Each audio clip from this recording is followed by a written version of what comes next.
Brought to you in part by Farm Bureau Insurance and your local Farm Bureau agent. And now, here's Murphy Fair.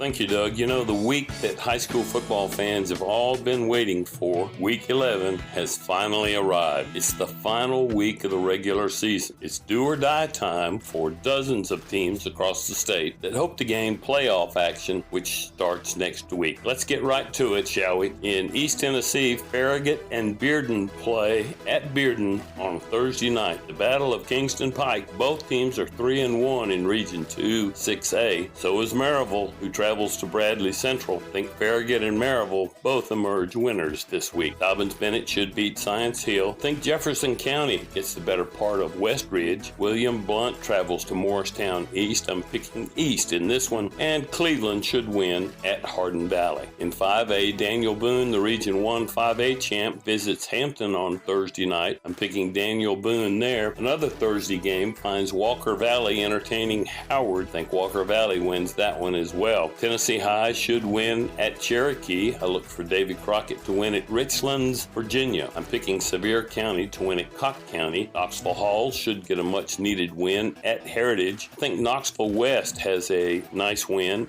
at Knoxville Central. Oak Ridge should win at Campbell County. I think Carnes gets a win at home against Clinton. Powell, the Region 3 5A winner, visits Lenoir City. I'm picking Powell in that one. And McMinn County should win at Ottawa. Now in 4A, Elizabethton, Granger, and Seymour are all playoff bound in Region 1. Greenville and Granger have already finished their regular season schedule. Seymour has to travel to Elizabethton. I'm picking Elizabethton to win in that one. In other 4A action, I'm picking Soddy Daisy to win at East Ridge on Thursday night. Sullivan East should win at Volunteer. Anderson County has had a great season. I figure the Mavericks finished 10-0 after disposing of Scott this week. Fulton should win at Carter. I like Gibbs to get a win at home against South Doyle. Look for Chattanooga Central to beat Liberty Creek. East Hamilton should get a win at home against Hickson. And I think Red Bank wins at Sequoia. Now in 3A, West Green visits Chucky Doak. The Region 1 title is up for grabs in this one. Both are 8-1 overall. This one's tough to call, but I'm going with Chucky Doak. Claiborne should beat Cumberland Gap. I like Union County to win at home against Johnson County. Alcoa should have no trouble with Austin East. I like Gatlinburg-Pittman to win at Pigeon Forge. Northview Academy should top Union County. Sweetwater entertains McMinn Central. The winner of this one captures the Region 3 title, and I think that goes to Sweetwater. Signal Mountain should win at Brainerd, and I think Loudon gets a home win against Kingston. In 2A, all four teams from Region 1 are playoff bound.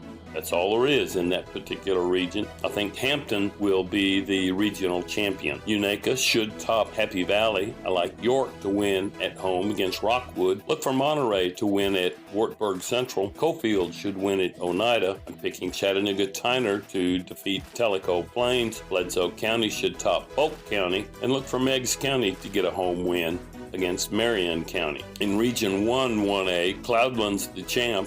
The Highlanders should also win at home this week over North Green. I think Berea, Kentucky tops Jellicoe. Greenback should win at home against Oakdale. Picking Oliver Springs to win at Midway. South Pittsburgh should win at home against Copper Basin. And Doug, look for Lookout Valley to win at Sale Creek. Thank you, Murphy. When we continue, our coaches interview for this week as we take a trip to Memphis. You're listening to Murphy's Matchups. Hey, it's Charlie here with a helpful auto tip. Do you ever get to the store entrance and wonder if you locked your car? Well, before you take a trip all the way back across the lot, hold the car remote under your chin and give it a try. This trick actually turns your head into an antenna and extends the key's wireless range. Hey, if time is money, this might save you a little bit of both. Visit FBITN.com to get your free auto quote from Farm Bureau Insurance. Tennessee turns to us. Now, top excuses for not wearing a seatbelt, as told by guys in Tennessee. Man, I get claustrophobic, though, you know? That's not claustrophobia. That's safety. I don't know, I get this rash. Are you sure that's from a seatbelt? I don't need one. I've got my airbag. Seatbelts and airbags work together. Think teamwork, like sports. Nobody tells me what to do in my vehicle. Ever heard of stoplights or speed limits? There's really no good excuse for not wearing a seatbelt. Click it or ticket. Brought to you by the Tennessee Highway Safety Office. It's the last game of the regular season for the Cyclones, and it's senior night. Stay with us. We've got the game on WBEJ. You're listening to Murphy's Matchups. Now Murphy talks with Cedric Miller, head coach of the Phoenix, Memphis Academy of Science and Engineering. Last year, you were the head football coach at MAHS, which was all about health sciences, but that school has since closed its door, and you told me just before we started the interview that you were able to bring some of your football players from that team over to MASE this summer. Yes, sir, that's correct.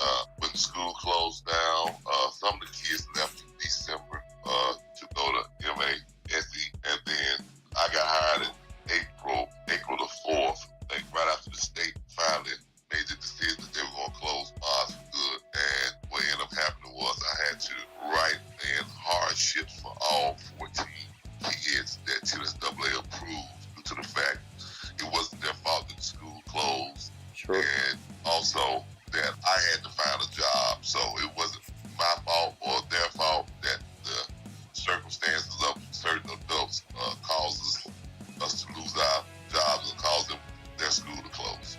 That's an interesting story, Coach, and obviously it's worked well for you. 9-0 with one game left this week, and that's against Bluff City. Tell me about your football team. What are the highs and lows of this new team that you're in charge of? The highs are, we're playing good, fundamentally sound football. In 9 ball games, we've pitched 8 shutouts. The only low is right now is trying to keep us from getting complacent. We have to challenge each other every day in practice. Make sure that we're staying on top of what we need to stay on top of, stay sharp, and make sure we're staying on point, and that we still find on all cylinders. The Mace kids and the Mars kids have blended very well together, and, the proof is in the pudding. Put it out there on the field. Kids are playing well, playing hard, playing fast, and physical. You obviously are the cream of the crop as far as Region 8 1A is concerned, but you're going to be facing a lot more challenges once the playoffs begin, and I would think trying to keep your kids motivated week after week after so many easily captured games have been. I think it's going to be the fact that a lot of these kids have already been battle tested in the playoffs from last year, that it wouldn't be that hard for us to get up for whoever has to come to Memphis and for us to play. We went down to Mississippi 2 weeks ago and played Manhattan, which was a very diswinged team and very physical. So we held our own against those guys, and I just really think that our guys are really waiting on the playoffs to prove a lot of people wrong about us not playing anybody. The schedule's made before we got over here, so that is who it is, and we have to play who's in front of us. So kids are taking the mentality of, we don't care who you put in front of us, we're going to play our game. And I think that's going to take precedence once we get into the playoffs, that the mentality is we don't care who it is, we're still going to play our game. Coach, I like your attitude. Best of luck to you, not only against Bluff City this week, but on into the best time of the season, the playoffs. Yes, sir, it is. Thank you very much, Mr. Fair. Cedric Miller, head coach of the Phoenix, Memphis Academy of Science and Engineering. You're listening to Murphy's Matchups. At some point, your community will be challenged. It could be raging floodwaters or searing forest fires, hurricanes that rip homes apart, or civil unrest and life-threatening riots. Your family, friends, and neighbors will need a helping hand. As a soldier in the Tennessee Army National Guard, you could be the one that makes a difference. Rescue the stranded, protect the threatened, save the injured. Join the Tennessee Army National Guard and serve your community when it needs you the most. Visit nationalguard.com/TN. This year has been a year of change for everyone. It has created a new normal for our communities. As said, there will be obstacles, there will be doubters, there will be mistakes, but with hard work, there are no limits. At Huff and Puff Trucking, we stand together to beat the obstacles and believe in our local businesses, students, teachers, staff, and athletes through this upcoming year. We will stand, we will believe, and we will conquer. Hang on, we've got more Murphy's Matchups on WBEJ Radio Sports. Elizabethan Electric, serving the community with the customer in mind. With online bill pay available, it's easy to pay with just a few clicks of the mouse. Go to the City of Elizabethan webpage and click Online Payments for one-time pay online or paperless bill online pay. You can still mail in your payment or stop by one of the traditional locations to pay in person. For automated pay by phone, call 1-877-336-8403. Fall is here with its cooler temperatures to get the tires your car needs for both fall and winter cold now at Hayworth Tire Center, Highway 19E, Valley Forge. Hayworth Tire is a family-owned business supporting local high school sports teams and also offering tire buyers more than just name brand quality tires. Obtain the new brakes, front-end alignment, shocks, and other automotive needs you might have, plus get lifetime computer balancing and lifetime tire rotation with every tire purchase you make. From Hayworth Tire, Highway 19E, Valley Forge, open weekdays 8 to 5, Saturdays 8 to 1.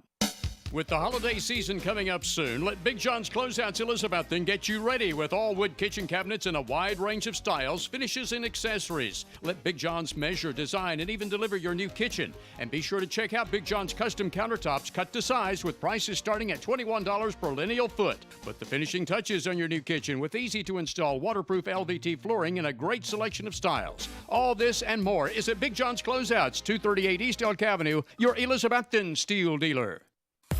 You're listening to Murphy's Matchups. Once again, Murphy Fair. Thank you, Doug. We'll now take a look at mid-state action. Ray County visits Coffee County on Thursday night. Coffee County's had a great season, and I look for them to win yet another game this week. Shelbyville Central plays at Cookeville. I'm picking the Eagles of Bedford County to win that one. Lebanon should win at home against Warren County. I think Blackman wins at home against Siegel. Rockvale visits Oakland. Look for the Patriots to win that one big. Riverdale should get a win at home against Stewart's Creek. I think Beach wins at home against Rossview. Gallatin travels north to take on Clarksville High School. Look for Gallatin to get a win there. Hendersonville should win easily at West Creek. And I think Dixon County gets a win at Antioch. A few more 6A games. I think Cane Ridge tops Maplewood. Smyrna should win at Nashville Overton. Laverne should win at home against McGavock. Down in Region 7, Centennial, Brentwood, Independence, and Ravenwood are all tied for first place in that league at 3-1. There's all kinds of possibilities for the rankings in this one, depending on who wins and loses this week. I'm picking Centennial to win at Brentwood. Ravenwood should win at Independence. And Summit entertains Franklin. Each hopes to close out the 2022 season with their first win. In 5A, White County visits Sequatchie County on Thursday night. This is a non-region game that I think White County wins. Green Hill on Friday should have no problem with Mount Juliet. I think Wilson Central tops Hillsboro. Look for Station Camp to get a home win against Hunters Lane. Columbia Central should get a win at home against Spring Hill. And if Nolensville beats Franklin County, the Knights win Region 6. Otherwise, tiebreakers enter the picture. It's kind of complicated. Page should win at home against Lincoln County.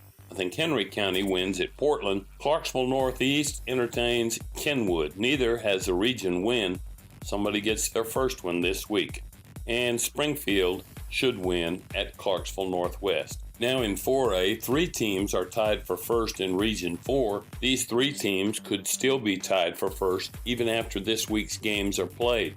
Macon County entertains Cumberland County. Macon should win that one easily. DeKalb County entertains Stone Memorial. Lots on the line in that one. I'm going to go with the home field advantage for DeKalb County's Tigers. Upperman should win at Livingston Academy. I think Lawrence County should win at home against Creekwood. Look for Tullahoma to get a win at home against Glencliff. Marshall County should dispose of Greenbrier, that game being played in Lewisburg. And I think Pearl Cone wins at Montgomery Central. In 3A, look for Giles County to beat Cannon County on Thursday night.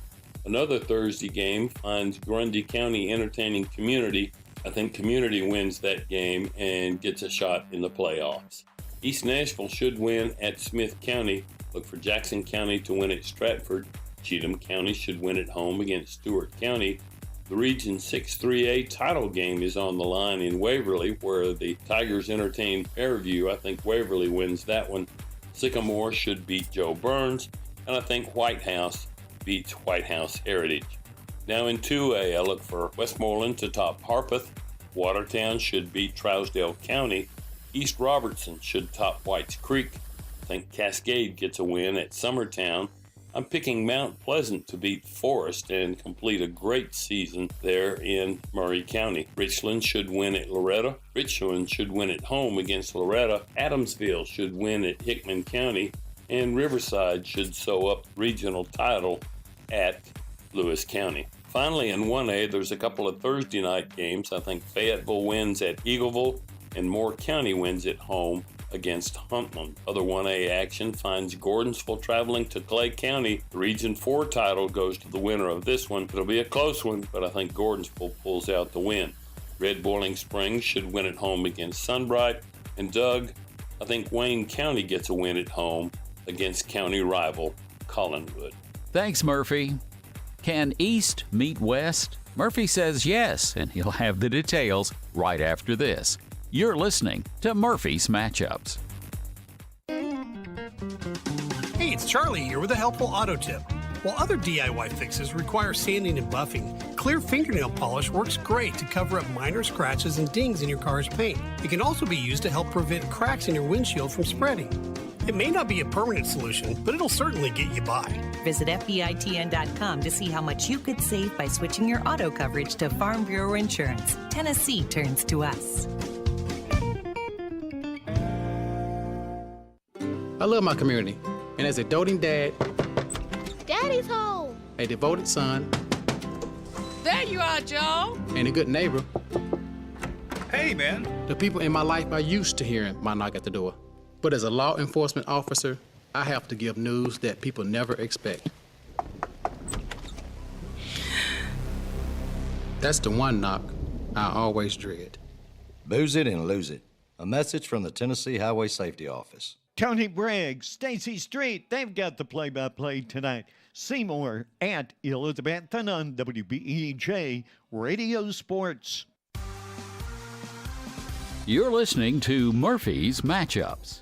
Now, about that East-West thing, East can meet West when it's in football. Murphy talks with Bill Marbut, Executive Director of the Tennessee Athletic Coaches Association.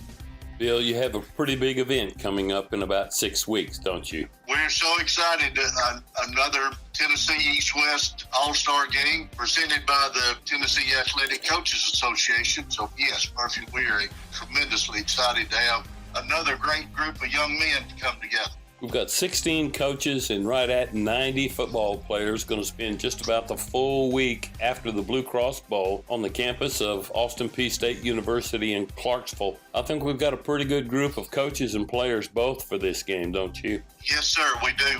Will Hester from Ravenwood High School is the head coach of the West, and Hayden Chandley, the head coach of David Crockett High School, are head coaches, and we're excited to have them and the staff that both of them have put together. It's an all-star staff for coaches as well as players. You know, one of the things that we strive for in the All-Star game is trying to help young men gain financial assistance to further their education through football. And for the last several years that I've been involved with the game, we've managed to reach that goal. Kids without any scholarship offers seem to shine in that game and get the attention of coaches all over the Southeast. That has been one of the outstanding things, to have that group of young men, like you said, do not have any offers yet and get to participate in the games with the fortunate guys that already have their future college already committed, and show how they can stack up against those guys. It's just an exciting time where they can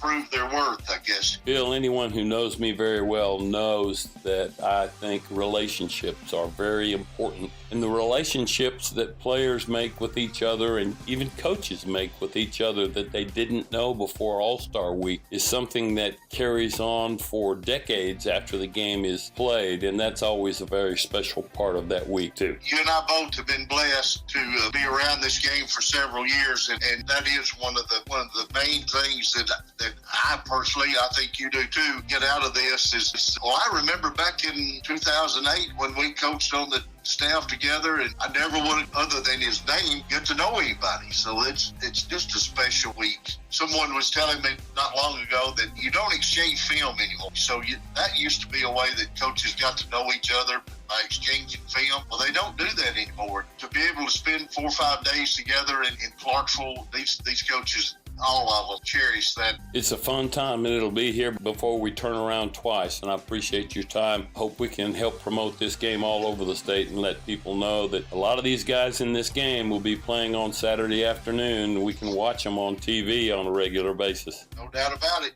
Thank you for the opportunity, Murph. Bill Marabit, Executive Director of the Tennessee Athletic Coaches Association. The Tennessee East-West All-Star Game on the campus of Austin Peay State University in Clarksville is scheduled for December 9th.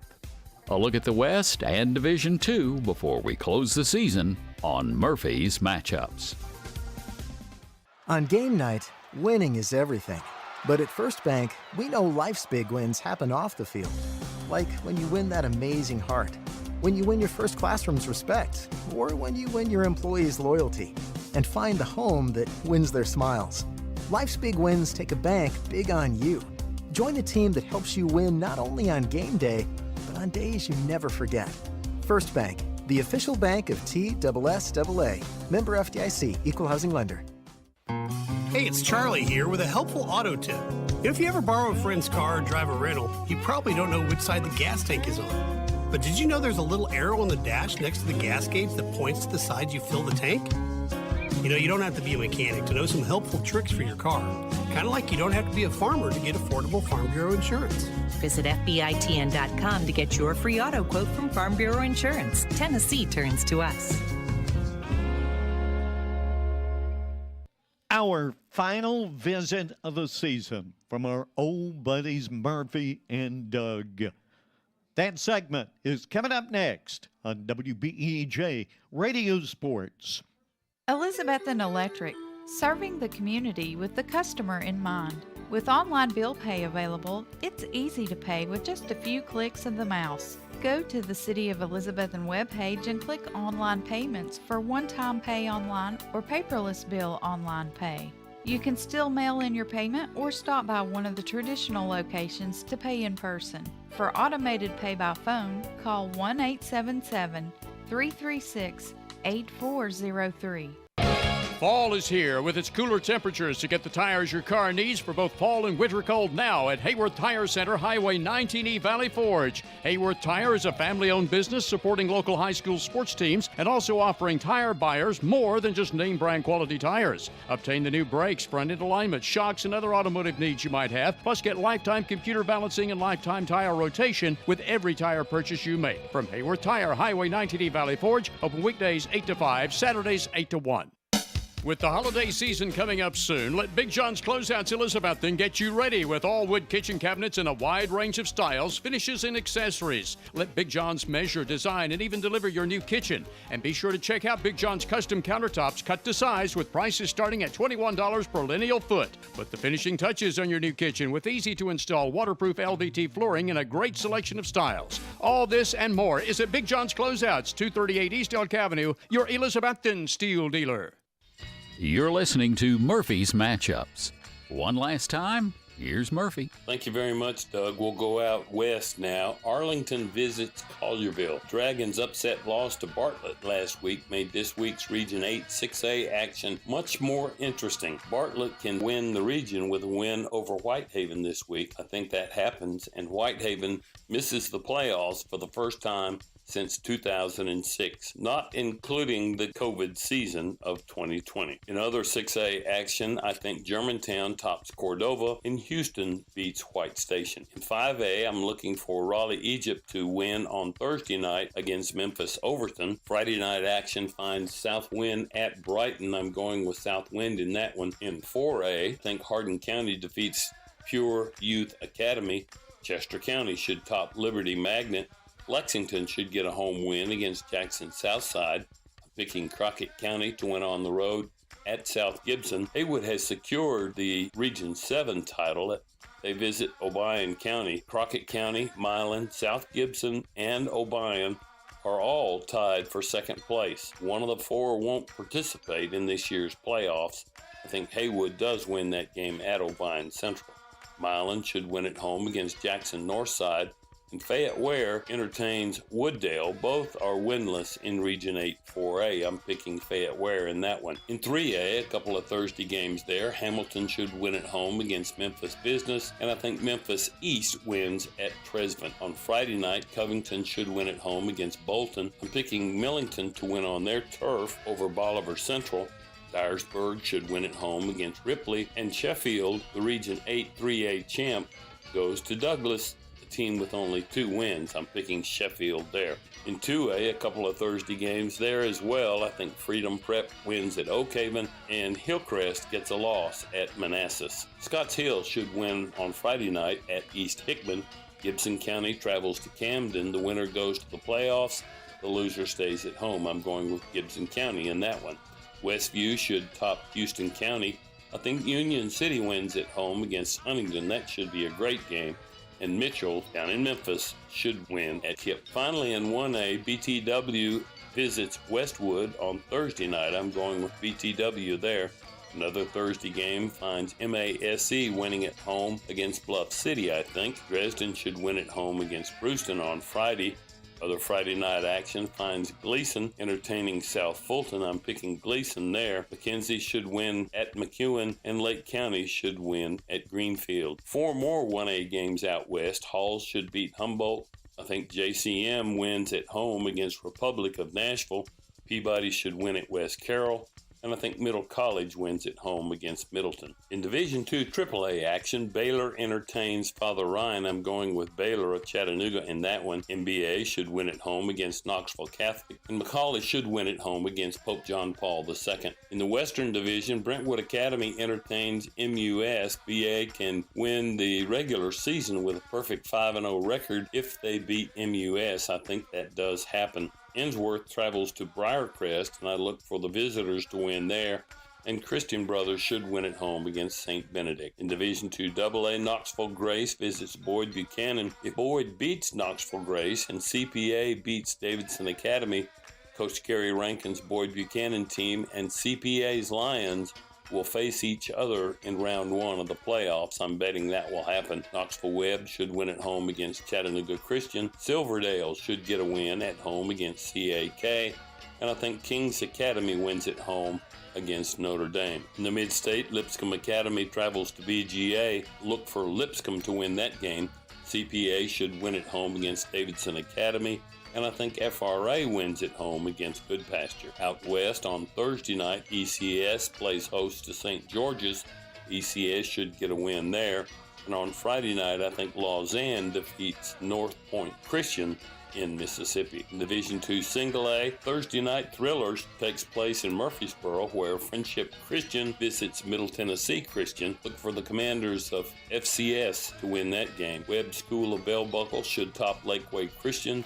And I think Whitwell tops Chattanooga Prep. In Middle Tennessee, I'm picking Clarksville Academy to win at home against Mount Juliet Christian. Franklin Grace should defeat Columbia Academy. And Nashville Christian, a team that entertains DCA, battles for the regional title. The winner of this game gets it. I think that's Nashville Christian. Finally, out west in Division II Single A, I'm picking USJ to win at Harding Academy. Jackson Christian should win at home against Fayette Academy. Trinity Christian should win on the road at FACS.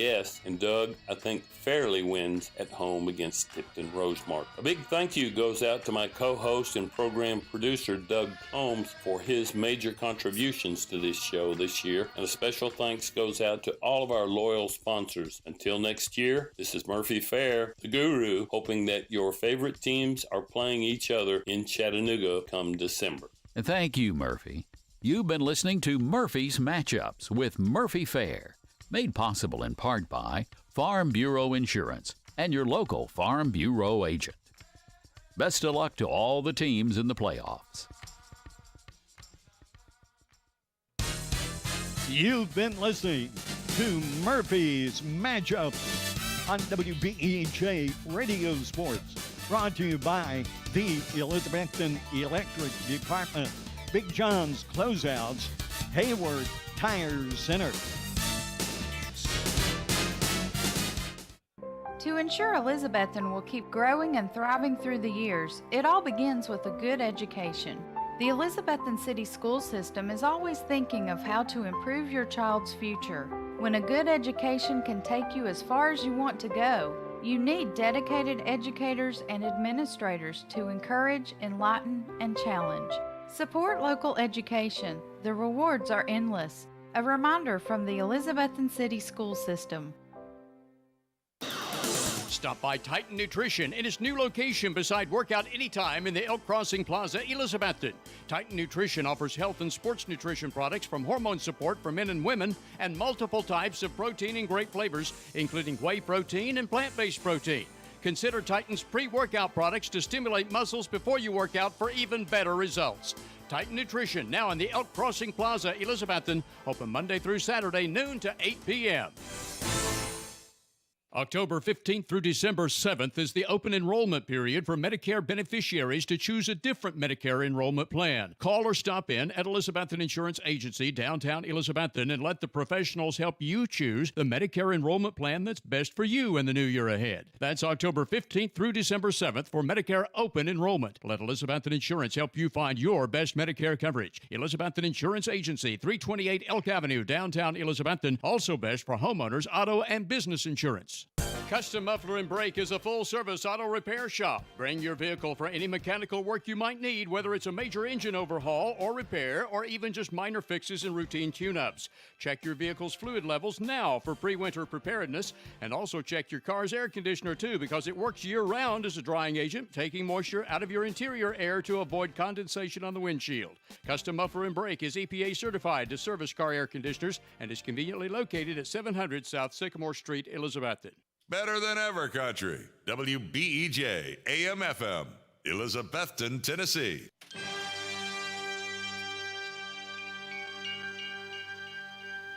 WBEJ Radio Sports presents Elizabethton High School Football, brought to you by Ridgewood Barbecue, Happy Valley Credit Union, Hermitage Healthcare Center, the Elizabethton Federal Savings Bank, Smoky Mountain Medical Equipment, Watson's Marine, Taco John's, Rainbow Realty and Auction, Rocky Top Garage Doors, Ivy Home Nursing Home, Advanced Heat Pump Systems, Carter County Bank, Clayton Homes, Northeast State Community College, Jewelers Bench, Citizens Bank, Southern Finance, Carter Finance, Dino's Restaurant, Signature Healthcare, Jay's Corner. Tonight's Score of the Game brought to you by Bojangles. And the first down sponsor is Select 7 Credit Union. We'll come back with play-by-play after the Sean Witten Show with Stacy Street and Tony Briggs. Only on Better Than Ever Country, WBEJ Radio Sports.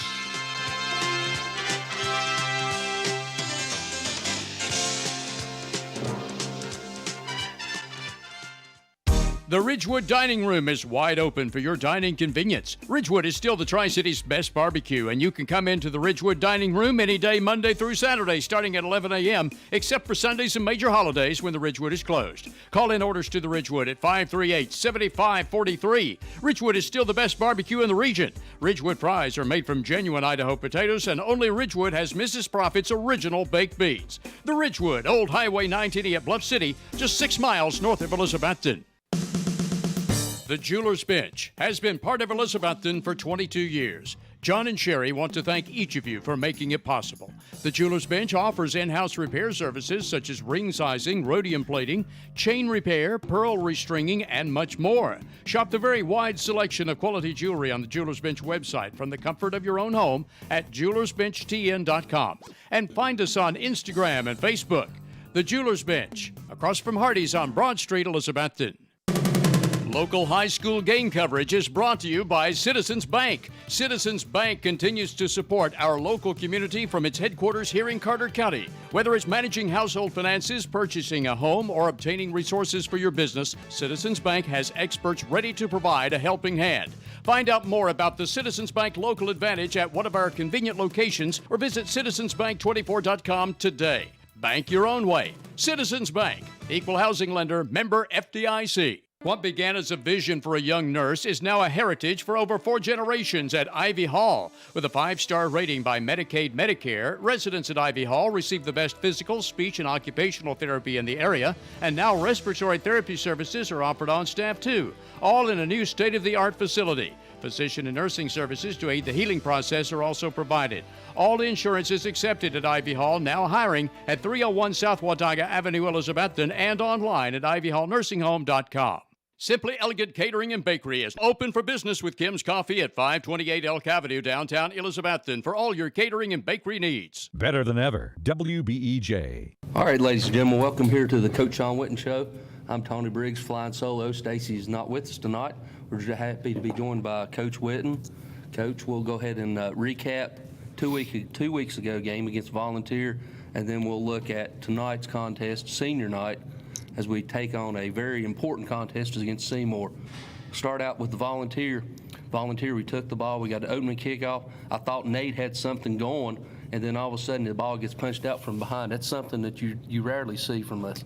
Well, I think right off the bat, I think it's another opportunity for us to face some adversity. You know, things didn't go our way, and, you know, all of a sudden it's a sudden change. You know, the game is, you know, sudden change. All of a sudden your defense has to pop back out there and get on the field. So I think we're showing signs of being a really good football team.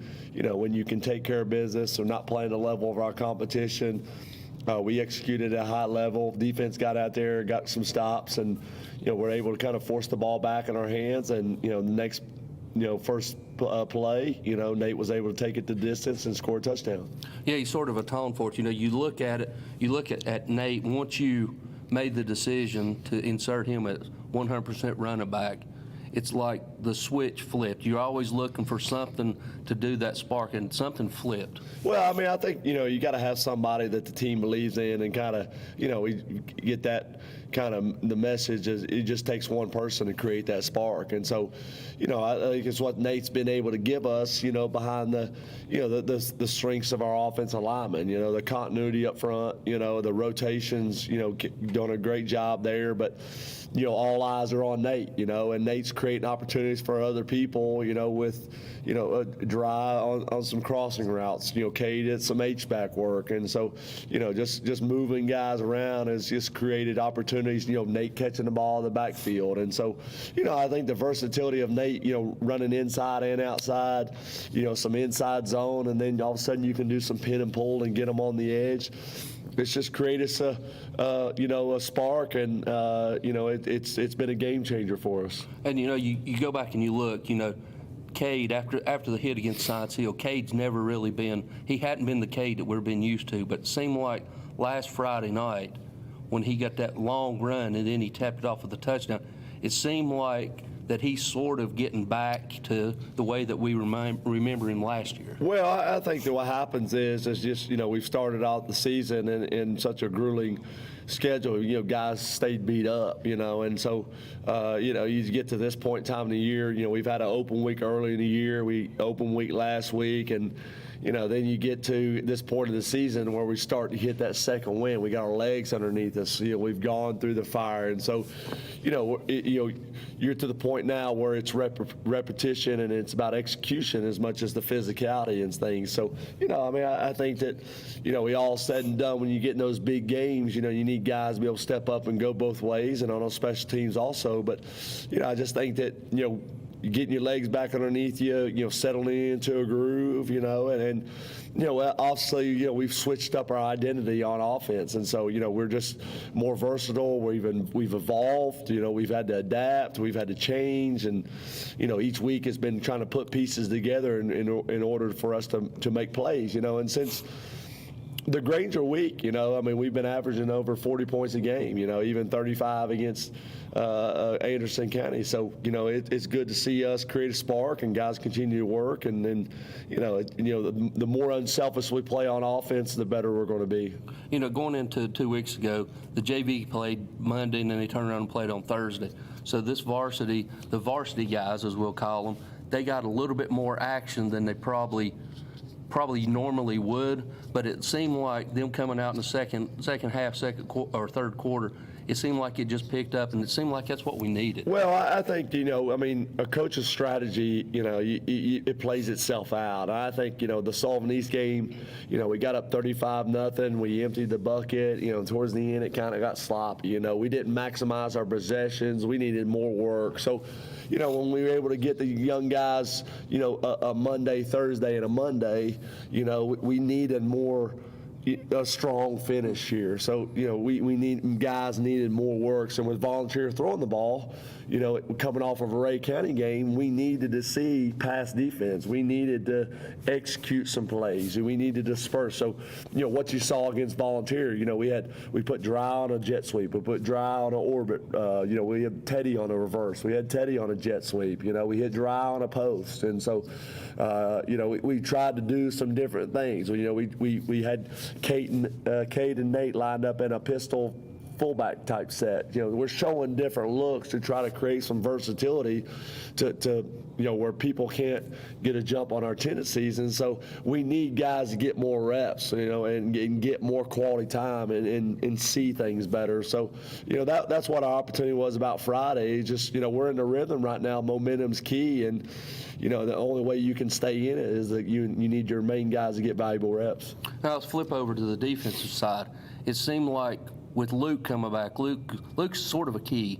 We missed Luke. Even though Luke was out, he was still the holder, but he never did do any contribution as far as offense or defense. But it seemed like since the Anderson County game, he started being more involved. How critical is Luke just on the defensive side? Well, I think the versatility with him playing corner and safety, it gives guys like Dalton, he's been able to focus a little bit more on quarterback. And in practice, he's not having to go back and forth. He can focus on getting quarterback work, run game, scrambles, seeing the pass blitz, seeing the coverages and, getting repetition. And you're trying to put him against our defense so he's getting, live looks. And so it's created opportunities there. And then as Nate's becoming a running back, where he needs multiple periods in practice where he's, inside runs, outside runs, trying to get involved in pass routes. And so, you can't stop practice and get everybody the individual work that each person needs. So you got to collectively, you've got to get,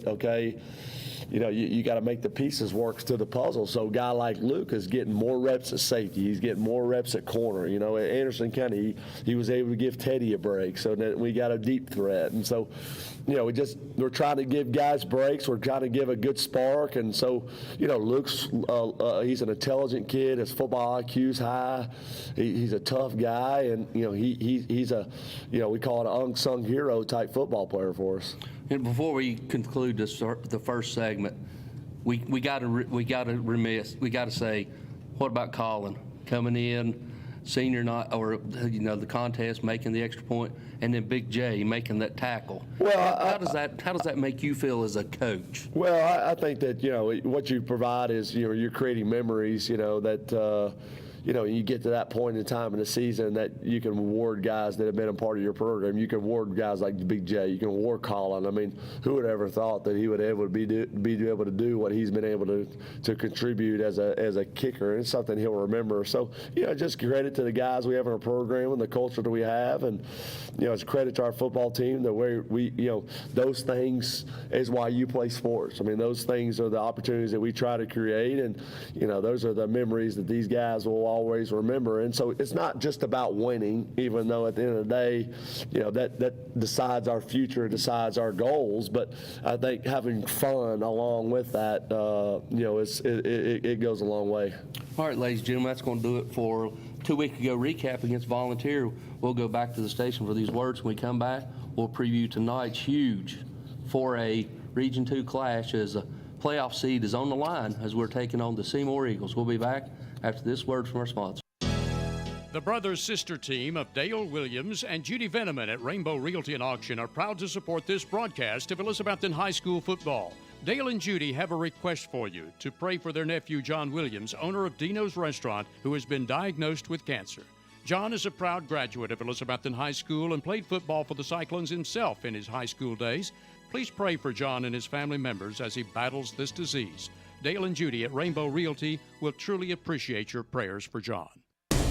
Eat at one of the most popular places in Elizabethton, Jay's Corner at the corner of Lynn Avenue and F Street downtown. Jay's Corner was voted Reader's Choice for the best burger in town, and you'll also love Jay's Barbecue, smoked wings, hot dogs, subs, salads, and the very wide selection of sandwiches. Jay's Corner is open daily except Sunday to eat in or carry out. You can also call ahead at 547-3300 to have your order ready for pickup. Jay's Corner, Lynn at F Street, Elizabethton, also featuring daily specials, ice cream, and shakes. See the full menu on Facebook. The Rocky Top Garage Door showroom is now located at 401 Hatcher Lane, Elizabethton. Owner Mitch Barlier has provided sales, service, and installation of garage doors for over 30 years, and Rocky Top Garage Doors is Elizabethton's Amar Door and Linear and LiftMaster door opener dealer. Tell them what to do if their garage door breaks, Lexi. Call my papa at Rocky Top Garage Door, 518-1516. That's Rocky Top Garage Doors, your Amar automatic garage door dealer. Learn more online at rockytopgaragedoor.com. Imagine the car you've always wanted at a price you can afford. Dreams do come true, so get the car of your dreams with a Happy Valley Credit Union auto loan. The Happy Valley Credit Union has great rates on loans for new and used cars, trucks, and vans too. Get pre-approved before you buy the car by calling the Happy Valley Credit Union for an appointment. It's quick and convenient. Credit restrictions apply, so call in or stop by the Happy Valley Credit Union today for more details at the corner of Lynn Avenue and C Street, Elizabethton, behind Walgreens. It's time. Time for what? It's time to make sure your house is ready for cold weather. You're right. Now is the time to call Advanced Heat Pump Systems. It's no fun in cold weather for your heat pump to quit working. Advanced Heat Pumps can get your home winter ready, specializing in installation, service, and maintenance of all types of heating, cooling, geothermal, gas, and air quality products. Advanced Heat Pump Systems is there when you need them. Call 926-2665. Offering quality furniture, appliances, and bedding for the entire home since 1936. Shop locally at Richie's Furniture and Sleep Shop, downtown Elizabethton. All right, ladies and gentlemen, welcome back here to the Coach Sean Witten Show. Coach, coming in tonight, it's bittersweet for these seniors. You know, these seniors are coming in to tonight's contest with 44 regular season wins on the year.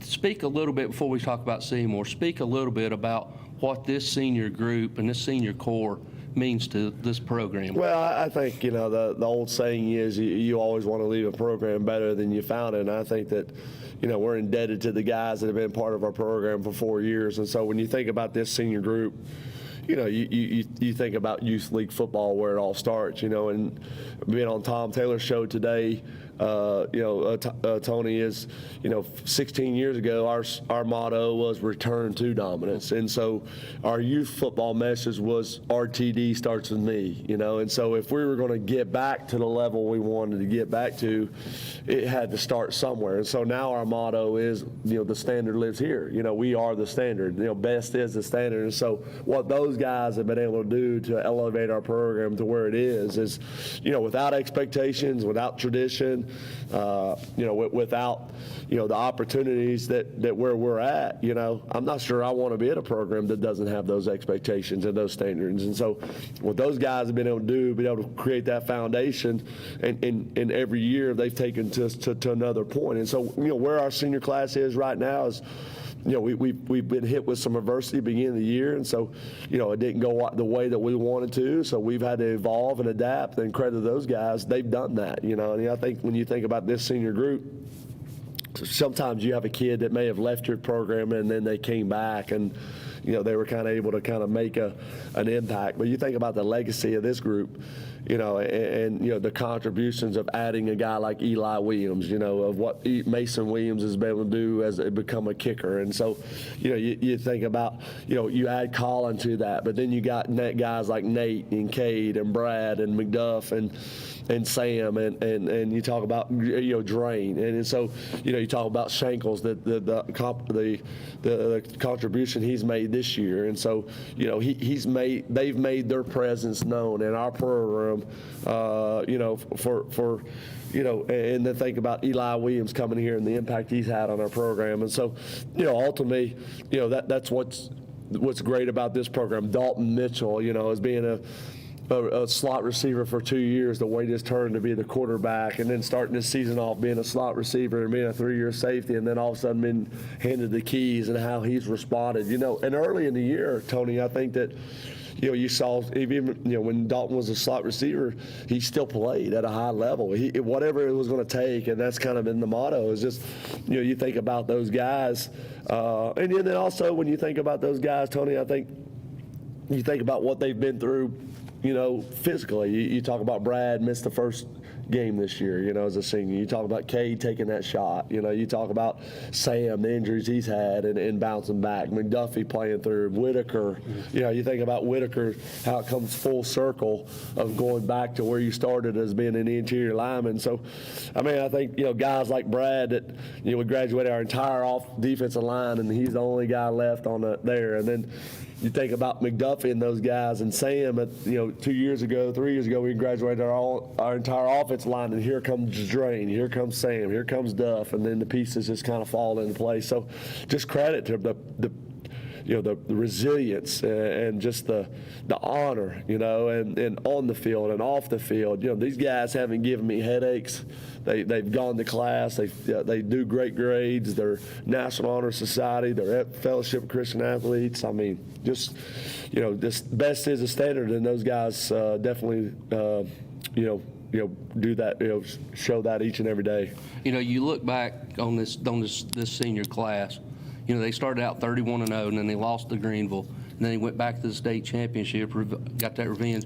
Then they started out 0-3. They could have easily folded a tent, and they could have easily started pointing fingers, and they easily could have listened to the naysayers on the outside, saying, well, they were only as good because of such and such, or only because of this. But they didn't. It seemed like they come together, blocked out the noise, and said, let's turn this thing around. Well, I think that's what sports is all about. I think that's why you got to, life lessons. It just, Bobby Bowden used to say all the time, the only mistake is making the same mistake. You got to live and you got to learn. And it's our job as coaches to try to put these guys in the right situations. And, I think that, we try to provide a platform for these guys where, it's honest and communication. I'm never lied to these guys, never cheated them one day. They're going to get the best. I think that we have a standard that we've been able to set, Tony, and I think that, we're not perfect, but there's an excellence that we demand, from the weight room, from the fall break, culture to,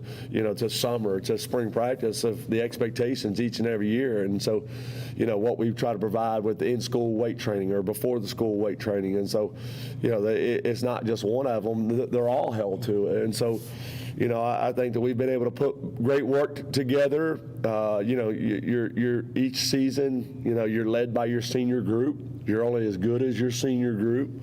They got to be, unsung heroes. They got to be, I call it, kind of like actions speak louder than words. Show me that your work ethic is contagious. Show me that you can make this team and yourself better, and I think those guys have done that.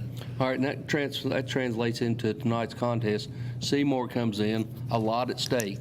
It's the difference in being here at Citizens Bank Stadium next week or on the road to Knoxville. That's how critical this game is. What do you look from Seymour coming through as the game we've seen? They've had 3 different style quarterbacks, 3 different ones at quarterback.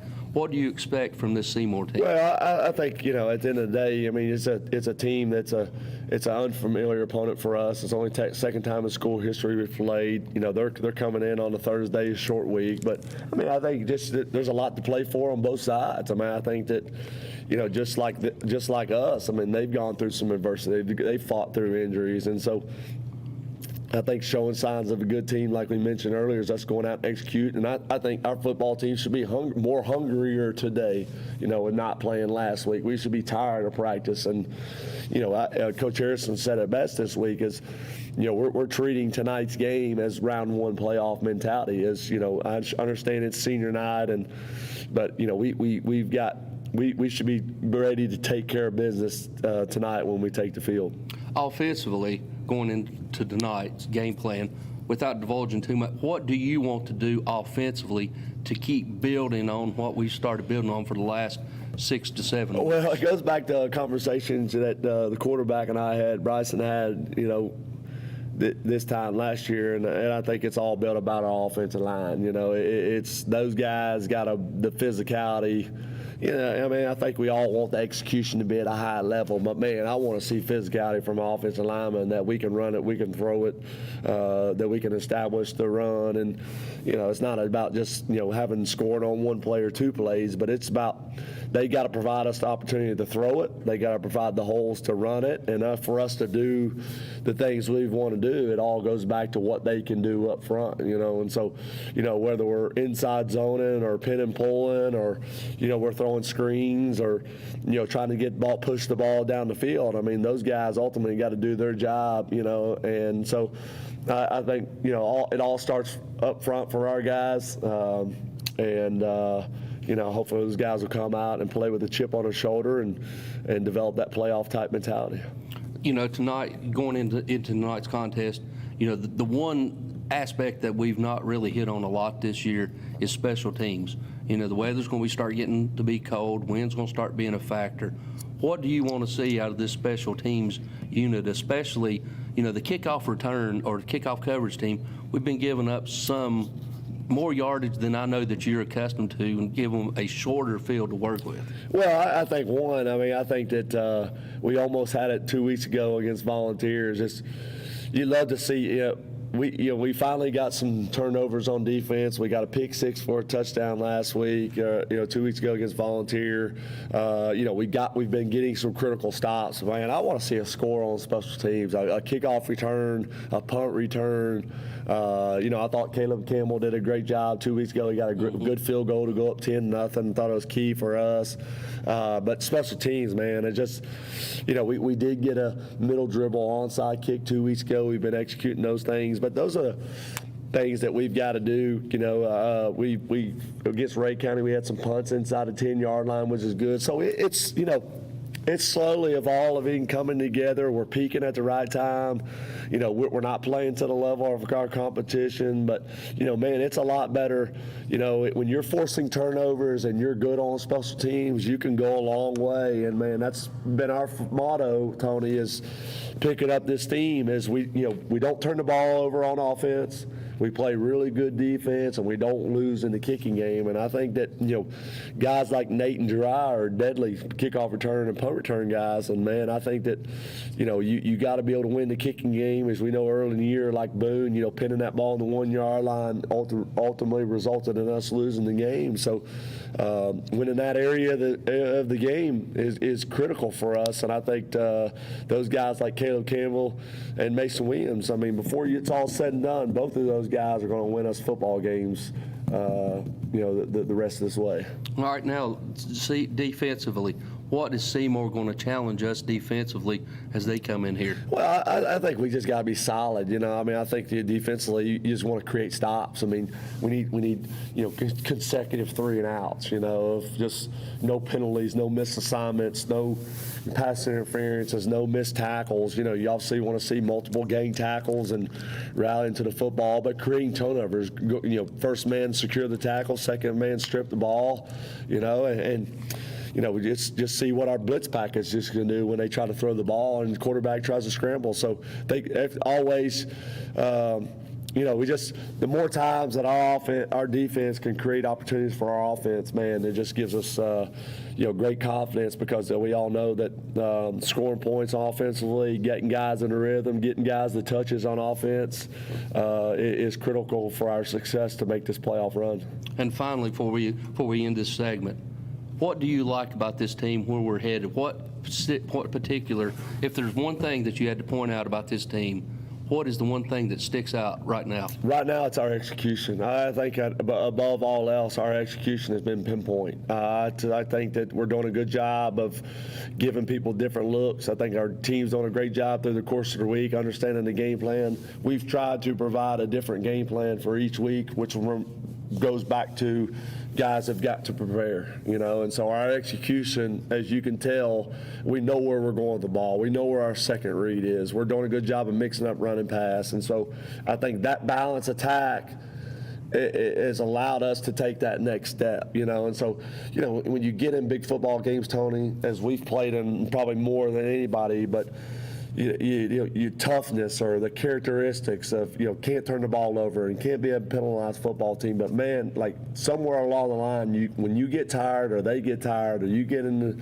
the tough parts of the game, you've got to be able to execute drives. And I think that's been where we've closed the gap the most over the last couple of weeks. I lied. I got one more question. The early part of the schedule, how's it going to pay off going forward? Well, I mean, I think that, around here, I mean, we're all going to play the cream of the crop. And so, we're all going to play the best of the best. And so sometimes you're going to win, sometimes you're going to lose. And it's all about how you respond from that. If we use those early key losses, they should play big for us. I mean, we're not going to play teams that are better than Greenville and Anderson County. We're not going to play teams that are more experienced than Daniel Boone, that was a senior-led football team. And so we face versatile quarterbacks. We face good arm quarterbacks. We face good offensive lines. We face good defenses. And so there's nothing we haven't seen this year that shouldn't prepare us for where we want to go.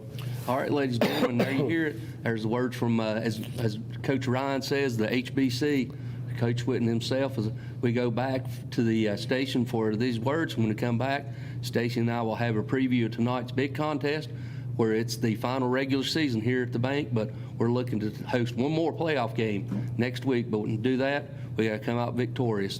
We'll be back after these words from our sponsors.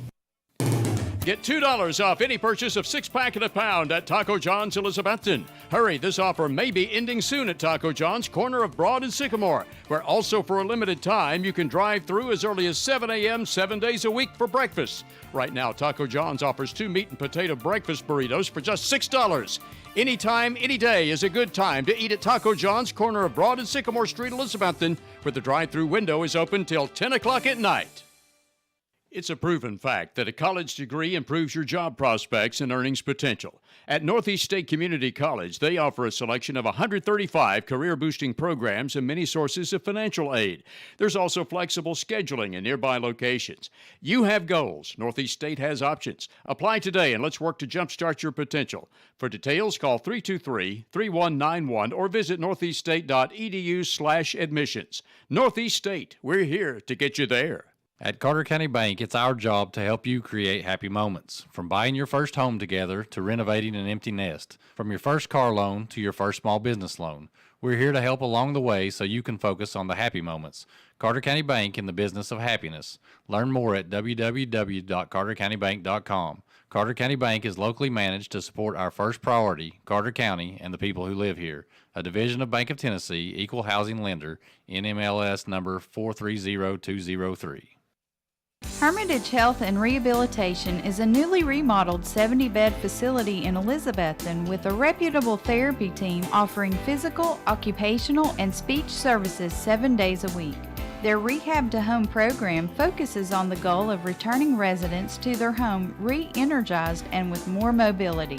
Schedule your tour today at Hermitage Health Center, 1633 Hillview Drive, Elizabethton, 543-2571. Watson's Marine off Highway 11E, Bluff City is where you'll find one of the area's best selections of fishing tackle and marine accessories, plus the latest Camas, Phoenix, and Vexus boat selections. Watson's Marine also has Mercury and Yamaha outboard engines. Owner Aaron Green and sales and tackle shop manager Rex Pendergrass invite you to stop in soon and look at all the latest models and merchandise. Watson's Marine, Highway 11E, 2 miles from Bristol Motor Speedway towards Johnson City. Sometimes we each need a little help. Smoky Mountain Medical Equipment in Elizabethton has been helping our friends and neighbors for over 30 years. Smoky Mountain Medical Equipment is in your home, with you on vacation, with you wherever you go, always helping to make your daily life a little easier and a little safer, because they care about you, their friends and neighbors. If you find yourself in need of medical equipment, a name you can count on is Smoky Mountain Medical Equipment, 2214 West Elk Avenue, Elizabethton. Call 547-0060. The drive-through window is open for your convenience at Reed Pharmacy, West Elk Avenue, Elizabethton, across from the high school, with quality prescriptions for people and pets. Better than ever. WBEJ. WBEJ AM/FM, Elizabethton, Tennessee. It's game time with Stacy Street and play-by-play from Tony Briggs.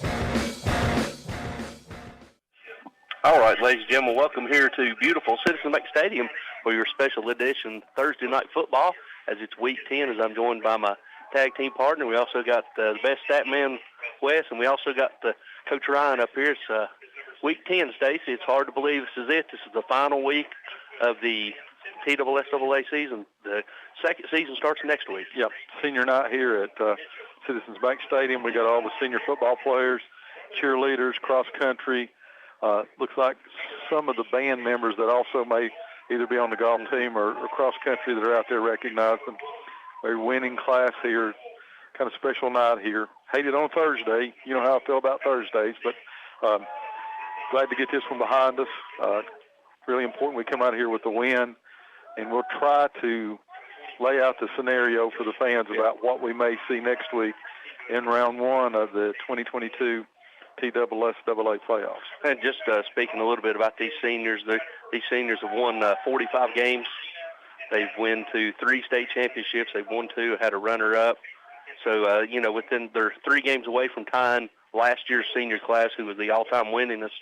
So they're 4 wins away, which is obtainable if you get hot. So they are 4 wins away from becoming the all-time winningest class to come through Elizabethton High School. Let's make sure they do that, too. Hey, I'm all for it. I'd like another trip back to Greenville and then see what we can play on Black Friday. Cyclone Black Friday. I like that. So we're joined here, and I appreciate everyone tuning in. As Stacy said, it's senior night. It's a special night. It's some of these seniors, it's going to be, their career's going to be winding down as they look back. Some of them's going to go on to bigger and better things, and some of them, this is what they've been looking for, and you got a lot of mamas and daddies out here that's a little bit sad. Yeah, well, I guarantee if you ask every one of those senior football players out there, while you're sitting out there sweating and it's June and July and start of August and you're sweating your head off and you think it's never going to end, when you walk out there with your parents, your significant others, whoever it may be that walks out there with you, and this is the last home regular season game you're going to play, I guarantee you to a man, they'll say, wow, I can't believe it went this fast. Yeah, I mean, it flies by, and, it's been a joyous ride. It's been fun on our end where they've allowed us to be part of this exciting program for the last 4. Yeah, and, the best thing about these Cyclone football players, nobody that's came through here in 4 years, this senior night here at Citizens Bank Stadium, they knew it was not their last ball game. They knew they got to play in the playoffs. Yeah. And that's special. That is special. That is special. And you heard Coach Whitten. We spoke to him last night, and he had something nice and something special to say about each and every one of these seniors. We've got it up on YouTube, and just to go back and listen, and just some of the characteristics that he has a different outlook on the kids than we do. He sees them day in, day out. He's with them almost as much as he is his own children, but just the insight that he's got and what he remembers about each and every one, it's something special. Well, and that's the thing about being a Cyclone football player. I don't care whether you're all-state or whether you hold a dummy, whether you get water for the players or they're getting water for you. They get coached up just the same. Yeah. At Elizabethton High School. They're treated the same. They make the travel squad. They go to the ball games. They get fed. They get outfitted. They've got the same uniform on as a starter does, as the kid that never sees the field. So that's what's special. And it starts at T.A. Duggar with Ryan Whitten back here behind us, and it goes all the way to Sean Whitten. He may chew your ears off, and you may hate his guts, but he cares about you. Yep. And he knows about you, and he's pushing you just as hard as he possibly can. Yeah, and they can all contribute. I've heard both of them say is thanks to Paps. Yep. Paps did that, and I didn't have the pleasure of playing for him, but every story I've always had said that Paps knew each and every one of them, loved the 90th player as much as he did the first player. And that's I'm living proof of that. He didn't always love me the most, but he told me in the end he did. I didn't believe him during part of the time, but I believed him in the end. I believed him until the day he took his last breath. And that's what's special about being a Cyclone football player. And as we alluded to, it is senior night here, so we'll go ahead and we'll continue with our breakdown of tonight's huge contest. As the Cyclones, it's simple, Stacy. If we win, we're here. If we lose, we're on the road. So that's how simple it is. If we win, we're second seed. If we lose, we fall down to third seed, and we don't want to make a trip down. We don't want to have to spend the playoffs on the road like they did. I think it was in 2010, 2011, where we were 6-4, and all three playoff games were on the road. Yep. Let's get the first one here and get it underneath us, and we do that by taking care of business tonight. Yeah, we got about 20 and a half minutes till we tee it up and kick it off. Let's go back to the station for these commercial words. When we come back, we'll continue with tonight's preview of tonight's huge contest, and we'll do our weekly pick-ems. We got several hard games, and then we also got some shout-outs and also a special little tribute. We're going to honor a former Cyclone football player, Mr. Richard Sheffield, before we start this game out tonight. So we'll go back to the word station for these words. We'll be back after this 2-minute break. Integrity, trust, respect, and family. That's how Southern Finance has survived since 1959 in an ever-changing economy. Southern Finance specializes in small personal loans, auto loans, home and land loans, and more. Hometown lending for honest, hard-working people like you. Southern Finance welcomes less-than-perfect credit at the office across from the Bonnie Kate in downtown Elizabethton. To find the loan you need, call Southern Finance at 542-2165. Warm up before you go to the remaining football games with Johnny Red's Hot Chicken at Dino's Restaurant, downtown Elizabethton. Ask your waiter or waitress for more information on Johnny Red's Hot Chicken, or enjoy the hot Italian entrees like lasagna, spaghetti, ravioli, and others, or even the numerous American favorites like hot hamburger steak with mashed potatoes and gravy, or even a ribeye steak. On Fridays and Saturdays, Dino's also offers a 10-ounce prime rib dinner with salad and side. Dino's, downtown El Capital, Elizabethton, open from 11 a.m. Monday through Saturday. Come in today to Clayton Homes of Elizabethton on the 19E bypass, building back bigger and better for its customers, and also now under new management. Come see Clayton Homes today, Team 811, the low price leader where it's done right the first time. Clayton Homes Elizabethton has homes to fit almost anyone's budget, from 900 square feet to 2,500 square feet. Come see the home of your dreams today at Clayton Homes of Elizabethton, 1581 Highway 19E bypass, building back bigger and better, especially for you. Home loans, construction, auto and personal loans, all available now at Elizabethton Federal Savings Bank in Elizabethton, Johnson City, and in Mountain City. Elizabethton Federal Savings Bank is your hometown independent community bank since 1937, also offering business checking, certificates, IRAs, and both mobile and online banking. Stop by the Elizabethton Federal office nearest you for more information. Apply for a mortgage online at elizfed.com. Elizabethton Federal Savings Bank, equal housing lender and member FDIC. Signature Healthcare of Elizabethton Rehab and Wellness Center has been faithfully serving the Elizabethton and surrounding area for the past 37 years, offering physical, occupational, and speech therapies tailored to meet your specific needs. The facility is clean, faces are friendly, and they strive to provide the best care to all who enter their doors. Remember, if you feel like you're sitting on the sidelines of life due to a sickness that's got you down, let Signature Healthcare of Elizabethton help you get back into your game. People you know, caring for people you love. And go Cyclones! Visit the Coffee Company in downtown Elizabethton for handcrafted coffee drinks, sandwiches, and salads. Go Cyclones! Better than ever country. WBEJ. FM 107.9, AM 1240, WBEJ, Elizabethton, Tennessee. All right, ladies and gentlemen, welcome back here to beautiful Cincinnati Stadium as it's senior night, the final regular season home game for your Elizabethton Cyclones as we look to wrap up second place and home field playoff advantage as we're taking on Seymour. Seymour is 3-6 on the year. Cyclones coming in 4-4. Points Seymour scored. They've scored 152 points, and they've allowed 293. Flip the dial, the Cyclones, we've scored 237, and we've allowed 141 on the year. You know, and that's amazing considering those first three ball games. 7 in the first three. 7 points in the first three ball games. So, you know, riding a wave right now. Just got to make sure we continue it tonight. Flip side, Seymour coming in. You know, they were second place in that conference for a while. Yep. But then they turn around and they lose the game to South Green last week. So makes you wonder just how good this Seymour team is. But that's not what the Cyclones are playing tonight. They're playing to continue what they've been putting together the last 4 or 5 weeks.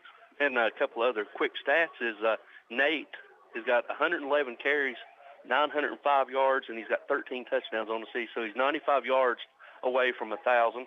Dalton coming in the year is 52 of 83, 739 yards, 6 TDs and 4 interceptions. The leading receiver is Jeriah. Jeriah's got 23 receptions for 405 yards. And then you got Teddy, who's got 18 for 411. And then Cade comes in with 10 for 81. You know, again, that's amazing. You know, you kind of wiped those first 3 games off. They wasn't running the ball till game 4. And Dalton didn't start quarterback until week 2, the second game of the year against Greenville. So really impressive stats there. Hope to add to those tonight. Yeah, and 2 other stats that really stick out. You know, coaches, they always want to say they want to be 50-50 split. Well, rushing on the year, Cyclones are 1,313 yards. We're averaging 164. Passing, we got 1,214 yards. We're averaging 152. 8 yards difference a game. Take that. Take that every time. That's almost 50-50. Yep, take that every time. Yep, and coming in on the night, overall, your Cyclones are 635 wins, 352 losses, and 26 ties. Sean is 152 and 47. And here at beautiful Citizens Bank Park, we're 48 and 5 since it's opened. Kind of a nice home field advantage. Five losses in 7 years. Yep, we'll take that too. Yep. So we're coming in. Stacy, let's go ahead and, as the band's coming on, let's go ahead and do our weekly picks. As we got a couple of very interesting games. We'll start out with big one up in the Gorge, Boone and Hampton. That's where we thought we would be tonight, Colin, until they move this game back here. So I know you're going to pick Boone. I've got a 5-game cushion. I'm going to go with the Bulldogs. I think it's going to be a very interesting game. I just think overall Boone's numbers. I agree. I'm just going to go for the upset. I know. I just want to clarify. Then another Thursday night game is Happy Valley and Unaka playing another Carter County battle. I'm going to go with Unaka in this game. I think we didn't get to see it a whole lot against that smothering defense the Bulldogs had last week when we were at Unaka, but I think they've got a little bit more now. Johnson County's better than when we saw them earlier in the year. The big old quarterback's been able to do something, but I think Unaka will have their way tonight. I agree with that one as well. North Green travels up the mountain tomorrow to take on Cloudland. I'm going to go with Cloudland. Yep, I'll go with Cloudland. Then we got a huge battle in Johnson City as DB rolls into Science Hill. Dobbins Bennett will beat Science Hill tonight. Oh, I went opposite on that. I think Science Hill will beat them. You think so? Yep, I do. Now Johnson County. DB they don't choke until the playoffs. Oh, okay. All right. Fair enough. Johnson County travels to Unicoi. Who? I went to Unicoi on that one. Who they Johnson play? County and Unicoi. Happy Valley played Unaka. Happy Valley played Unaka. Okay. Yep. Well, I'm going to go with Unicoi in this one. I'm going to go with Unicoi. Yeah, I'm right there with you on that one. Then East and Volunteer. Going to go with East. Yep. I went with East. And then we got another good contest, Maryville, who's looking at 4 losses, possibly 4 losses, playing Bradley Central. Did you go with Bradley Central? No, I went with Maryville. I'm going to go with Maryville, too. Maryville's had a chance to actually finish third. Yep. So with the loss tonight. Then, looking forward to next week's 2 opponents possible. You got South Doyle traveling to Gibbs. We'll go with Gibbs. That's who I went with. And then finally, you got Fulton and Carter. It's at Carter. Carter. I'm going to go with Carter. And we're even on that one. And then you got tonight's contest, Seymour and Elizabeth, and we'll go ahead and take your pick, and then we'll follow that up with what the Cyclones need to keep doing on offense to secure victory tonight and also going into the playoffs. Well, you talked about one of the most telling stats. They're 50-50 run-pass. I think you want to see that tonight. I know Coach Whitten in the past has kind of liked to run to set up the pass. What's worked for us, though, is to set up the pass for the run. Mm-hmm. We kind of joked about it here. We've heard him say it. Score the first play score. And that means they're going to put the ball in the air. And I think they're going to try to do that. Nate Stevens has been running phenomenal. So I see a heavy dose of just that. And I see them not taking their foot off the pedal until halftime, probably even into the third quarter, because this is a practice for next week. After that, we'll see if we can get some kids in, but I think that's the key for the Cyclones tonight. You pick up where you left off, and you don't let up, and you go. And I think also tell for the Cyclones is, we were off last week. Right. And, that's 2 bye weeks. And, these kids are hopefully they're hungry to finally play a game. And I hope that the same intensity as they had last time we was here at beautiful Citizens Bank, they continue that intensity and just continue to build on it as we continue to march toward the playoffs. Really, if you think about it, you can't have a worse open dates than the Cyclones have had. Right. Game week 2, you don't want that even if you are playing Greenville in week 3, and then the week before your final game before the playoffs, you don't want that as an open date, but that's where it fell. So it's important that they pick up that momentum and play once. Yeah. What do you look for? We watched some Seymour film. What do you look for Seymour? If you go back and you watch Seymour, the 3 games we got, they had 3 different quarterbacks. Right. I look for that same thing. We may see all 3 of them tonight. And the way Elizabethton's been playing, the way you keep the Cyclones off the scoreboard is to keep them off the field. And, I can remember those first 3 games where that defense played like heroes. Yeah. But, man, they were playing 60 and 70% of the snaps in the ball. That's really what Seymour wants to do, to try to do to keep the Cyclone offense off the field. And if you listen to the Coach Sean Witten show, he's still looking for that special teams touchdown. He's wanting to try to score in all facets and have all 3. I spoke to him earlier about the, special teams play with the kickoff because it's starting to get cold. Yep. When he starts to get cold, special teams, it's a lot different in getting the ball 1st and 10 at the 35 versus 1st and 10 at the 20. Well, and they've done some smart things, and I'm sure Dove had something to do with it. And Sean, those punts, they got 2 people back there. Yeah. We're not trusting one person to do it. Those lost yards, we don't have it. When the punt goes over the head, we got 2 people back there. Kickoffs the same way. 2 people back there. If it doesn't go in the end zone, you get that thing up the field where it needs to go. And that's the kicking's vastly improved. The punts, if it doesn't get a long way in the air, we're getting good bounces on those. The kickoffs have been better. So, I just think it's really important that we see all 3 facets early and often tonight. And there's Stacy's keys to the game. So let's go ahead and go back to Stacy for another break. When we come back, we'll have tonight's starting lineups and the captains, and then we'll have the kickoff to Week 10, the final week of the regular season. We'll be back after this 2-minute word from our sponsors. The Ridgewood Dining Room is wide open for your dining convenience. Ridgewood is still the Tri-City's best barbecue, and you can come into the Ridgewood Dining Room any day, Monday through Saturday, starting at 11 a.m., except for Sundays and major holidays when the Ridgewood is closed. Call in orders to the Ridgewood at 538-7543. Ridgewood is still the best barbecue in the region. Ridgewood fries are made from genuine Idaho potatoes, and only Ridgewood has Mrs. Profit's original baked beans. The Ridgewood, Old Highway 980 at Bluff City, just 6 miles north of Elizabethton. The Jeweler's Bench has been part of Elizabethton for 22 years. John and Sherry want to thank each of you for making it possible. The Jeweler's Bench offers in-house repair services such as ring sizing, rhodium plating, chain repair, pearl restringing, and much more. Shop the very wide selection of quality jewelry on the Jeweler's Bench website from the comfort of your own home at jewelersbenchtn.com. And find us on Instagram and Facebook. The Jeweler's Bench, across from Hardee's on Broad Street, Elizabethton.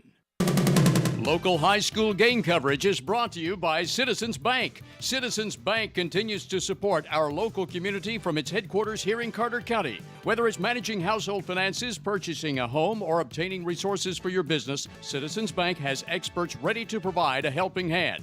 Find out more about the Citizens Bank Local Advantage at one of our convenient locations or visit citizensbank24.com today. Bank your own way. Citizens Bank, equal housing lender, member FDIC. What began as a vision for a young nurse is now a heritage for over 4 generations at Ivy Hall. With a 5-star rating by Medicaid Medicare, residents at Ivy Hall receive the best physical, speech, and occupational therapy in the area, and now respiratory therapy services are offered on staff too, all in a new state-of-the-art facility. Physician and nursing services to aid the healing process are also provided. All insurance is accepted at Ivy Hall, now hiring at 301 South Watauga Avenue, Elizabethton, and online at ivyhallnursinghome.com. The brother-sister team of Dale Williams and Judy Veneman at Rainbow Realty and Auction are proud to support this broadcast of Elizabethton High School football. Dale and Judy have a request for you to pray for their nephew, John Williams, owner of Dino's Restaurant, who has been diagnosed with cancer. John is a proud graduate of Elizabethton High School and played football for the Cyclones himself in his high school days. Please pray for John and his family members as he battles this disease. Dale and Judy at Rainbow Realty will truly appreciate your prayers for John. Depend on Valley Forge Wholesale Cherokee Drive behind Tractor Supply to be fully stocked with all the essential items, toys, and gifts you'll want this holiday season. WBEJ. All right, ladies and gentlemen, welcome back as we're right under 6 minutes till we kick it off here, week 10. We'll go ahead and hit tonight's starting lineups. We'll go ahead and start the offense, and I'll go ahead and do the offensive line for Seymour. Starting at center for Seymour Eagles, number 55, sophomore Sillers Dalton. And he's starting at one tackle is number 56, junior Jerry Isaacs. And starting at the other tackle is number 69, Kingston White. And starting at your two guards, you got number 75, sophomore Braden Owen, and also number 74, sophomore Sanjay Samante. Cyclones counter number 78 at center, the big senior Sam Bowers. Left guard number 79, Josh Hayes. Left tackle 77, Caden Drain. On the right side, we have number 50, Seth Campbell, at tackle. Right guard number 56, Jacob Whitaker. Tight end number 28, Justice Wallen. And then starting at your four wide receivers for Seymour, you'll have number 4, Carson Bynes Jr. You also got number 6, Jaden Shanklin. He's also a junior. You also got number 10, senior Tyler Bruchelle, and number 11, Connor Hilton, senior. Cyclones counter at wide receiver, number 19, Teddy Orton. Number 5, Cade Russell. Number 9, Jeriah Griffin. And then starting at your quarterback and running back. Quarterback for Seymour is number 2, senior Josh Nevins. And he's followed by tailback is number 22, Ty Thompson Jr. Cyclones counter with 2 seniors, number 18 at quarterback, Dalton Mitchell, and number 21 at running back, Nate Stevens, as the Cyclones come running on the field. Orange out here at Citizens Bank Stadium, all orange football pants, orange football helmets and jerseys, carrying American flags, Tony. Yep, and bringing it in is Big J. He's bringing them in. Big Jaden Moorfield, the last one in, is like you said, Stacy, it's an orange out for this Cyclone, as Seymour is going to be dressed in white tops with blue bottoms with blue numbers as they come on to charging onto the field. We'll have tonight's captains, and then Stacy will have a special tribute. If you want to go ahead and make a special tribute to Richard. We'll do that after we'll get the captains here. We're going to shout out back to the station. Picked up the paper last week, saw class of 77 at Hampton High School. Our own Barton Edens having a reunion up there, so a quick shout out there to Barton. I'm sure he'll love that, and we'll hear about it at break, but shout out to Barton there. We've got... well, before we do the captain... they're going to come out and they're going to do the national anthem, so we'll send it back to the station. We'll do a 3-minute timeout as we have the prayer, the introduction, and and we'll honor our nation with the singing of the national anthem by the Mix Ensemble. We'll have Barton fade us back in near the end of that so our listeners can enjoy that. We'll be back after this 3-minute timeout.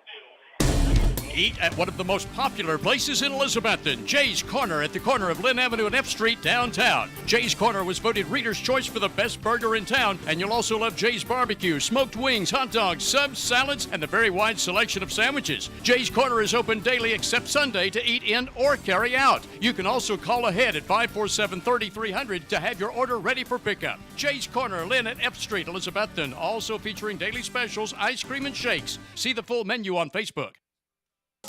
The Rocky Top Garage Door showroom is now located at 401 Hatcher Lane, Elizabethton. Owner Mitch Barlier has provided sales, service, and installation of garage doors for over 30 years, and Rocky Top Garage Doors is Elizabethton's Amar Door and Linear and LiftMaster door opener dealer. Tell them what to do if their garage door breaks, Lexi. Call my papa at Rocky Top Garage Door, 518-1516. That's Rocky Top Garage Doors, your Amar automatic garage door dealer. Learn more online at rockytopgaragedoor.com. Imagine the car you've always wanted at a price you can afford. Dreams do come true, so get the car of your dreams with a Happy Valley Credit Union auto loan. The Happy Valley Credit Union has great rates on loans for new and used cars, trucks, and vans too.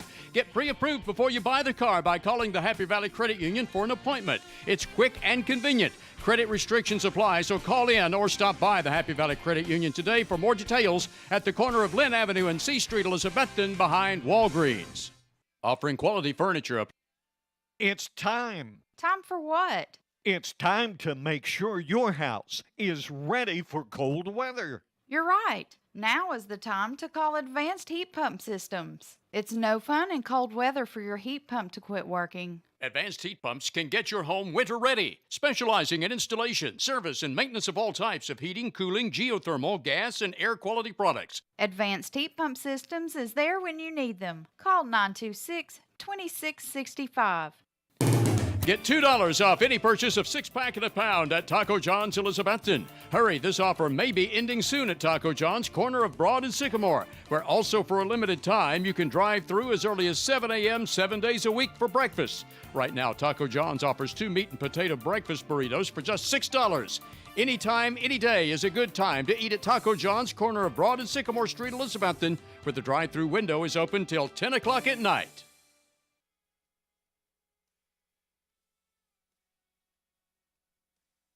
For the best carpets, hardwood floors, vinyl, ceramic tile, laminates, and waterproof flooring, see Winchester Quality Flooring, 110 West Elk Avenue, Elizabethton. Better than ever. WBEJ. All right, ladies and gentlemen, welcome back to beautiful Citizen Bank Stadium as we just had a lovely mixed ensemble from the, or national anthem from the mixed ensemble, Stacy. We'll go ahead and do tonight's captains. Looks like captains for Seymour Eagles is number 9, Oliver. Also number 11, Hilton. You got number 2, Nevins. Number 35, Rowe.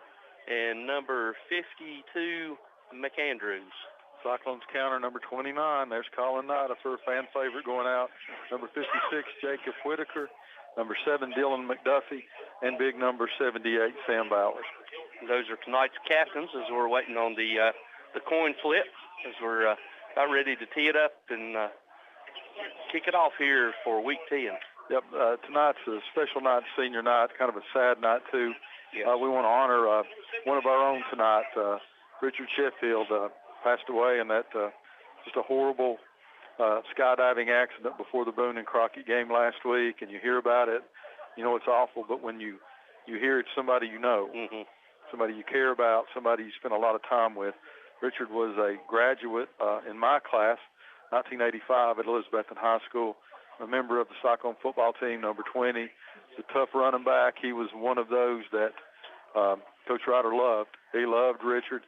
He was tough. He's married to Kim. He was a year ahead of us in high school. All these years they've stayed married. 2 wonderful sons, twins, Casey and Stacy, who jumped with him. And just our heart goes out. Funerals tonight. A lot of my class, 1985s there, and appreciate all of the work they've done to send flowers and honor Richard. And just our thoughts, our prayers go out to Kim and the boys and the entire Sheffield family, and just know they're thought about tonight in our prayers. Yep, I'll second that. And just remember his parents too, his mom and his all his brothers and sisters. So it's a tragedy, and I know that he'll be missed, so we'll just all special remember him. So we'll go ahead and got our kickoff. Yep, Rob Stout woke up there, but not too much because he's giving us a redo here. He says one more time, shout out to Richard Norris, attorney at law. Our shout out tonight brought to you by Stouts Riverside Auto. Richard Norris, handling your legal needs and real estate with a smile. Richard's headed to the lake, so if you see him, tell him throttle up and trim her down. Let's go boating. Thanks to Rob Stout at Stouts Riverside Auto for our small business shout-out.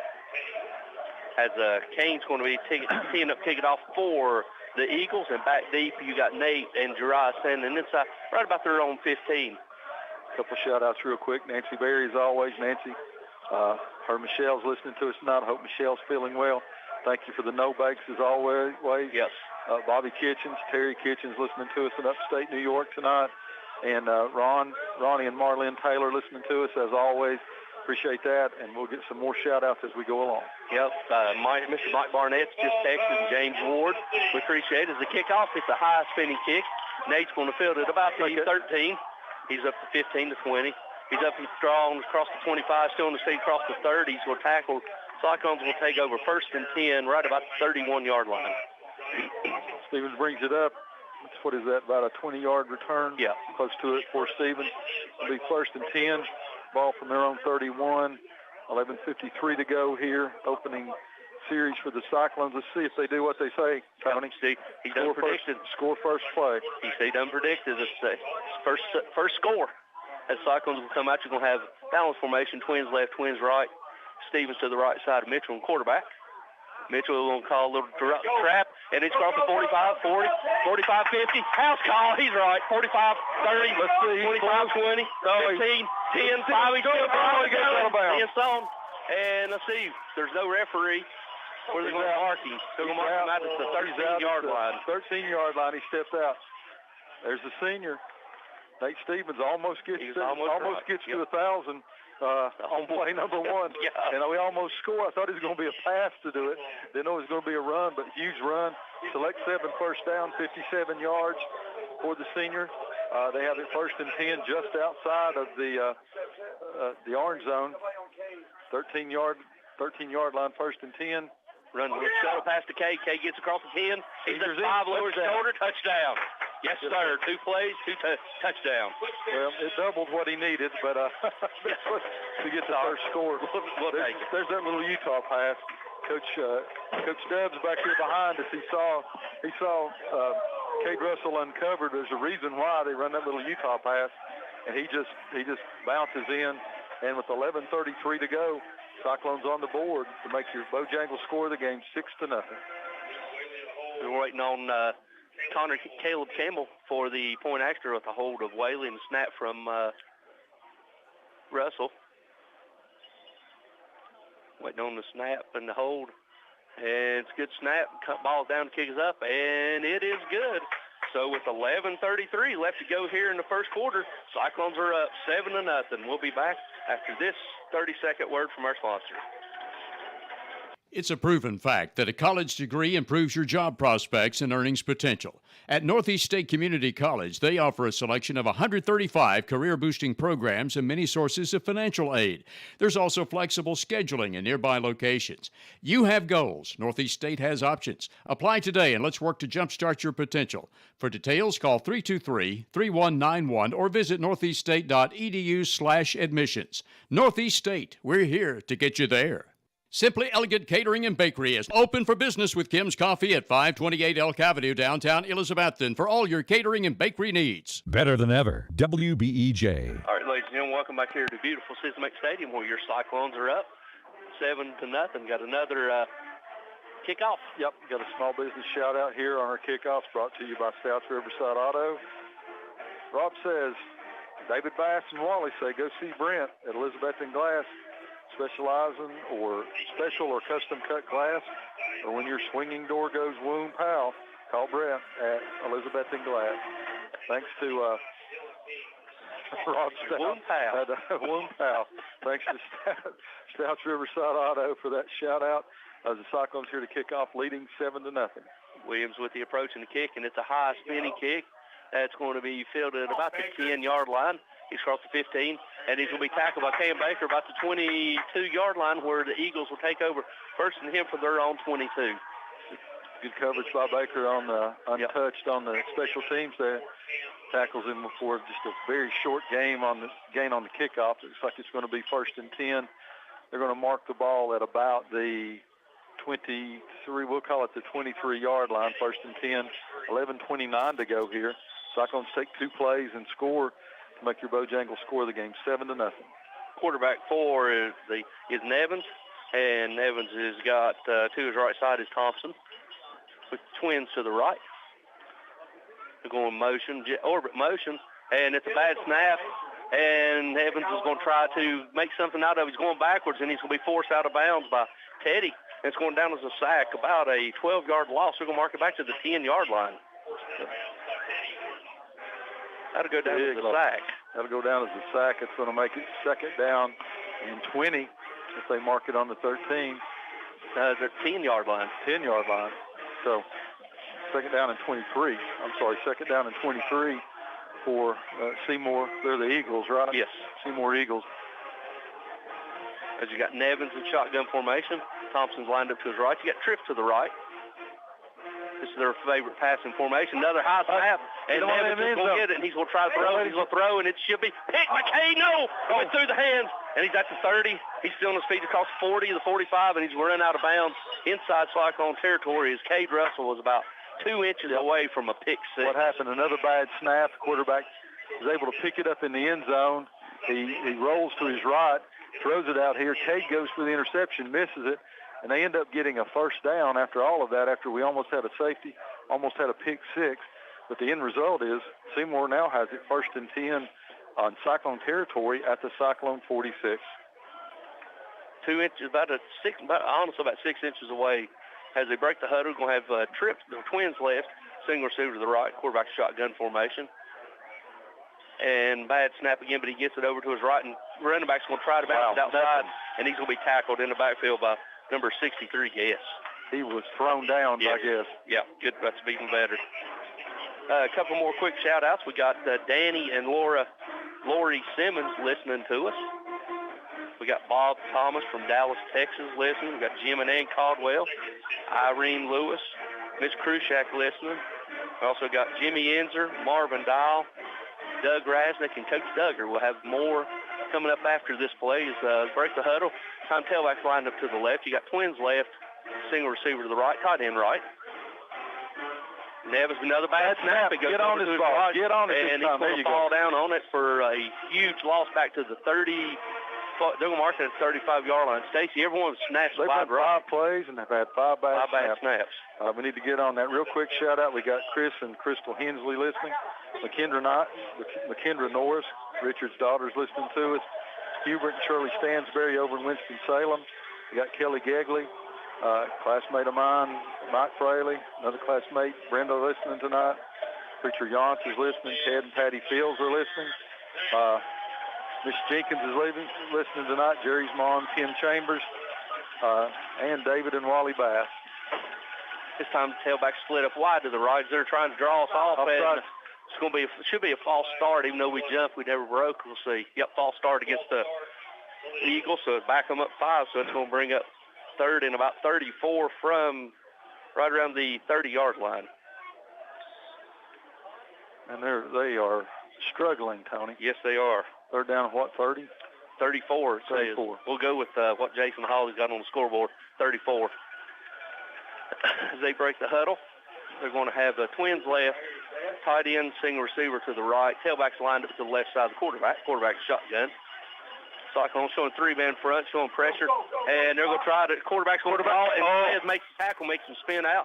He's still on his feet across the 30. He's going to be tackled by, who's that? Caleb Holzer after about a 3-yard gain. Zeth Mullins read it perfect. He had him, but just got out of a shoestring tackle. As they've been doing, though, that linebacking core for the Cyclones, they're quick to close here the last few weeks, Tony. A real marked improvement in the play. Holzer that time's able to come from that right side linebacker, forces Seymour back to punt. We're going to call it 4th down. It's still not 33, but it's close. We can get it. I think we can get one right here. And it's a snap, and he's doing it away, and it's a high kick. It's going to be fielded by Jeriah right around the 31. Jeriah he's break out to the right side. He's across the 35-40, 45-50, 45-40. Good block by Eli Williams. Williams has got him down inside the 25, and he fumbles it out of bounds right at the 22-yard line, where your Cyclones will take over 1st and 10 from the Eagles 22. Smart play. Nate Stevens had a chance to give a bad block back here. He let up, didn't touch him. So did Eli Williams right Eli here. Williams did too. There was one good pancake out there. I didn't get the number. Zeth, number 7, continues to play hard. Long return by Stevens. It's going to be 1st down and 10 for the Cyclones on the Seymour 22-yard line. 8:22 to go in the first quarter. Cyclones lead in your Bojangles score of the game, 7-0. As we're going to have trips to the right, H-back with Russell. Tailback is Stevens. Stevens going back to pass the quarterback draw. No, Dalton's got him on the wheel route. Nate Stevens, touchdown. Give him yes, sir. All the way. Got a flag down here. Let's see what we got. It's from that side judge over there. It's going to be some kind of legal formation, it looks like. Coach Dove said we had 4 on. Let's see if they pick. Ineligible downfield. Ineligible. Took just a second to let Nate get down there. Maybe sometime we got some linemen going down. They're calling that a lot this year, Tony. Yeah, We've seen it a whole lot. So seems like it's in spurts also, like the obvious ones when they're 6 yards, 7 yards down the field, they don't call, but for 3.5, they'll take it. I don't know if it's it's a point of emphasis or what. We've just seen way too many of that. Yep. So Cyclones are going to have trips to the right, 1st and 15, trips to the right. Stevens will be in new pistol formation. We've got tight end Wallen to the left. Wallen will be on one of the Wallen boys for our interview. This time Stevens flips over to the right side of Mitchell. Mitchell's back to pass. Play fake. He steps up in the pocket. He's still looking. He throws, and he's going to be tipped as it was trying to throw across his body to Teddy Orton, but linebacker got his hand up. You said the magic words, throw across your body. Do not do that on the run. Falls harmlessly to the ground. Going to bring up 2nd down and 15 while still on the 27, 8:08 to go here in the first quarter. Cyclones lead 7-0, looking to add to that. Yep, split backs. Russell to the left, Stevens to the right, Twins to the right, tight end right. And they're going to try Stevens. Stevens going over the left side. He spins. He's down inside the 20. He's still on his feet and still drives down inside the 10. He's going to be tackled, but not before it's enough for a select 7 first down for your Cyclone. 1st and goal from the 10. Didn't go down, spins, gets an extra 5 yards after that spin. Cyclones going fast. It's going to be a select 7 first down, as Tony said. Cyclones look good now, Tony. Got a quick shout-out here. Judge Jim Goodwin and Kristen is listening tonight over in Blumpville. Glad to have them listening to us. Another former Cyclone. And this time we'll play fake, and it's going to be Utah pass to Russell. And nice play by the outside linebacker. He comes shooting in and made an adjustment, tackled Kay for only about a 2-yard gain. Ran that from an opposite side than it was before. Mm-hmm. Going to bring up 2nd down and 9. 2nd goal from the 9, I should say. Clock down to 7:12 to go here in the first quarter. We've got Twins right. Stevens is lined up to the left. Russell's the H-back lined up to the left. He's going to jet motion. Drive's going to get it. He's going to try to go across. He's in there in the end zone for a touchdown. Good block by number 51, Tyron. There was a good block by the entire orange wall on the side. Tyron Smalls was right in there. Good job by the Cyclones. Easily, Gerard takes it into the end zone to make the score 13-0. Bojangles score the game as we await the extra point attempt at exactly 7 minutes to go in the first quarter. And that'll go down as a pass because that was one of them touch passes, Stacy. Yep, it really was. Good job by Gerard. Excellent job, though. Like Dub said, there was an orange wall on this side. He just walked right into the end zone. Waiting on the snap and the hold, and the extra point snaps down to kick us up. Ooh. And it is good. So with exactly 7 minutes left to go here in the first quarter, your new score, sponsored by Bojangles, Cyclones are up 14-0. We'll be back after this 30-second word from our sponsors.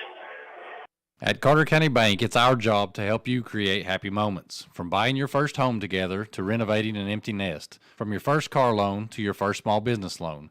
We're here to help along the way so you can focus on the happy moments. Carter County Bank, in the business of happiness. Learn more at www.cartercountybank.com. Carter County Bank is locally managed to support our first priority, Carter County, and the people who live here. A division of Bank of Tennessee, equal housing lender, NMLS number 430203. Offering quality furniture, appliances, and bedding for the entire home since 1936. Shop locally at Richie's Furniture and Sleep Shop, downtown Elizabethton. All right, ladies and gentlemen, welcome back here to Cincinnati Stadium, where Cyclones are up 14-0, Stacy. Small business shout-out here on the kickoff from South Riverside Auto. Speaking of pancakes, Carter County Tradition, the Southern Restaurant, East Elk Avenue, historic downtown Elizabethton. Breakfast all day with a smile. Go get you some. He's big on those smiles tonight, Rob, isn't he? He must be happy for some reason. He is. The Williams with the approach is the high spinning kick. That's going to be fielded about 6-20. It's fumbled, and luckily it takes a Seymour bounce, and they jump on the 25-yard line. We'll take over 1st and 10 if they're on 25. Got another couple other quick shout-outs, Stacey. We got Red and Grace Canner, who are listening to us. We got Mama Gloria listening to us. We got Jerry and Barbara. We got Mr. Rick Osborne. Also got Misty Apsher and David Harris listening, and also got Cody Meadows and Mike and Jan Malone. Got Mary Ellen Williams listening tonight. We got Irma Nidifer listening to us up on Stony Creek. Jarfly Duggars listening to us. Also got Terry Lee Williams, Coach Jim Crow, and Coach Gary Elliott listening to us tonight. Another high snap went through his hands, and he's going to fall on it inside the 10, back to about the 8-yard line. Stacy, that's about 7 snaps and about 6 bad ones. I'd go stick the hands under the fanny of the center, I believe. Or if I was Seymour, go to another center. Go to another center there. I mean, those aren't just they're a little bit off. They're over the head. They're to the right. They're all over the field. It's great for the Cyclones. It's horrible for the announcers that have to figure out how many yards it is for a first down. So we're going to say it's going to be 2nd down and 26. They're going to mark that ball all the way back at the 9-yard line. Yeah, you got twins to the right, single receiver to the left. This time it's better snap. Quarterback's rolling out to his left. He's rolling. He's looking to turn his shoulder, and he's going to throw it. And it's going to be in and out of the intended receiver's hand. Fall harmlessly after the Cyclone goes after it, so it's going to be incomplete. So it's going to bring up 3rd down and 26. He looked kind of surprised that he got the snap that time. Yeah, he did. That? Yeah. He almost handcuffed him. He's got a pretty good arm right there, though, running to his left. He leaned back and threw that right just over the arms of one of the Cyclones defender, but unable to connect with the receiver, so it falls incomplete. It's going to bring up 3rd down and 26. Ball still on the 9-yard line of the Eagles at 6:06 to go in the first quarter.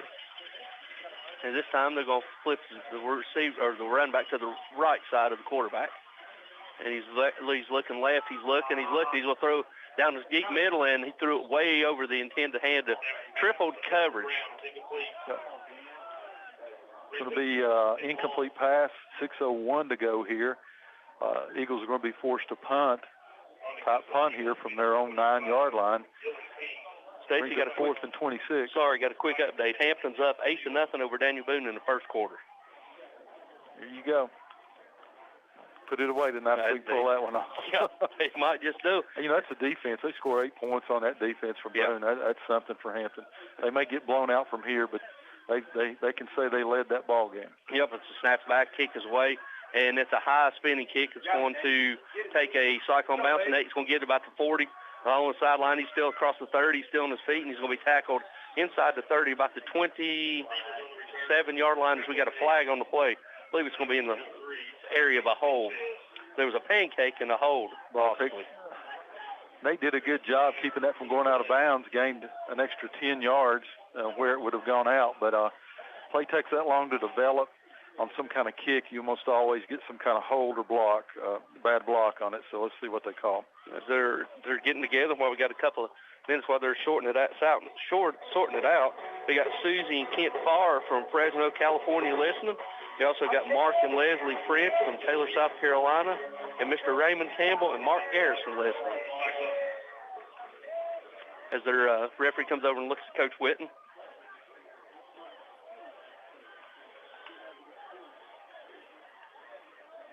They'll make him kick again? I don't know. He's got the offense out there, so.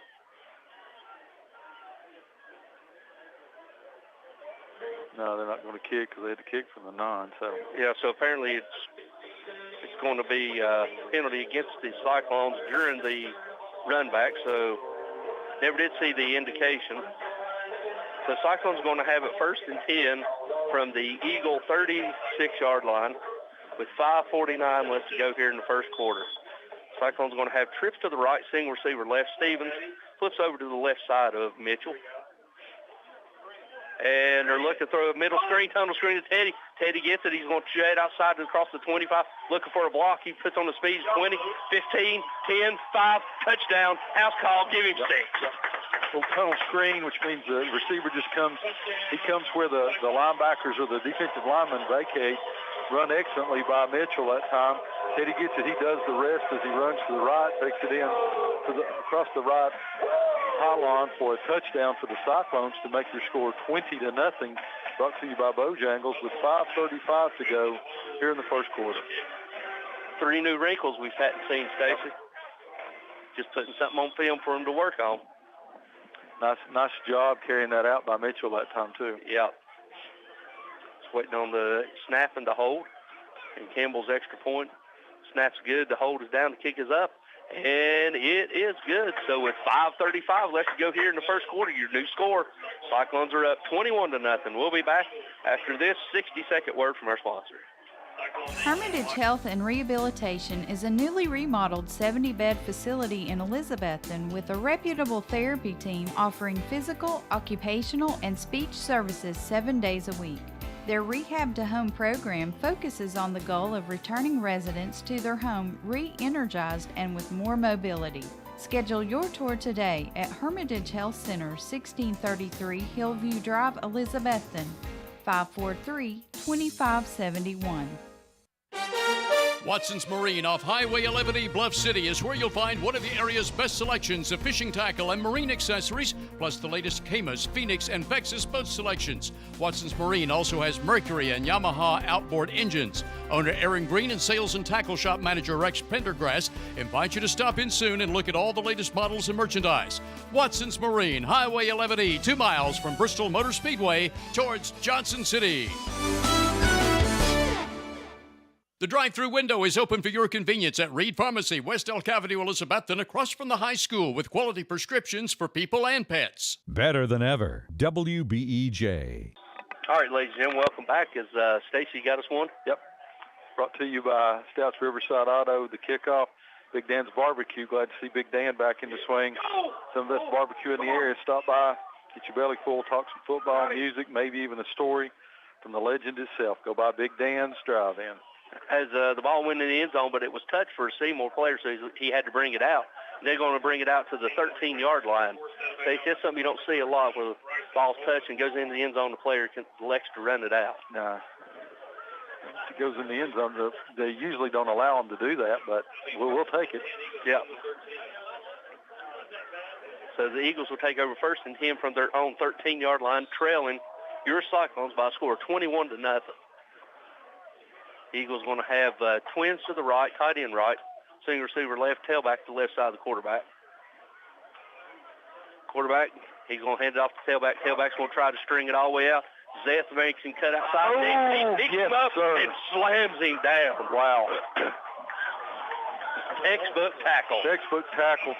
Seth Mullins takes on that blocker, runs him out exactly what he's supposed to do. 21, not only can he run the ball, he shed that receiver, picked him up, laid him down just like you're supposed to. Tackle for a loss by number 21, Nate Stevens. It's going to bring up second down and 13. The ball's now on the 10-yard line. Doesn't want any of that. No, Coach Ryan like that. Coach Ryan wouldn't like that play. That's just like tackling them big orange dummies down there on that one, wasn't it? Wrap and drive. They're going to have tight end left, single receiver left, twins to the right. And another bad snap. Quarterback's fighting it. Go all the way back to the goal line. He's going to throw. And he's going to throw right in. Eli Williams in and out of his hands. Oh, he'll never have another one like that. Worst place he could hit him, right between the 1 and the 6. Exactly. Incomplete pass going to bring up third down for the Eagles at their own 10-yard line. 4:31 to go here. They continue to struggle with the snap, continue to struggle on offense as we continue to marvel at that tackle by Nate Stevens. Coach Dub says that's what happens when you don't miss practice for 7 years. Exactly. And work hard every day. So good job by Stevens on that. Third down, 13. Here comes the Cowbells. Yep. As you're going to have twins to the left, single receiver to the right. Another bad snap. Quarterback gets it. He's going to roll out to his left. Now he's chasing mid. Eli Williams got him, slams him down inside the 5 and close to about the 3-yard line as... No, Bryson! Oh, you can't do that. We just had a punch thrown. Yep, he's out. Number 67. Number 67 for the Cyclones. Landon Hughes, he's out. I don't know what he's doing there. As usual, just like the referee see, we only saw the second hit. Yep, he got pushed all the way into he was blocked all the way into the end zone. He comes back up and hits him in the back of the head. So not only is he out today, he's out next week for the playoffs too. Just a dumb mistake right there by the Cyclones. You know, the Eli Williams gets a sack almost back into the end zone, but they're going to mark it at the 3-yard line. He gets pushed all the way back by his blockers to the goalpost. We see somebody running out Dubs yells behind me, scares me to death. He says no, yeah. He says no, and I look, and about that time we see the punch in the back of the head. So 67 is out. It's going to be a 15-yard personal foul penalty. It's going to give him a first down, and he's going to be ejected not only for this week but also for the ball game next week. Yeah, you can't harm your teammates. No, he just lost his head. He took a fence being blocked. He's blocked all the way into the fence, all the way back there. You can look at the Edward Jones. You can see the banner. It looks like it's crumpled because we're waiting on now we give the referees are going to pick up all the flags that they ever owned. It's going to be a dead ball, personal foul against Seymour. Then we'll have dead ball, personal foul against Seymour again, dead ball, unsportsmanlike against the Cyclones. He's been ejected. So it should be offsetting fouls, and number 67 will be ejected. So they're not going to get the first down. They did something before that. Yeah. Well, big deal is next week. Yeah, big deal is next week. He's out. Can't have that, but. FM 107.9, AM 1240, WBEJ. Should be fourth. Fourth down. It should be, yeah. Elizabethton, Tennessee. No, I don't. They're still sorting it out. If the play stands, it'll be fourth down. On the dead balls, let's see what they do. Coach Whitten's looking for he's getting an explanation from the referee.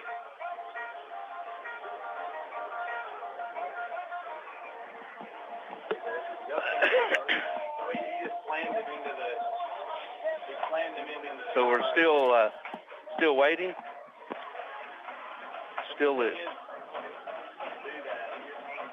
Still trying to explain it. Wes, can you pull us up some scores while we're waiting for the referees? Hampton's still up by a score 8-0. Unaka's up on Happy Valley in the second quarter, 8-0. And Farragut gets up 14-7 on Berrigan in the second quarter. Those scores courtesy of Coach T and Wes. As the referee now, he's running over to talk to Seymour's head coach. Well, they marked that ball. It's going to be on about the 2-yard line. It's going to be 2-yard line, and it's going to be 4th down and 21.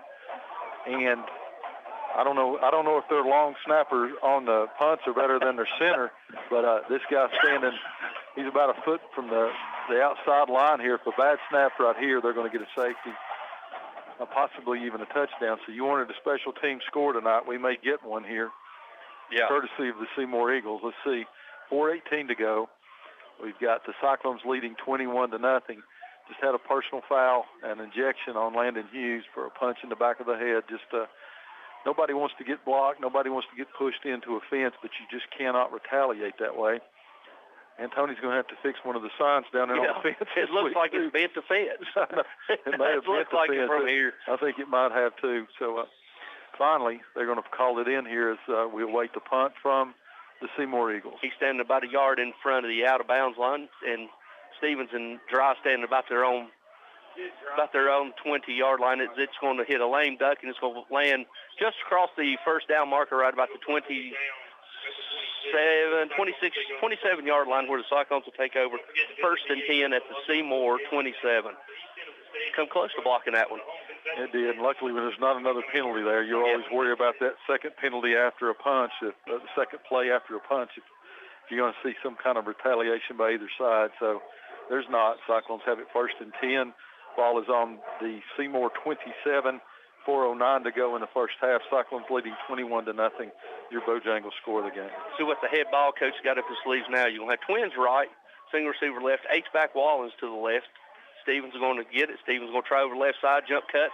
He's across the middle and across from 14. He touchdown. Give him 6. 10-5 touchdown. Nice jump cut. Nice jump cut by the Cyclones. 27 yards. 27 yards by the senior Nate Stevens. Plays on defense, makes that play on offense. Cyclones go up 27-0. Just like that. 3:59 to go until halftime. Nate's he's seeing so much better. First quarter. Yeah. Nate's seeing the field so much better right now, Stacy. 3 carries, 100 yards. So, according to my calculations, and Wes, he's over 1,000 yards. Let's add to that just to make sure. 33 yards a carry. I'll take it every day of the week. I was waiting on the snap and the hold from extra point from Campbell. Snaps down, the kick is up, and it is good. So with 3:59 left to go here in the opening quarter, your new score, Cyclones are up 28-0. We'll be back after this 60-second word from our sponsors. Sometimes we each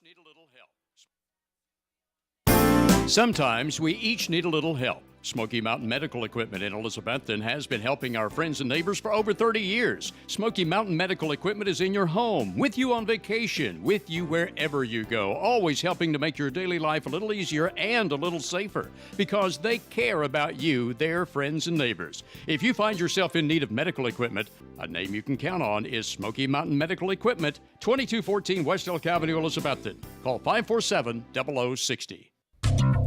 Carter Finance proudly supports the Elizabethton Cyclones. Come see the friendly people at Carter Finance for a cash loan. You can get a personal and confidential loan as small as $100, or if you need more for bill consolidation or home improvement, Carter Finance makes both home and land loans too. Carter Finance will also pay off your high-cost title loan or check advance. Call 542-2177 or come by Carter Finance at 412 Railroad Street, Elizabethton, and go Cyclones! Visit the Coffee Company in downtown Elizabethton for handcrafted coffee drinks, sandwiches, and salads. Go Cyclones! Better than ever country. WBEJ. All right, ladies and gentlemen, welcome back to beautiful Citizens Bank Stadium. Williams kicks off. Nice job by the Cyclones. Cam Baker, number 4, comes down, loses his helmet, but makes the tackle on the 17 on a kickoff brought to you by Stouts Riverside Auto. Small business shout-out. Here's a new one. Porto Nueva Restaurant. New Mexican restaurant in town. It's your favorite Mexican dishes as well as steak and fish. Rob says they're opening at the end of the month. Let's hope so. Porto Nuevo Restaurant brought to you by Stouts Riverside Auto. If Rob said it, let it be known. Wes is ready for them to open. Only if the bar is. 28-0. Cyclones lead. 3:53 to go in the first quarter. It's a slow-moving first quarter. This time Seymour's going to try to run to the left, and he's going to be tackled behind the line of scrimmage for a loss, and he's tackled by, looked like it was number 63, I guess. Good job by them. They're going to say he lost a yard. Going to bring up second down and 11. Ball is on the 17-yard line of the Eagles. 3:27 to go here in the first quarter. Cyclones up big, 28-0. Yep, hitting on all cylinders. Looks like we picked up where we left off. As the Eagles going to break the huddle, we're going to have a tight end, twins left, tailback to the right side of the quarterback, single receiver to the right. Quarterback waiting on the snap. And they're going orbit motion from left to right, and it's a high snap. That's in the end zone. Get him on him. Get him. And he's going to be throwing it, and it's going to be picked off by Luke Bailey. Luke in the end zone, touchdown. Give him 6. That's why you jump on that ball, you fall on it, get a safety. He did, he throws it. Whaley catches it on the dead run. Pick 6 by the Cyclones.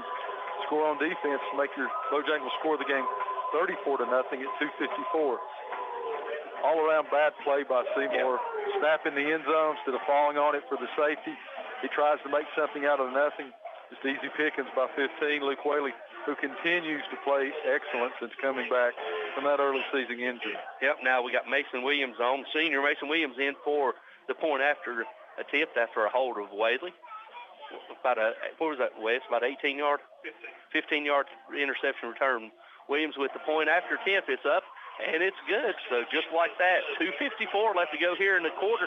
Your new score, sponsored by Bojangles, where you can go get 2 sausage biscuits or 2 steak biscuits for $4. We'll be back after this 60-second word from our sponsors. Warm up before you go to the remaining football games with Johnny Red's Hot Chicken at Dino's Restaurant, downtown Elizabethton. Ask your waiter or waitress for more information on Johnny Red's Hot Chicken, or enjoy the hot Italian entrees like lasagna, spaghetti, ravioli, and others, or even the numerous American favorites like hot hamburger steak with mashed potatoes and gravy, or even a ribeye steak. On Fridays and Saturdays, Dino's also offers a 10-ounce prime rib dinner with salad and side. Dino's, downtown Elk Avenue, Elizabethton, open from 11 a.m. Monday through Saturday. Come in today to Clayton Homes of Elizabethton on the 19E bypass, building back bigger and better for its customers and also now under new management. Come see Clayton Homes today, Team 811, the low price leader where it's done right the first time. Clayton Homes Elizabethton has homes to fit almost anyone's budget from 900 square feet to 2,500 square feet. Come see the home of your dreams today at Clayton Homes of Elizabethton, 1581 Highway 19E bypass, building back bigger and better, especially for you. Depend on Valley Forge Wholesale Cherokee Drive behind Tractor Supply to be fully stocked with all the essential items, toys, and gifts you'll want this holiday season. WBEJ. All right, ladies and gentlemen, welcome here to Citizens Bank Stadium, where it's a kickoff and it goes into the end zone. It's going to be picked up and brought out as it's down to the 18-yard line. Williams got all of that one, Stacy. Yep. Rob's run out of business, so we'll let that one be by Stouts Riverside Auto. We'll give him a plug. Kickoff. Yeah, we'll give that small business a plug. All right, Cyclones on the interception return for a touchdown go up 35-0. 2:47 to go here in the first period. Let's see what Seymour does this time.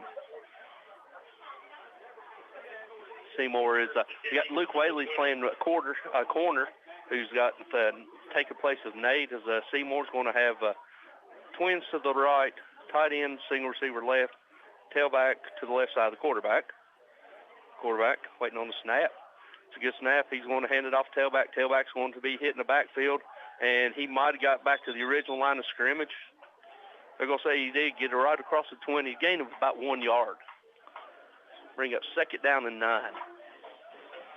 Cyclones, I hope they're told to keep their cool head. Seymour's getting frustrated down 35-0. They're going to pick a fight. We've already had one ejected. We got to make sure there's no retaliation here by the Cyclones. Bring up 2nd down and 9. Ball's on the Seymour 21. We're down to 2:15 to go. Still in the first quarter, but Cyclones up big, 35-0. We got Jeriah Griffin in at playing safety for Dalton. As Seymour's now they got twins to the right and tight end right. Single receiver to the left. Cyclone showing blitz, and quarterback runs into his running back, and he's still going to be forced out of bounds and short of the 25-yard line, up about the 20. They'll mark him right to 24. Cyclones run in number 32, Andrew Blevins. Number 53, Bailey Cannon. Bring out Adams. Can't see who else. Small. Xavier Small. Bring up 3rd down. 5. Ball on the 25-yard line of the Eagles. Clock's down now to 1:47 as he goes out of bounds. As the play clock's down to about 12 seconds. They finally break the huddle. We'll have twins left, tight end right, single receivers right, tailbacks to the right side of the quarterback.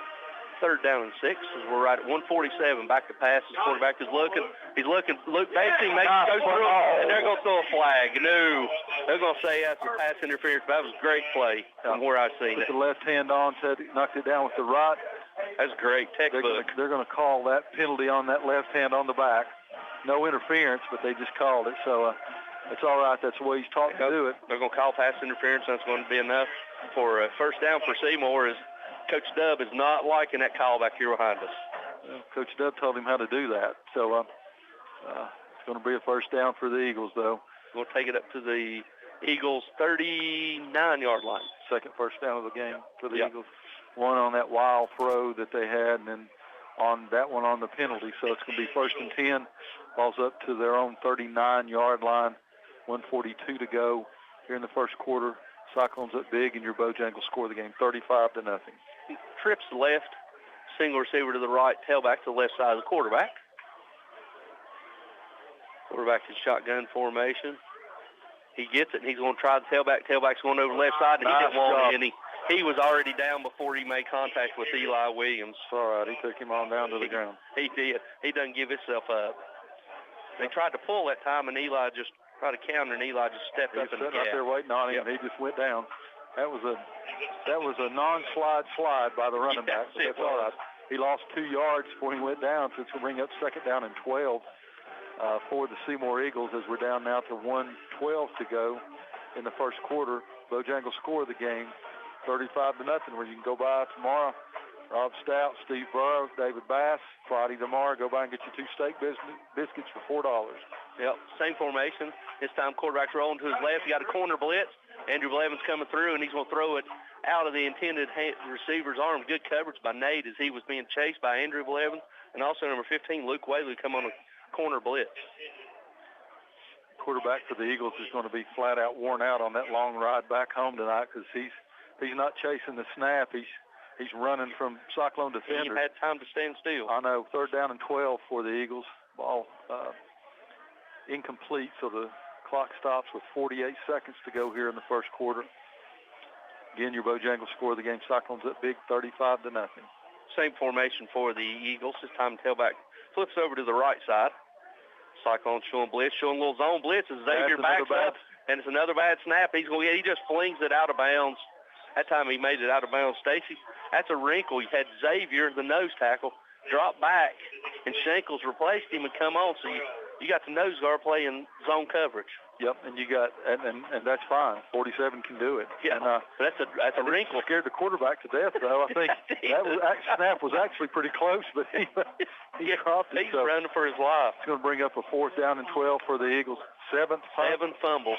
7 fumbles in the first quarter. First quarter by the Eagles. It's going to bring up 4th and 12 to go. They're back to punt here. I believe I'd have their long snapper start snapping on the offense. Yep. Oh, being Rich God, as this ball's going to go out of bounds.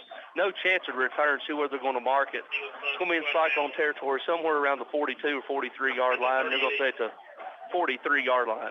So Cyclones will take over. 1st and 10 at their own 38-yard line with 36 seconds left to go here in the first quarter, leading by a score of 35-0. I think Jordy told him that. Stick your hands out, you got that punt. So Cyclone's going to take over. 36 seconds to go here in the first half. Ball is on their own 43-yard line. So Russell's now your tailback. You're going to have tight end twins right.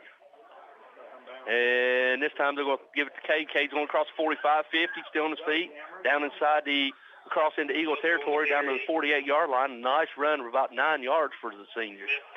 And his helmet comes off. So he comes out. Stevens coming back in. Luke Whaley's coming in. Cam Baker's coming out. We got Blevins, number 11's coming in. Yep, so we're going to have balanced formation, twins left, twins right. Stevens lined up to the left side. Is just probably not going to get the play off. The play clock, game clock's down to 2-1. And nope, they didn't see it as he let him go with it. As it's going to be thrown up to Luke Whaley. Luke Whaley's got it inside the 10, inside the 5, and he's going to be tackled short of the 5-yard line at about the 4, at about the 6. Nice pass, and that was the end of the quarter. Yep. That's the end of the quarter, ladies and gentlemen. We're going to send it back to the station for this 60-second timeout. When we come back, we'll have the start of your second quarter. Cyclones up 35-0, and they're going to have it 1st and goal from their own 6-yard line. I'm going to turn over this headset and let Ron Whitten knock out a little of this energy here before he wears our floor out here and talk to you a little bit. And I'll come back at halftime, but Tony and Ryan will be back after this 60-second word from our sponsors. Home loans, construction, auto, and personal loans, all available now at Elizabethton Federal Savings Bank in Elizabethton, Johnson City, and in Mountain City. Elizabethton Federal Savings Bank is your hometown independent community bank since 1937, also offering business checking, certificates, IRAs, and both mobile and online banking. Stop by the Elizabethton Federal office nearest you for more information. Apply for a mortgage online at elizfed.com. Elizabethton Federal Savings Bank, equal housing lender and member FDIC. Signature Healthcare of Elizabethton Rehab and Wellness Center has been faithfully serving the Elizabethton and surrounding area for the past 37 years, offering physical, occupational, and speech therapies tailored to meet your specific needs. The facility is clean, faces are friendly, and they strive to provide the best care to all who enter their doors.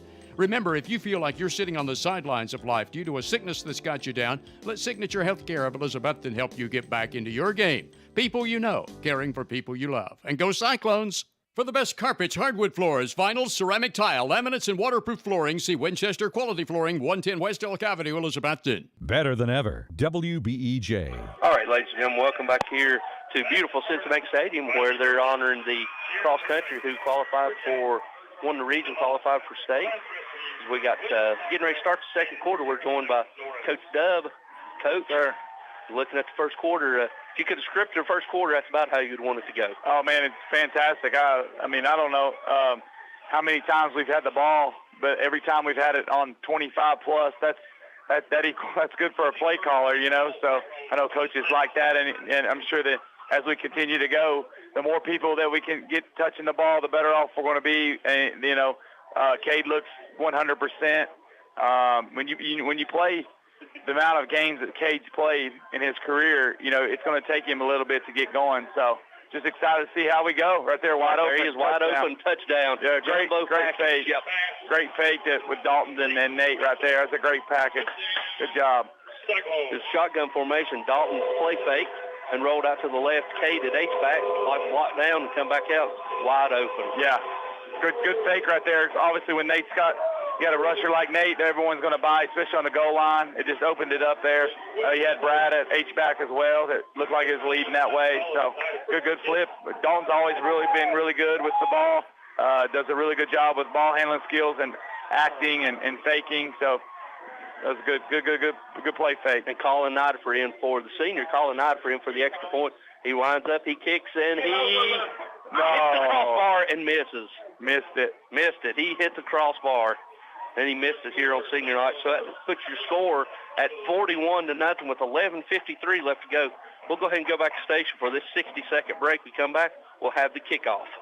We'll be back after this word from our sponsor.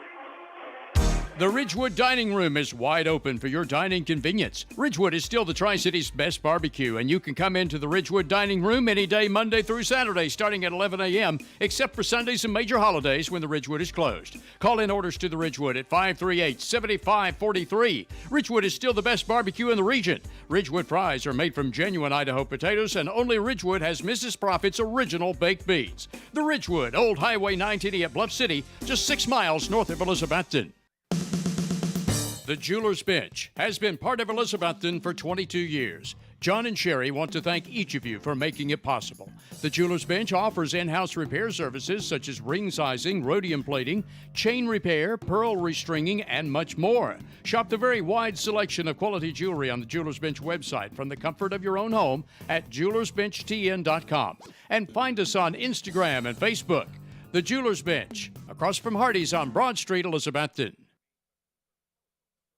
Simply Elegant Catering and Bakery is open for business with Kim's Coffee at 528 Elk Avenue, downtown Elizabethton, for all your catering and bakery needs. Better than ever. WBEJ.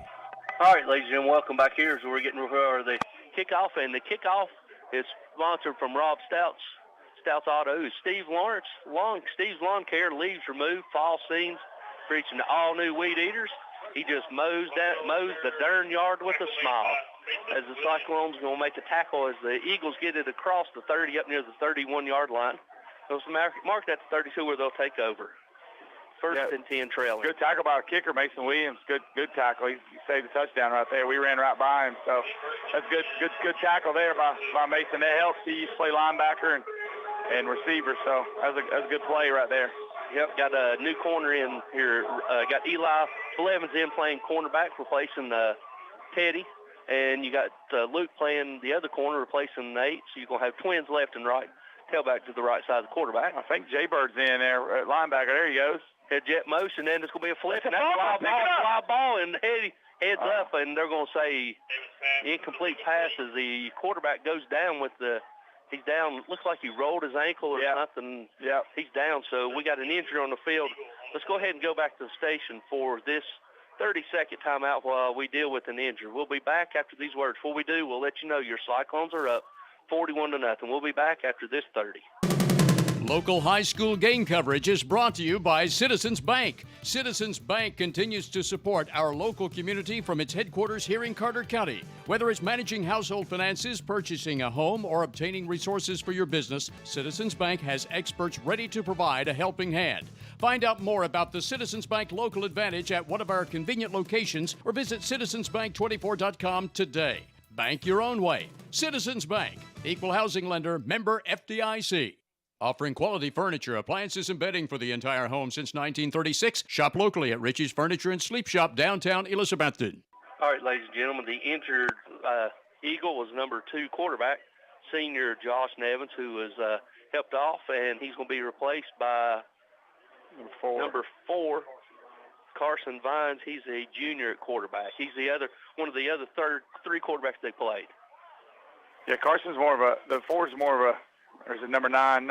One of them's more of a runner, a little taller guy. So he'll be number 9 there. Yep. So you're going to have twins to the right, tight end to the right, single receiver to the left. And number 9 gets it, and he's going to hand it off to the tailback. Tailback's going to fall across the 33 up near the 34, gain of 1, and that's number 9. Braylon Oliver is your quarterback. Number 9, not number 4. Good job by Ben Adams there, squeezing it. They try to zone read there, and Ben just squeezed down in there and made the tackle. Shut off the hole. Ben's really come on, sophomore. Really good athlete, played tight end in middle school. He's really come on and helped us out. He'll have to play big role now that Hughes is out for next week. He'll have to really come on. Yep, no, we got 12 personnel. Another bad snap, and this time they're going to fall on it. Yep. As he's going to lose about 6 yards. They had double tight, and that's going to bring up a 4th down punting situation for the Eagles. Or is he just? He might be just going for it. Nope, here he comes in to punting you. That's 8 fumbles. 8 fumbles in a quarter and 2 minutes. Wow, it's crazy. That's enough to make a coach pull his hair. Yeah, it is. Yeah, like Stacy said, they might want to go under center a little bit. That's the problem with, you got all these 7-on-7s. I'm on the world's worst. I tell Coach all the time, we've been working it a little bit, getting back under center a little bit, just in case. You never know when it's going to be a rain out or a washout. Just in case, like tonight, the guys got the shank. It's a lost art. Yeah, it is. All right, Robbie Fritz just sent a text. Sorry, it's halftime up in Hampton. Boone is trailing Hampton by a score of 14-0. Boone may have 2 first downs, he says. Wow. Thanks, Rob, for that update. Go ahead and Ryan, pick up what you was talking about, going under center. It's a lost art for him. Yeah, it is. It really is. As quarterbacks have a hard time. That's where I learned to play football, and I don't know that some guys, some kids these days, don't even know how to put their hands underneath. My little nephew, he gets crouched down in a catcher stance to get it. But that is a lost art. It is. Russell's going jet motion from left to right, and back to pass. Play fake. Russell's got it, or he's got it. Throws it. Mitchell does. He throws dry. Dry gets it. 40 still on his feet. Down to 30, and he's going to be run out of bounds down inside the 30, about the 27-yard line. That's enough for a select 7 first down. Another wrinkle. Yeah, great ball fake to Nate, and then we slip Cade out, and Cade's caught multiple, so 2 guys jump Cade, and there's Dry right behind it. Dry's really growing up, really coming along. Got awesome speed. We just got to continue to get in the ball. Good job of running at the end of the line, at the catch, too. Yep, twins left now. Cade going to hand it to Stevens. Stevens going over to the left side. Karan, he's following the block of Karan. He jump cuts in. There comes a late flag thrown in the backfield, and I don't know, it's thrown where Nate was running, so I don't know what that's for. Yeah, Kyron was leading the way. I don't know why he didn't get behind Kyron. He bounced it on, but not to argue, Nate doesn't make very many very bad decisions. So call a hold against the Cyclones. Yeah. So it's going to spot foul, so it's going to back it up. So it's going to be a first down in about 20. So they mark it off. Yeah. There's a outside zone there, and we pulled Kyron. Kyron's really come on, too. He gives you a little – he can play all 5 positions as well. Then rotating McDuffie, and here comes Justice in at tight end. Cage coming out. Or no, Dry's coming out. Yeah, Dry. No, Luke's coming out. Yep. So we're going to have trips to the right. Tight end Justice Walden to the left. Stevens will be your tailback because it's going to be a timeout called by the Cyclones. Play clock was down to 5, so we'll go ahead and take it with them and let you know that the Cyclones are up 41-0 with 9 minutes left to go here until halftime. We'll be back after this 30-second word from our sponsors. What began as a vision for a young nurse is now a heritage for over 4 generations at Ivy Hall. With a 5-star rating by Medicaid Medicare, residents at Ivy Hall receive the best physical, speech, and occupational therapy in the area, and now respiratory therapy services are offered on staff too, all in a new state-of-the-art facility. Physician and nursing services to aid the healing process are also provided. All insurance is accepted at Ivy Hall, now hiring at 301 South Watauga Avenue, Elizabethton, and online at ivyhallnursinghome.com. The drive-through window is open for your convenience at Reed Pharmacy, West Elk Avenue, Elizabethton, across from the high school with quality prescriptions for people and pets. Better than ever. WBEJ. All right, ladies and gentlemen, welcome back here to the beautiful Citizens Bank Stadium. Where on senior night, your Cyclones are up 41-0 with 9:07 left to go here until halftime. And Dub, everything that could go wrong for the Eagles is going right for our Cyclones. Yeah, I think it's just preparation coming off a bye week. You know our guys are going to be ready to go, chomping at the bit. We looked for a game last week, just couldn't find one. So hopefully in the next set of scheduling we can get 10 games. But our guys look fresh, and to be honest, we look clean. Everything's cleaned up, especially on all phases. Yep. Back to pass. Mitchell. He's going to throw a go route to Cade. Cade jumps up and gets it, and it's going to be knocked down by the safety who comes over, makes a play on the ball as Russell tried to go up and catch it. Yeah, Justice is wide open on the other side. Of course, that ball is probably going like a slot fade, but, man, Justice was wide open. Of course, Dalton and Cade go back a long time. Anytime Cade's in a route, Dalton's going to get it to him. Yeah. They go back a long, long time. A lot of football played together there. As Wallen comes out, Baker replaces Wallen, so you're going to be 2nd and 21 for the Cyclones. You're going to have trips to the right, single receiver to the left. Stevens still your long tailback as they're looking over Coach Whitten getting the play clock down to 15 seconds. And Stevens is going to go over the right side. Right up the middle. Right up the middle, and he's going to be tackled right around the 30-yard line. Pickup of about 8 yards, so bring up a 3rd down and about 14. Sam blocked back, and then here Jacob Whitaker rolled up in there, and then Nate got on his hip there. So 3rd and 13. Need to get half. Maybe take a chance at a field goal. Try to work on something. Set up that field goal for upcoming games. As the Cyclones appear to be having a balanced formation, twins left and right. Stevens lines up to the left side of Mitchell. They're going orbit motion drive from left to right. And they're back to pass and looking. He goes check out at Dry. Dry gets good job by Luke. Good block out there by Luke Whaley as Dry goes close to the marker and see where they're going to mark him. We're going to mark him at the 19-yard line, so he's going to be about a yard short, so it's bringing him 4th down and 1. Just the maturity of Gerard there when he comes in motion. The snap was late. Instead of him turning it up, the old Gerard would have just turned and ran. But just the maturity of Gerard, and Luke Whaley's probably the smartest dude on the field.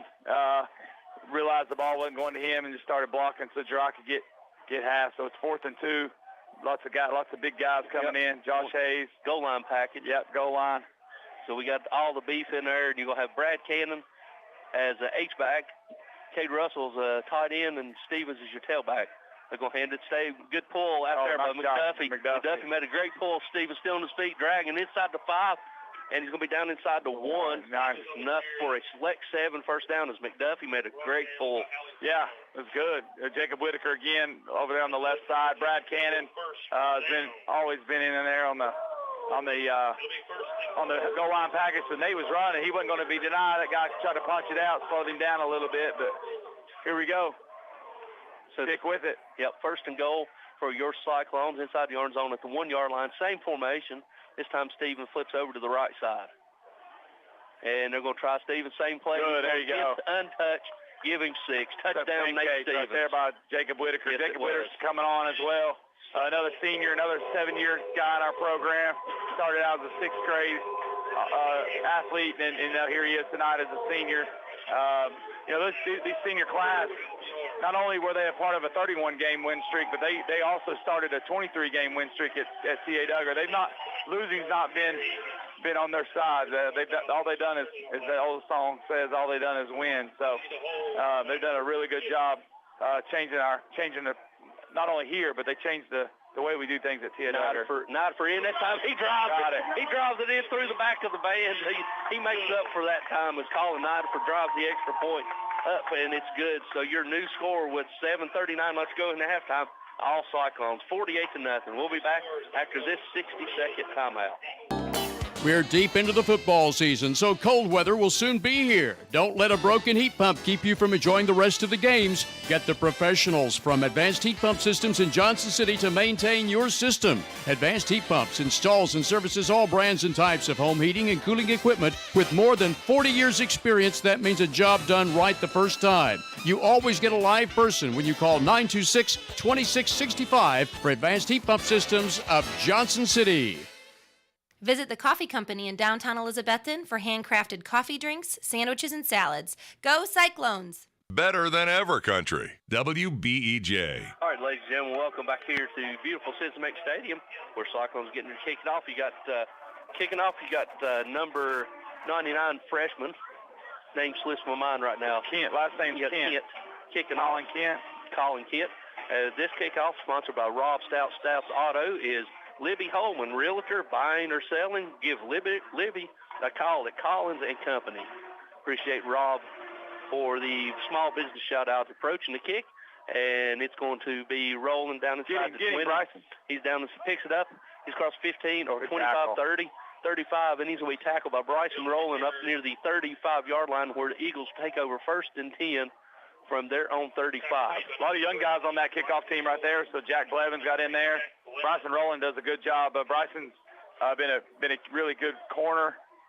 He does a lot on the JV, and next season he's going to have to rise to the occasion as we lose Teddy and Nate. But Bryson's a great asset to the football team. Yep, as we got all kinds of clean jerseys, as say we'll get them in as we come across them. As you got Billy Woodby playing one linebacker, you got Jay Bird playing the other linebacker. Another bad snap. This time he gets it, and he's just going to give himself up before he gets tackled for a loss. You also got number 37 in for the Cyclones. You got Wesley Taylor, sophomore. You also got Cam Baker. And who's that? Alex Riddle is on the other side, yep. Riddle playing the corner on the opposite side, and Whaley goes from corner to safety. Yep.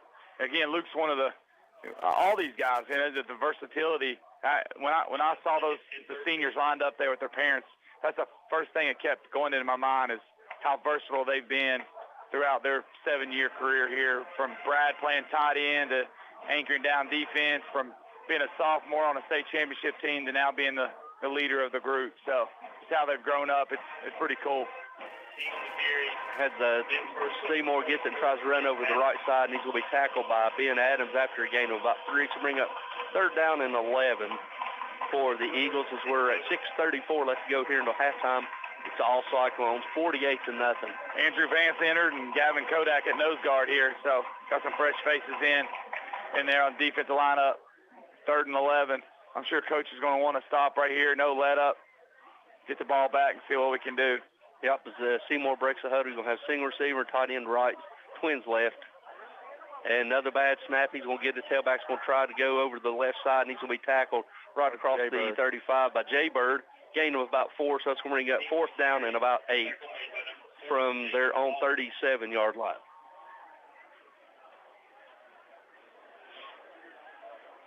As Seymour appears to be, punt. They're going to send the punting unit in. See if we can get. I'm still calling for a block. Yep, Ben's close right here. He's got a bad angle here at the end. That guy's pushing him. Hopefully, don't get a rough in the kicker here, but. Yeah, we're doubling we're going to double the gunners here, so maybe try to get a return. Yep. Yeah. I know Coach Sean wants one return, and it's a high snap. He gets it down, and this time he gets it away, and it's off the bottom of his foot and goes out of bounds at about the 48-yard line. Yeah. I think he hit that off the cleat. Yeah, he did. That was not pretty. That's a Jason Carter, not your best. Not your best. Yep. So the Cyclones will take over 1st and 10 from the Eagles' 47-yard line, leading by a score of 48-0. This is the deepest. This is the longest drive we've had, right? 47-yard line. I don't think everything has been 30 and in. So see what Coach has got here coming off of it. I think coaching Dalton and settling in there is running back and moving people around. We've really got some confidence as we move forward. That Anderson County game was huge and gaining some confidence, and quarterbacks give them up. And as Stevens gets, and they're going to have to call a timeout as the play clock was down to 0, and they're going to call a timeout. And we'll take it with them. Oh, they're going to say delay game. So apparently they're not going to grant him a timeout, so it's going to be a delay game. So it's a 5-yard penalty, take it back into Cyclone territory. As Ryan said, your new quarterback is number 12, Gibb Maupin. Your new tailback is number 5, Cade Russell. So you're going to have twins right, single receiver left. Russell going to try Russell. He's going to bounce it off the left side. He's down the side to 40, still on his feet. Down the side to 35, and he's going to be tackled right at the 35, but not before he picks up enough for a select 7 first down for Cade. Gain of about 16 yards. That's that GT you saw with Bryson all the time, the guard tackle pull, and we got on the same side with Cade there. Got a nice little big gain there. Good. Hey, tonight, we've been working on getting them guards out in space, giving us a lead blocker. Back to pass this time. There it is. We'll hand it to Cade. Cade patiently waiting. He follows block, and he's trying to cut back across the there he goes. And he's still on his feet down the side to 30, down near the 25, and that's going to be enough for another select 7 first down. Yeah, good cut. No dancing. He doesn't need to do that too much, though, because the next opponents aren't going to allow that. But it's Cade, blood's in the water now. Everybody wants to get some on this senior night. Yeah. Everybody goes 0-0. Come tomorrow night at midnight. Everybody, it's a new season. All the records, all the stats go right out the window. Don't matter what you did. Yes, exactly right. So got to keep that confidence going. Yeah, they're looking over play clocks down to 4. We're going to have to hurry up. Coach. Going to have to hurry. It's going to get a delay game, and it is going to get the delay. So it's going to be a delay game number 2. So it's going to back it up 5 yards. So it's going to put first down and 15 from the 30. Yeah, Coach is looking at his play sheet there. I don't know what happened. He was looking for something. Couldn't find it. Sometimes that play sheet gets a little long. Looked like Jimbo Fisher there the other night.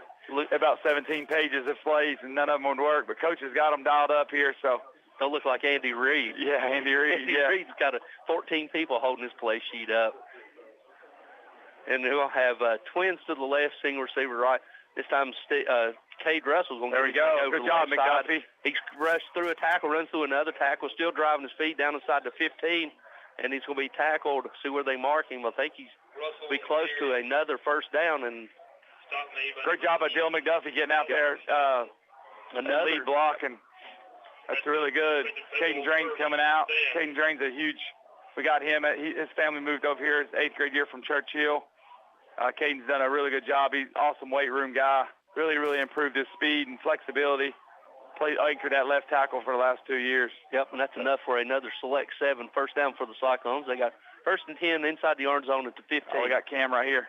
Boom. And nope, we're going to give it to Cade. Cade's going to bounce outside. He's still on his feet. And he goes down inside the 15, down to about the 12-yard line to pick up of about 5. And late flag comes flying in. It's going to be on his side, so it's going to be either sideline warning or illegal formation or a false start because it's thrown by the side judge.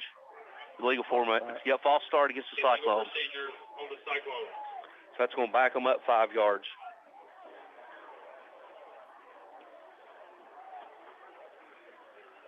That's going to put them back to about the 20-yard line, so it's going to bring up first down and 15 from the 20. 3:25 left to go here till halftime. All Cyclones 48-0. Maupin calling out the play. You're going to have single receiver left. One high. Yep, single high safety. And now they're flipping Justice over to the other side. There you go. We're going to motion with Luke going from left to right. There it is. Bang. Teddy. He's got him. Maupin throws it. Oh, almost picked. Well, he telegraphed that. Right. He did. Yeah, he did. They're protecting. Luke's really the decoy on that as we hit, as Teddy and Gerard go vertical. Coach got him there. But, yeah, Luke's that motion man. That's why he speeds up. He's really the decoy. You saw that last year. Devontae Adams used to run that a lot at Green Bay. Luke's the decoy, so we can go, hit it down the middle. He stared down the receiver. Yeah. Yep, so same formation for the Cyclones. Back to pass. No, he's going to hand it to Russell. Russell's going to try over left side. He's going inside the 10. Good block. Lowers his shoulder. Delivers the hit down inside the 5. And it's going to be enough for another Select 7 first and goal for your Cyclones. Select 7 first down. Big guys coming in again. Here we go. Here we go. Here we go. Here comes the, not really a jumbo package. It's it'll be first and goal Cyclones. Yep. Our receivers have done a really good job of blocking tonight. That's allowed us to get downfield a little bit more. I know in the past, last year we almost benched old Jake Roberts, if he's listening. We almost benched him because he wasn't blocking. And then when he turned it on, I thought he had a great shoe steam tackle from behind as Russell was trying to string it out to the left for a tackle for no gain. Go ahead. Yeah, we about benched Jake for not blocking. Once he started blocking, then, our runs went from 7-yard runs to 18, 20, 25-yard runs. And we challenged his toughness a little bit, and then there we go. So these guys, the receivers, have really done a good job. And Coach T and Coach Jenkins have got on them a little bit about staying with their block. And it's Russell. Russell's going over left side. He's going in the end zone. Give him 6. 2-yard touchdown run for Cade Russell, the senior Cade Russell. And here comes Colin. Yep, here comes Colin. All right, he's 50-50. He's going either above or below. Yep, this is it. Sink or swim, Colin. That's right, as Colin sets it up, and he's waiting for the... Luke's going to flip around to the other side or he'll get kicked. So we're waiting on Colin's extra point.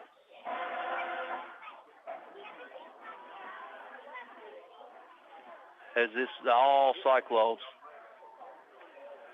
Snaps down, the kick is up, and he drills it through again. There it is, right at the fan. 2 for 3. Now hit the tuba player there. Line drives it. Not the tuba. Van better be heads up. That's right. So with 1:47 left to go, your new score, Cyclones up 55-0. We'll be back after this 60-second word from our sponsor. The brother-sister team of Dale Williams and Judy Veneman at Rainbow Realty and Auction are proud to support this broadcast of Elizabethton High School football. Dale and Judy have a request for you to pray for their nephew, John Williams, owner of Dino's Restaurant, who has been diagnosed with cancer. John is a proud graduate of Elizabethton High School and played football for the Cyclones himself in his high school days. Please pray for John and his family members as he battles this disease. Dale and Judy at Rainbow Realty will truly appreciate your prayers for John.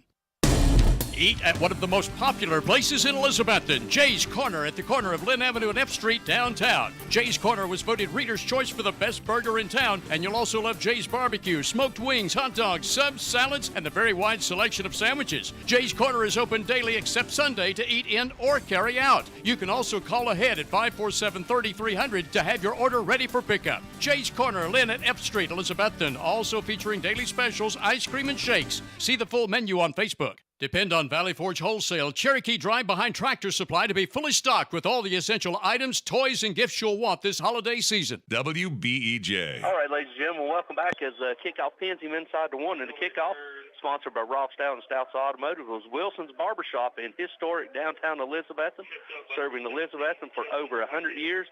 It's located at 512 East Elk Avenue. Stop by and get a trim. Hey, nice tackle by Justin Whitehead. Justin Whitehead stepped in with...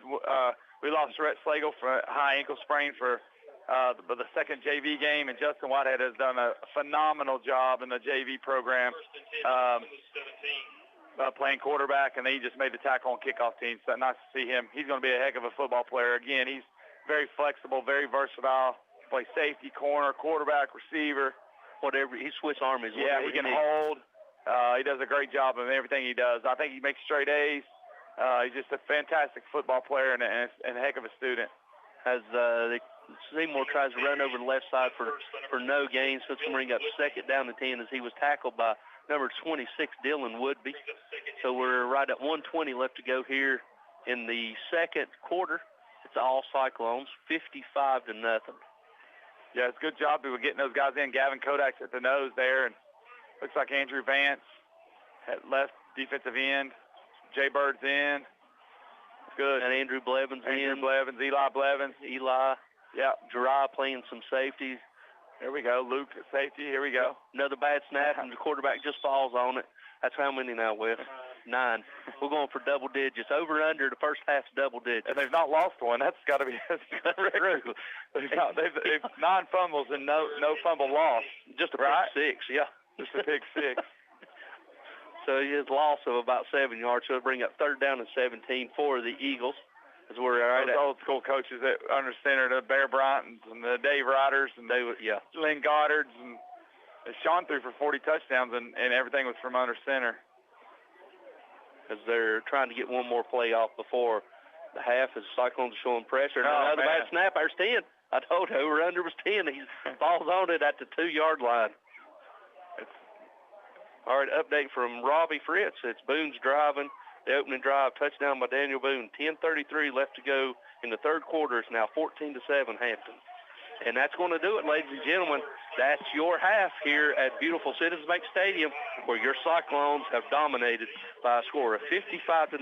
We'll go back to the station for this 2-minute timeout. When we come back, Wes will have all the stats as he gives him time to tally everything up. So we'll be back after this 2-minute word from our sponsors.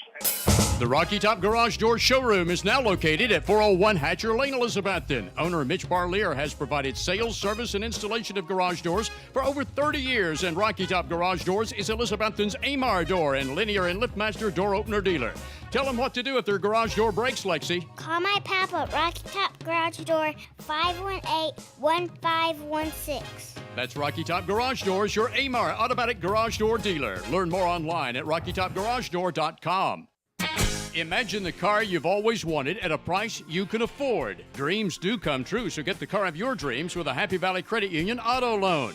The Happy Valley Credit Union has great rates on loans for new and used cars, trucks, and vans too.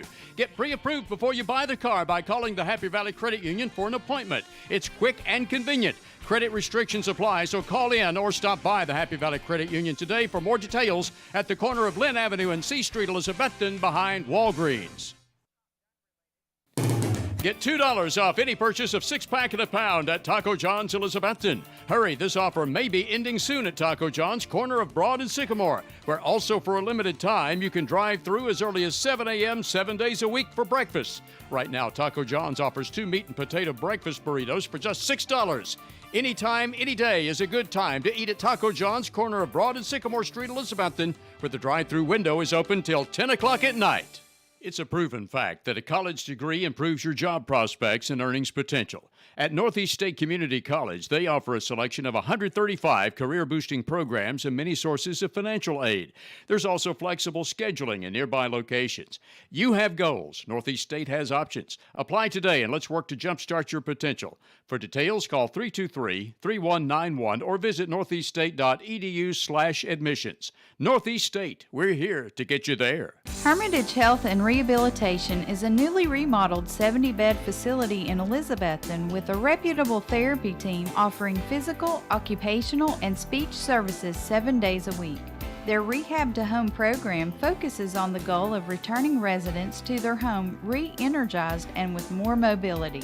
Schedule your tour today at Hermitage Health Center, 1633 Hillview Drive, Elizabethton, 543-2571.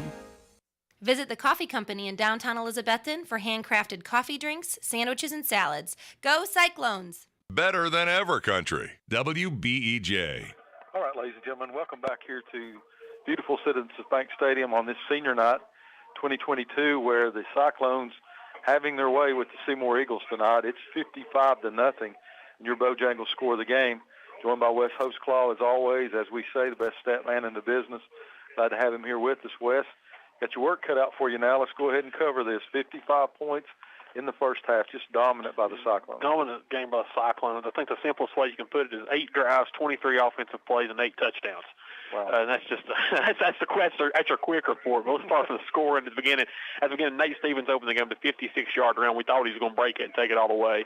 And that was followed immediately by a 13-yard connection from Dalton Mitchell to Kay Russell to make it a quick 7-0 Cyclones. Cyclones forced a punt. Jeriah Griffin with a 46-yard punt return. Nate had a run of 17, then Mitchell with a touch pass to Jeriah Griffin for a 9-yard score. Cyclones forced another punt. Needed only one play. Mitchell hit Teddy Orton on a screen. He rumbled 36 yards to pay dirt. Defense holds again. And again, there's 10 fumbled snaps here by Seymour, so they're just going backwards the whole game. We'll get to that a little bit more. But after defense held again, Stevens needed one play, rumbled 27 yards to the end zone. Cyclones had their 5th touchdown of the first quarter. There's a bad snap into the end zone. Josh Nevins, the quarterback, he fired it uphill to Luke Whaley.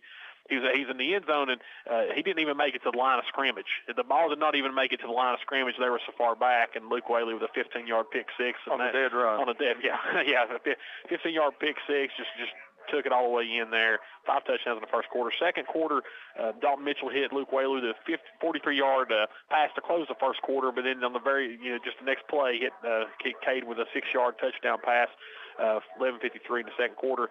Cyclones then followed up, had a mix of run and pass, a first down run of 18 from Stevens, and then the senior, he closed out. I'm sure he's done seen the field tonight as a 1-yard touchdown to close a good first half and a good senior night for him. And then Cade Russell, last drive of the game, had runs of 17, 10, 15, and 17, then plowed in the end zone from the 2 with 1:47 to go.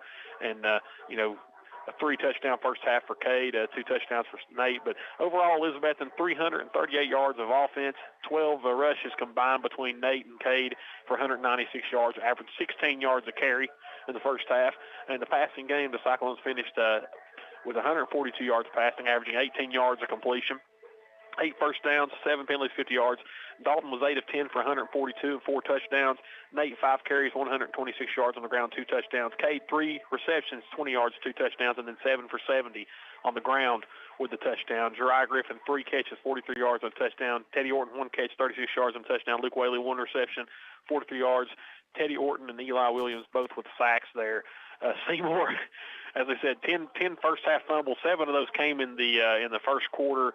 They were negative 54 rushing in the quarter, and they ended up being negative 73 for the half on 19 carries, averaging negative 3.8 per rush in the first half. The one thing that they're saving grace for their total yardage, and total yardage they ended up with negative 29 in total offense, and that was largely due to the one pass there, the busted play on their very first drive, and they got 44 yards on that one pass play. 2 first downs, 1 by penalty, and 1 on that busted play, 1 penalty for 50 yards, or 5 yards, 1 penalty for 5 yards. But I don't know if I've ever heard of 73 negative yards on 19 carries. On 19 carries and a half, but when you start with a bad snap and you're 10 yards behind the line of scrimmage before you ever pick up a yard rushing, that just it's unbelievable. And we talked about snaps under a center, and I heard Tony and Coach Brian Whitten talking about that. It's just, especially when you're in game 9 of the season or game 10 of the season, that's just unacceptable. But the good thing for the Cyclones, you are always a little worried coming off of a bye week. You're going to have a little lull. None of that tonight for the Cyclones. They're clicking on all cylinders. With not much resistance from the Seymour Eagles. Absolutely, and it's been fun to see all the different varieties of plays that Coach Whitten's put in the game there, Mitchell, all the different types of short patterns and the different screens, and they're putting a lot. These teams in the playoffs, they're going to have a lot to prepare for.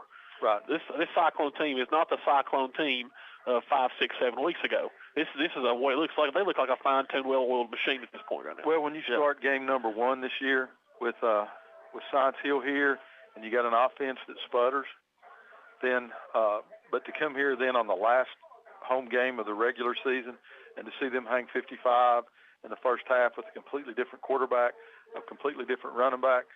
See Sideline Brown, yes, Sideline, you can have one of the oatmeal cookies. I know what you're looking for. Yes, you can have one. Take them off. You see Nancy Berry, thank her for that.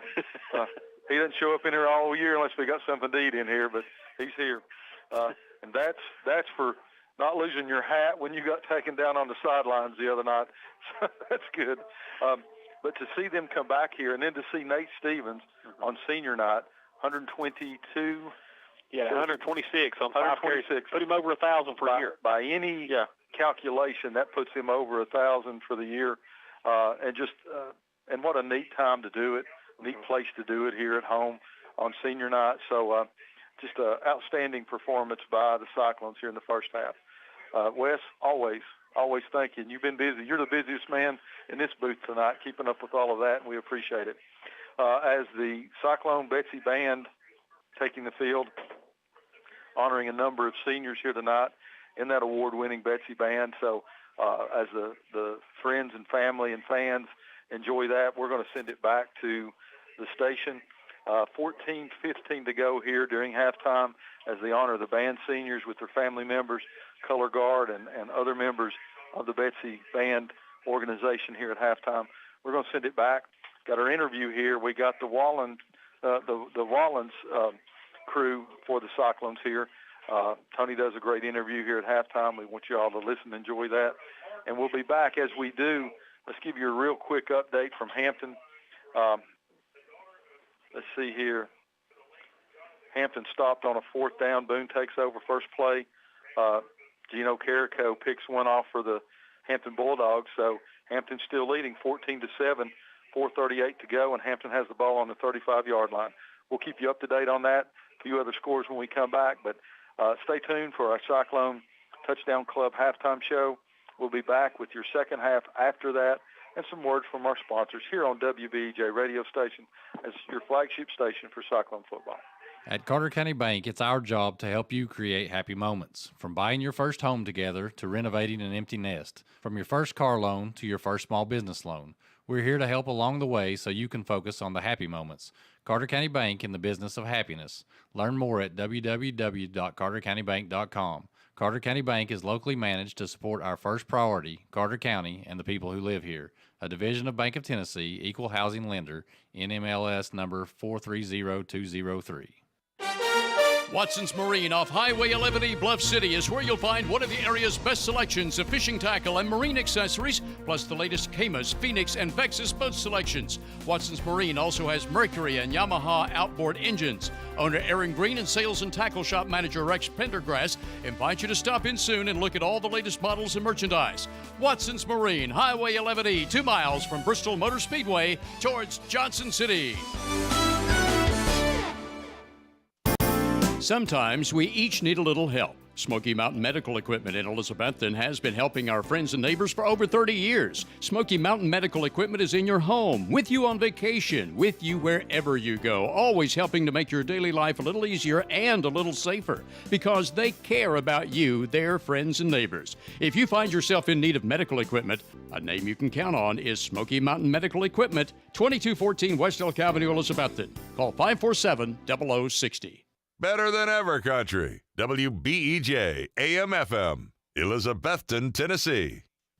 Warm up before you go to the remaining football games with Johnny Red's Hot Chicken at Dino's Restaurant, downtown Elizabethton. Ask your waiter or waitress for more information on Johnny Red's Hot Chicken, or enjoy the hot Italian entrees like lasagna, spaghetti, ravioli, and others, or even the numerous American favorites like hot hamburger steak with mashed potatoes and gravy, or even a ribeye steak. On Fridays and Saturdays, Dino's also offers a 10-ounce prime rib dinner with salad and side. Dino's, downtown Elk Avenue, Elizabethton, open from 11 a.m. Monday through Saturday. Come in today to Clayton Homes of Elizabethton on the 19E bypass, building back bigger and better for its customers and also now under new management. Come see Clayton Homes today, Team 811, the low price leader where it's done right the first time. Clayton Homes Elizabethton has homes to fit almost anyone's budget, from 900 square feet to 2,500 square feet. Come see the home of your dreams today at Clayton Homes of Elizabethton, 1581 Highway 19E bypass, building back bigger and better, especially for you. Integrity, trust, respect, and family. That's how Southern Finance has survived since 1959 in an ever-changing economy.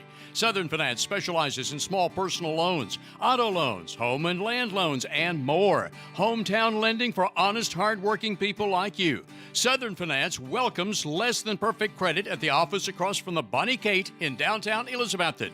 To find the loan you need, call Southern Finance at 542-2165. For the best carpets, hardwood floors, vinyl, ceramic tile, laminates, and waterproof flooring, see Winchester Quality Flooring, 110 West Elk Avenue, Elizabethton. Better than ever. WBEJ. All right, ladies and gentlemen, welcome here to halftime of tonight's contest.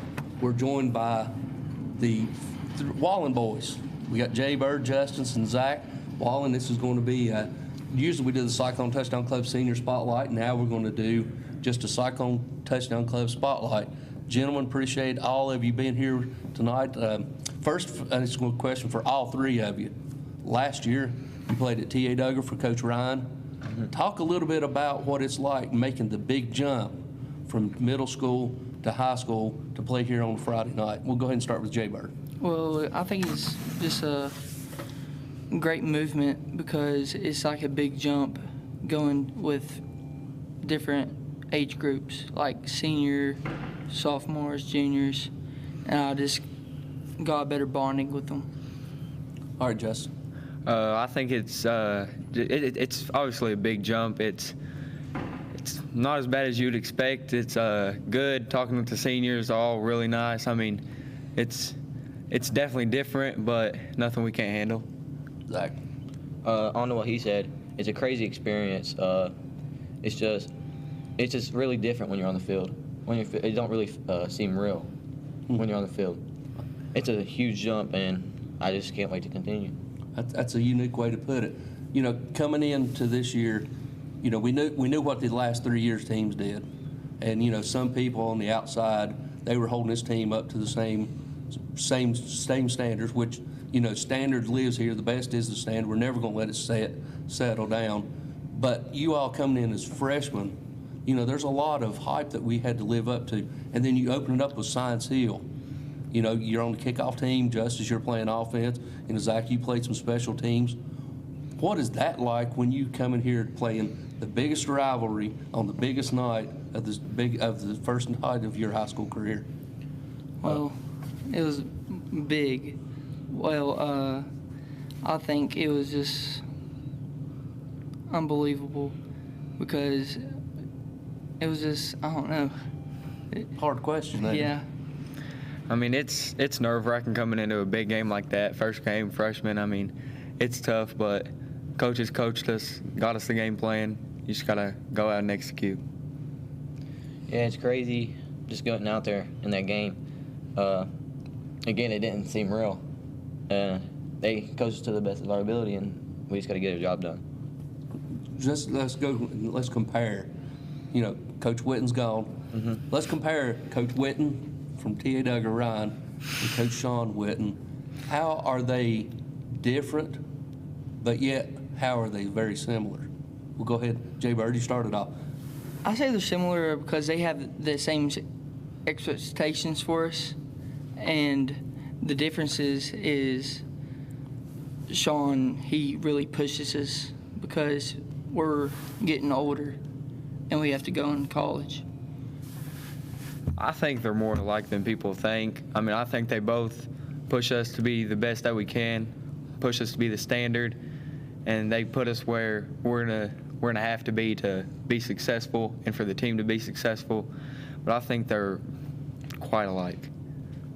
Yeah, same as him. I think they're quite alike. Ron, I didn't really get to play for him, but I was always on the sideline with him, and he always was getting us ready for the next level. And now Sean, I think he's just trying to make us great young men on and off the field. What kind of advantage do you all see going from listening to Coach Ryan Witten, which runs the same play set, same terminology, the same everything as you do in high school? What advantages do you see going forward? Is it because, you know, back several years ago, until TSSAA messed everything up, they used to allow 8th graders to come and work out beginning January of their 8th grade year. They come out and work out at high school. Well, they got rid of that rule. So now that puts you all behind the 8 ball. But what advantage does playing for them with the same terminology and the same language, how does that give us an advantage? Well, I think, it gives us advantages because it's the same thing, but you have to get more mental, and it's different stuff and different certain things you have to do. I mean, yeah, it's just like all the plays are basically the same, except it's adding more advanced stuff because we're in high school, stuff you got to handle, making the plays more advanced and change every week, just like depending on the opponent. You just got to be ready. They're very similar from middle school to high school, the plays and stuff, but when you get into high school, stuff gets like, you got to do your job like 110% all the time. Yeah. And if you don't, you're gonna mess up every now and then. Yeah, and then you get to see the Coach Witten with the vein popping out in his head every once in a while. I know you've all experienced it. Everybody's experienced it. And finally, this senior class is going out. It's senior night. This is a two-part question. What have you all learned from these seniors that you picked up on that you're going to press forward? And then after you answer that, I'll ask you, what do you want to turn around and teach the incoming groups? So we'll go ahead and start. What have you learned from this senior class? What I've learned is their mentality, because this year we're underdogs. We have to be like a lion. Justice? I mean, seniors really push all of us. I mean, you can't skip a rep with them guys. You have to be a part of the team. Nothing slides with them. You have to give everything you have. All the seniors are really great. They love us like their own. And I like to point out like Nate and Teddy. They always push me in practice. In the weight room practice, everything, they always push me. Good. That's what you got to have now. Next year, you're all going to be a little bit more veteran, a little bit more going to be required of you. What do you all want to do to the incoming class as far as molding them and trying to help them? What do you want people to say, oh, they did this for me to help me get ready? Well, I think we should step up being a leader and pass on what the seniors gave us this year and pass on to them. Yeah, just like what Jay Bird said, I mean, the seniors has taught us a lot so far, and that's not even counting what they're going to teach us throughout the playoffs. I mean, it's just, even if we don't know everything, you just teach the freshmen coming up all you do know. Yep. We gotta be leaders when they come. The seniors are handing it off to us, and seniors always taught us to be tough, be leaders, even at a young age, because you're always going to have that role at one point. Well, you look at our schedule. When we started out 0-3. Look at the first 3 games we played. Mm-hmm. That's a schedule I put up against anybody in the state. If that don't make you tough, then nothing will. Mm-hmm. Guys, we appreciate it. Remember what the motto is: best is the standard. We're not going to let it slip. The day it slips is the day that people's going to have to be accounted for. So we appreciate it. Look forward for 4 more years. But more importantly, let's see if we can't win about 5 or 6 more games in the season. Appreciate it. Guys, we'll go back to the station for these words. When we come back, we'll have a continuation of tonight's second half contest against Seymour Eagles. Home loans, construction, auto, and personal loans, all available now at Elizabethton Federal Savings Bank in Elizabethton, Johnson City, and in Mountain City. Elizabethton Federal Savings Bank is your hometown independent community bank since 1937, also offering business checking, certificates, IRAs, and both mobile and online banking. Stop by the Elizabethton Federal office nearest you for more information. Apply for a mortgage online at elizfed.com. Elizabethton Federal Savings Bank, equal housing lender and member FDIC. Signature Healthcare of Elizabethton Rehab and Wellness Center has been faithfully serving the Elizabethton and surrounding area for the past 37 years, offering physical, occupational, and speech therapies tailored to meet your specific needs. The facility is clean, faces are friendly, and they strive to provide the best care to all who enter their doors. Remember, if you feel like you're sitting on the sidelines of life due to a sickness that's got you down, let Signature Healthcare of Elizabethton help you get back into your game. People you know, caring for people you love. And go Cyclones! The Ridgewood Dining Room is wide open for your dining convenience. Ridgewood is still the Tri-City's best barbecue, and you can come into the Ridgewood Dining Room any day, Monday through Saturday, starting at 11 a.m., except for Sundays and major holidays when the Ridgewood is closed. Call in orders to the Ridgewood at 538-7543. Ridgewood is still the best barbecue in the region. Ridgewood fries are made from genuine Idaho potatoes, and only Ridgewood has Mrs. Profit's original baked beans. The Ridgewood, Old Highway 980 at Bluff City, just 6 miles north of Elizabethton. The Jeweler's Bench has been part of Elizabethton for 22 years. John and Sherry want to thank each of you for making it possible. The Jeweler's Bench offers in-house repair services such as ring sizing, rhodium plating, chain repair, pearl restringing, and much more. Shop the very wide selection of quality jewelry on the Jeweler's Bench website from the comfort of your own home at jewelersbenchtn.com. And find us on Instagram and Facebook. The Jeweler's Bench, across from Hardee's on Broad Street, Elizabethton. Local high school game coverage is brought to you by Citizens Bank. Citizens Bank continues to support our local community from its headquarters here in Carter County. Whether it's managing household finances, purchasing a home, or obtaining resources for your business, Citizens Bank has experts ready to provide a helping hand.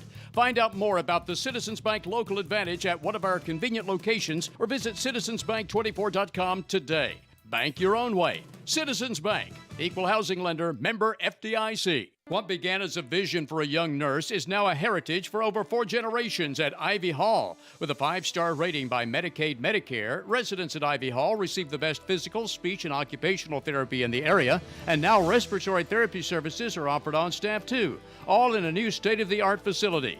Physician and nursing services to aid the healing process are also provided. All insurance is accepted at Ivy Hall, now hiring at 301 South Watauga Avenue, Elizabethton, and online at ivyhallnursinghome.com. For the best carpets, hardwood floors, vinyl, ceramic tile, laminates, and waterproof flooring, see Winchester Quality Flooring, 110 West Elk Avenue, Elizabethton. Better than ever. WBEJ. All right, ladies and gentlemen, welcome back here to beautiful Citizens Bank Stadium, where we got about just under 2 minutes left to go till we tee up and kick it off here for the second half, the third quarter. Hope you enjoyed your interview by the Wallen boys. Hope you enjoyed it. Stacy, you got an update on the Hampton game? Yep. Robbie Fritz is up there. Sent us an update. There's 9:35 to go in the fourth quarter. All tied up now. Boone's tied it up 14-14. So a little over 9 minutes to go in that ball game. All tied up in the gorge. As we got Cyclones ready to kick it off, Seymour's still getting loose. So we'll have plenty of time to talk about the playoff scenario. And we'll go ahead and, while we got a minute or two, Stacy, let's go ahead and hit it early. If I get my notes out, because it's hard for me to follow. If Carter wins and the Gibbs wins, then we're going to play Carter. Carter will be the number 3 seed. Knox Carter, who was last year's opponent. If South Doyle upsets Gibbs and Carter beats Fulton, then we get to play Knox Fulton, who will drop from a 2 seed to a 3 seed. If Doyle wins and Fulton wins, we play Gibbs. If Gibbs wins and Carter wins, we play Gibbs. So the chances are greater for us playing Gibbs or Carter. And that won't play out. Cyclones will take care of the business here tonight. But both those games, all 3 of those games are tomorrow night. Right. Yep. Okay. They're playing. The 2 games are playing tomorrow night. Anderson County plays Scott, who's had to be, as Ryan said, they're going to get a bye with the Scott's over. So they'll get a bye. So it all depends on tomorrow night. We'll know about 11 o'clock Friday night who we're going to play. Yeah, but we do know we're going to be here. We will be here. Stadium. Playoffs always start at 7 p.m. Yes. So we'll be here at 7 p.m. next Friday night. Yep. All right, here's your kickoff brought to you by Stouts Riverside Auto. Whitson's Barbershop's going to be a small business shout out right now. Home of the vacuum clippers, mowing heads since 1972. Stop in, see John and Arnold, talk sports, watch a few videos. May even get a bowl to fit every head there. As kick it off and the ball goes out of bounds as Big J's on the kickoff team as he's unmoved. Unmoved as the guy ran into the brick wall. Yeah. And then he flagged. He went all the way 10 yards down the field and the guy ran right into him. So kickoff goes out of bounds. They're going to place it on the 35-yard line. So Seymour's going to have it 1st and 10 from their own 35-yard line. Kind of get the players set here for the Cyclones. We've got number 11, Eli Blevins at this corner. We've got number 20. Have Alex Riddle at the other corner. Looks like you got John Seifert at one linebacker. Travis Small at another linebacker. Who's your safety over here? Zach Wallen. Zach Wallen, okay. He's going to try end around, and he's going to get positive yards. He's going to cross the 35 up near the 37-yard line, mark it to 38. Another ball will snap. Yeah, another bad snap. You got Dylan Woodby playing middle backer. You also got one defensive end. Looks like that's number 48, Kyler Hartley, playing defensive end. You got number 92, Vance. Down to 10:59 to go with a 55-0 lead. We've got a running clock here. Fumble number 11. Bobble snap number 11. And new quarterback, and there he is, number 12, as he falls down on it inside the 28-yard line. As we alluded at halftime, even get the long snapper in, somebody in there to take a snap. So it's going to bring up 3rd down and 17 as we're right at 10:20 left to go here in the third quarter. All Cyclones, 55-0. Seymour's going to break the huddle. Next week, Stacy Seymour gets to travel to Anderson County. Goodness gracious. Yeah. I wonder if they show up. That's a good question. They may pull a Union County. And guess what? Another bubble snap and picked up by the running back. He's going to try to get. That was a good snap. It was. It hit him right in the hands. A little harder than it should have been, but it hit him right between the eyes. He dropped it, and Billy Woodby made the stop on the running back. Brings up 4th down, and about 15 is where they're going to punt and back deep for Cyclones. You got number 17, Justin Whitehead, standing about his own 45. Bad snaps are and there's another bad snap, and he rolls it back, and he gets it away, and it's a high end over end that's going to land and take a eagle bounce and then die right at the Cyclones' 46-yard line. Cyclones stopped. They would have blocked that punt. That many bad snaps is unbelievable on a night. About as bad as that night we kept seeing John Boy Ramsey kick the ball out of bounds up there.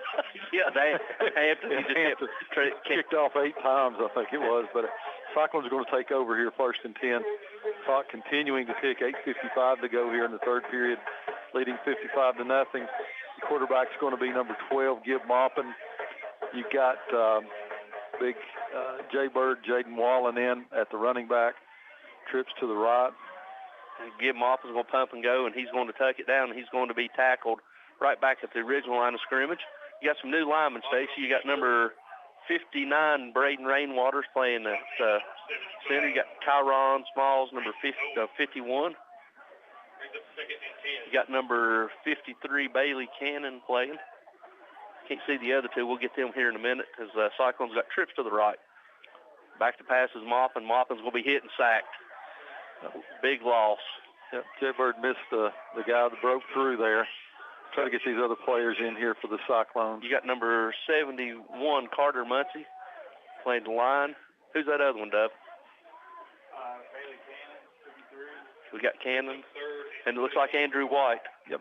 We got 28, Justice Wallen in at H-back right now. And Andrew White, your other Maupin's rolling to his right. He's rolling. He's going to throw on the run to Eli Blevins. Eli gets it. Get back to the original line of scrimmage and gets into Eagle territory right at the 49-yard line. That's going to bring up 4th and 5 for your Cyclones. Yep. Blevins picks up quite a bit there on makes it a manageable 4th and 5. So Coach Whitten's going to keep the offense there.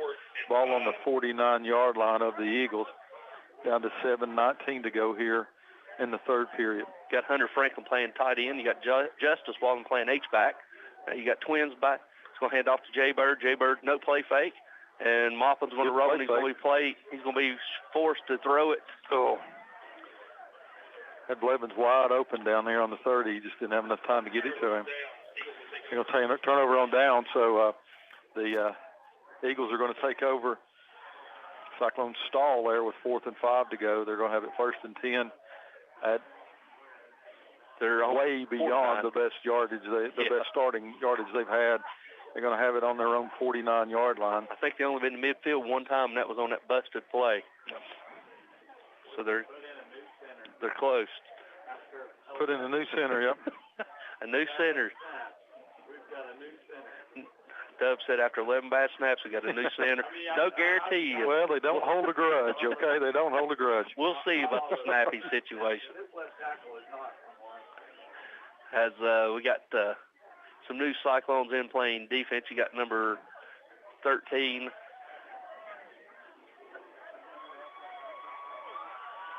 Bryson Rowland playing corner and snap, and King's going to try over to the right side, and he's going to be tackled in the backfield for a loss by Hartley and also number 53, Bradley Cannon. So loss of 1 yard. loss of a yard, so it's going to bring up second down and 11. You got Travis Smalls playing one outside linebacker. You got number 57, Brock Stewart, Blake's younger brother, playing linebacker. John Seifert, Riddle, and Rollins, your two corners. And looks like Jesse Whitehead and Zach Wallins are your two safeties. Twins right and twins left. Waiting on the snap from Seymour, and it's a high snap, and he's going to be tried to be chased down from the backside. And Jesse Whitehead comes up, tries to force him out of bounds, and he's going to go across the 45, and he's going to run out of bounds at the 42-yard line. So it's going to be short of a first down to bring up third down and 1 for the Eagles, as we're at 5 minutes left to go here in the third quarter. All Cyclones. Update from Hampton. Under 4 minutes to go in the ball game. Hampton touchdown. I know they're going for 2. I think we've seen them kick one time all year, but Hampton goes back up with under 4 minutes to go in the ball game. Waiting on Robbie here to tell us about the extra point attempt. Trips to the left, single receiver to the right. Third down and high, low snap, and Andrew Blevins. Going to get Andrew. That's Vance. Number 92, Andrew Vance, making the tackle for a loss, about an 8-yard loss or 7-yard loss, to bring up fourth down and about 7. So they're going to. Are you going to punt it? We're going to punt it, Stacy. We're not going to. They are. They are. Yeah. Update from Hampton here. 2:27 to go in the ball game. 2-point conversion fails by Hampton, so they lead by 6. Here's the tale of the game. Levi Lunsford, 44 carries, 3 touchdowns. Wow. Stay away from it. 44 catches. Wow. 44 touches, yep. The kid's going to need an ice bath after tonight. Yep. As the punt goes down inside the 2-yard line, where Cyclones will take over. 1st and 10 from our own 2 with 3:30 left to go here in the third quarter. A couple of special sponsors here for the WBEJ broadcast tonight.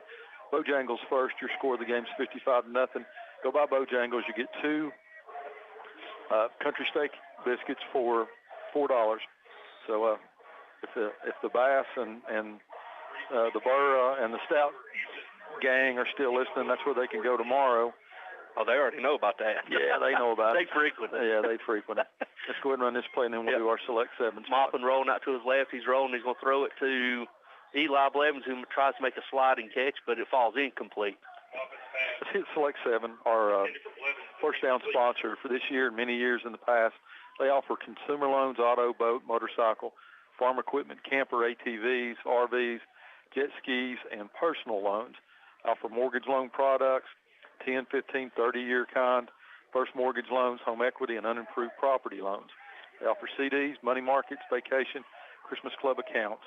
If you live, work, worship, or attend school, Carter, Washington, Unicoi, Hawkins, or Sullivan County in Tennessee, and to Scott and Washington County, Virginia, go see Select 7. As Moffin's pass was picked off by number 7 freshman Alec Brown, who takes it down inside the 10, where the Seymour Eagles will take over 1st and 10 right about the 10-yard line, right at the 11-yard line of the Cyclones.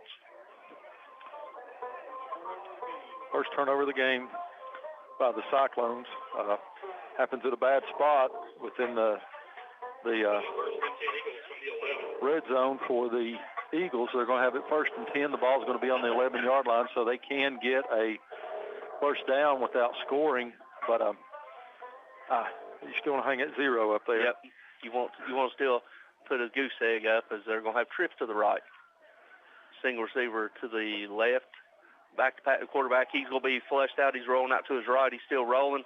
He's going to be tackled and slammed down by number 34, John Seifert. Comes from his outside linebacker.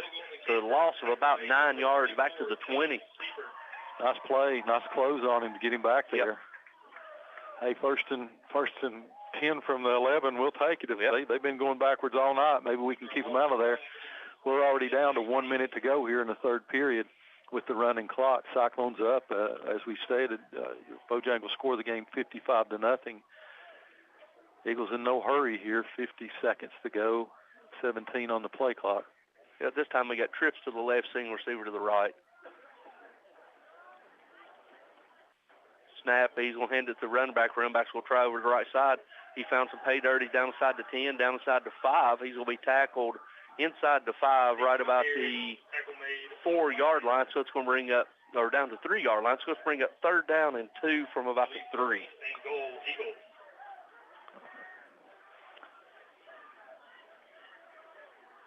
It's going to be 3rd down and 1, right? Yeah, it should be 3rd down and 1. Yeah. What was that, Wes? 16th carry and finally put him in positive yardage. 16th carry, finally in positive yardages. That's probably going to be the last play of the quarter. Indeed it is. So we're going to start the 4th quarter. We'll go ahead and go back to the station. We'll let you know your Bojangles score. Cyclones 55, Eagles nothing. We'll be back after 60 seconds. The brother-sister team of Dale Williams and Judy Veneman at Rainbow Realty and Auction are proud to support this broadcast of Elizabethton High School football. Dale and Judy have a request for you to pray for their nephew, John Williams, owner of Dino's Restaurant, who has been diagnosed with cancer. John is a proud graduate of Elizabethton High School and played football for the Cyclones himself in his high school days. Please pray for John and his family members as he battles this disease. Dale and Judy at Rainbow Realty will truly appreciate your prayers for John. The Rocky Top Garage Door showroom is now located at 401 Hatcher Lane, Elizabethton. Owner Mitch Barlier has provided sales, service, and installation of garage doors for over 30 years, and Rocky Top Garage Doors is Elizabethton's Amar Door and Linear and Liftmaster Door Opener dealer.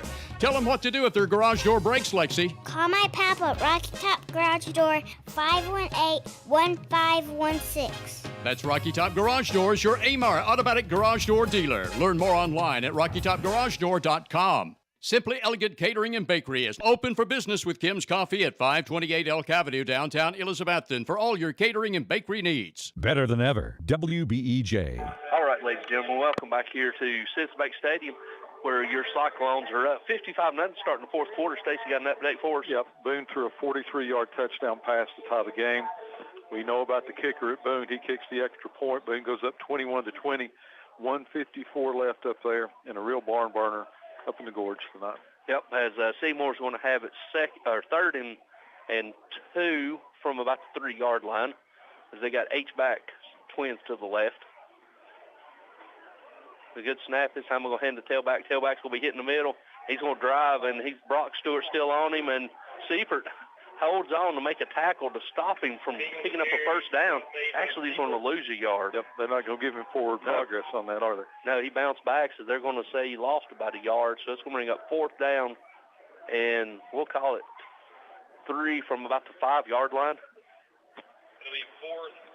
I can't believe I'm going to say this, but this would be a good time for a bad snap. You know, it's 4th down and 2 from the 4-yard line. They can get a first down, but bad snap number 14. Yeah. We've already had 13, so we break the huddle. They're going to have H-back and single receiver to the left, and single receiver wide right.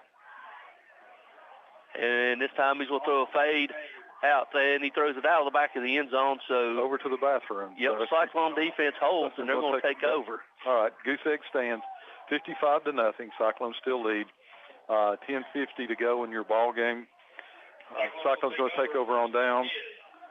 1st and 10. It's going to be on the 4-yard line. I'm sorry, the 4-yard line. Yep, about the 4-yard line for the Cyclones. See, Maupin's going to come back out as quarterback. Still the same ones. Same ones we had as last. The O-line.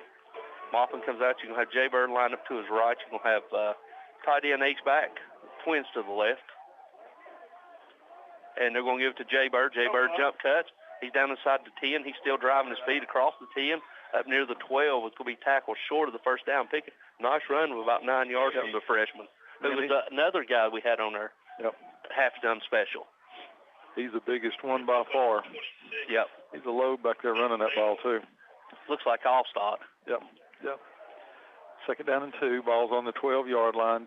9:53 to go here in the ball game. And this time, Jay Bird, this time bounces outside. He's 20, 30, lowers his shoulder, delivers a torque hit. That got Coach Ryan fired up. Mm-hmm. And I got a big old dose of his thigh. Yeah.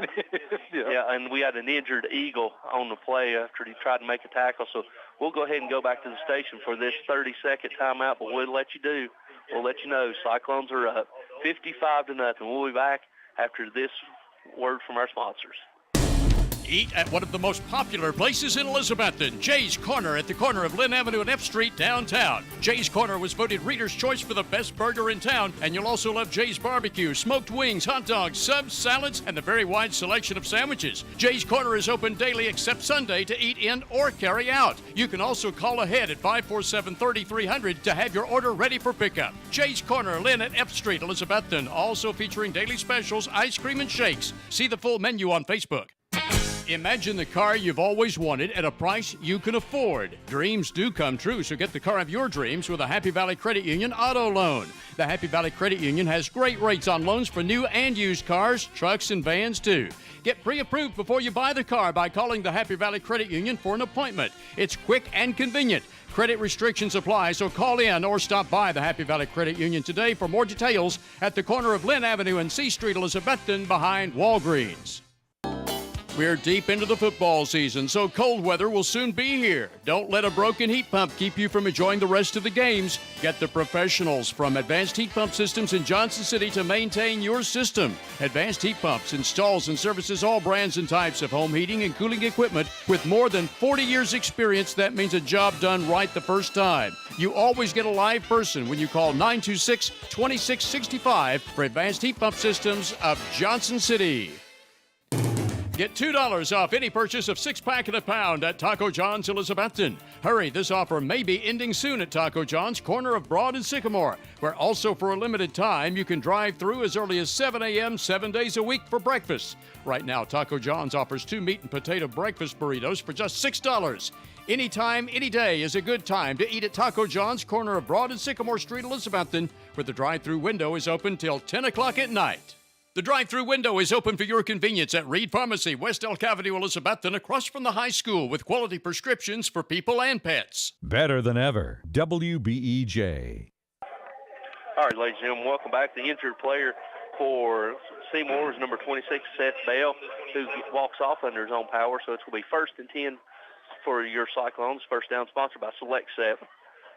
Maupin's got it. He's rolling out to his right. He's rolling. He's going to throw it. And in and out of the hands of the intended receiver, number 4, Cam Baker. Maupin's pass intended for Baker is incomplete. So it's going to bring up 2nd down and 10.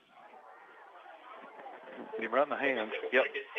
9:05 to go in your ball game. Cyclones lead 55-0. As they're looking, yep. As we're under 9 minutes left to go here at the 10th and final week of the regular season.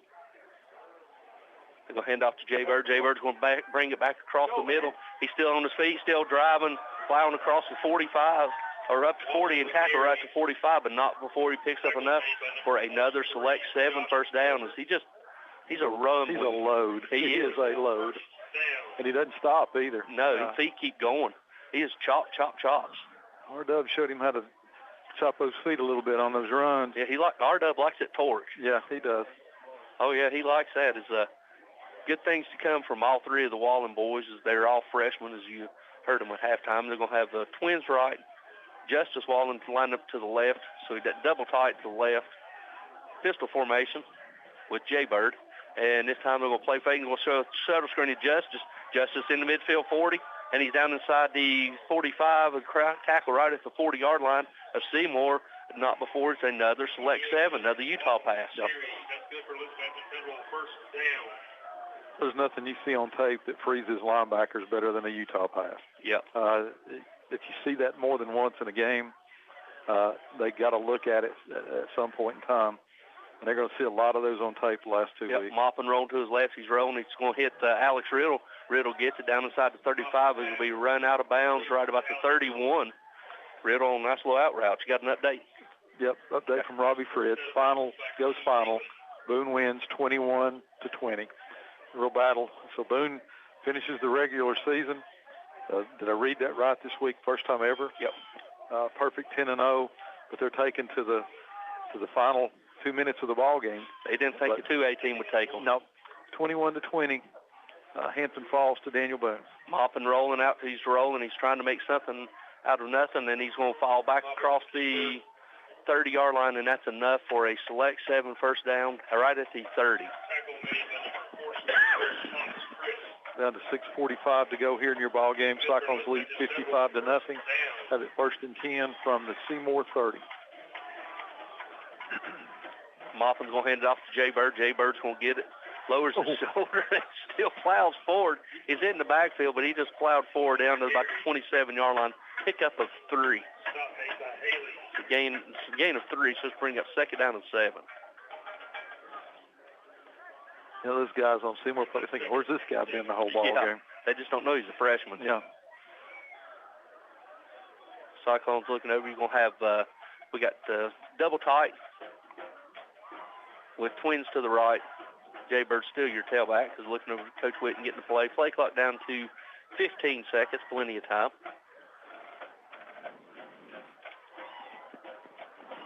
Moffin's going to play fake. He's going to throw a bubble screen out here to Eli. Eli gets it. Good block out there by Riddle. Eli got it inside. He's going to touchdown. Give it to him. Is he in the end zone? Yep, he is in for the end zone. Touchdown, Eli Blevins. Little bubble to him. He does the rest, takes it all the way down the sidelines. Number 11 in for a touchdown to make your Bojangles score the game 61-0. As looking to tack on the extra point.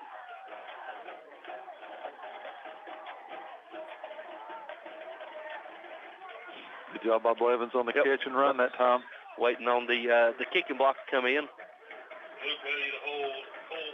Cole Kent in to try the extra point. Another left footer with Whaley Hold, and Mullins is your long snapper. Snaps it down, the kick is up, and good. It is good. So with 5:43 left to go here in the ballgame, your new score, Cyclones up 62-0. We'll be back after this 60-second word from our sponsor. It's a proven fact that a college degree improves your job prospects and earnings potential. At Northeast State Community College, they offer a selection of 135 career-boosting programs and many sources of financial aid. There's also flexible scheduling in nearby locations. You have goals. Northeast State has options. Apply today and let's work to jumpstart your potential. For details, call 323-3191 or visit northeaststate.edu/admissions. Northeast State, we're here to get you there. At Carter County Bank, it's our job to help you create happy moments. From buying your first home together to renovating an empty nest. From your first car loan to your first small business loan. We're here to help along the way so you can focus on the happy moments. Carter County Bank, in the business of happiness. Learn more at www.cartercountybank.com. Carter County Bank is locally managed to support our first priority, Carter County, and the people who live here. A division of Bank of Tennessee, equal housing lender, NMLS number 430203. Offering quality furniture, appliances, and bedding for the entire home since 1936. Shop locally at Richie's Furniture and Sleep Shop, downtown Elizabethton.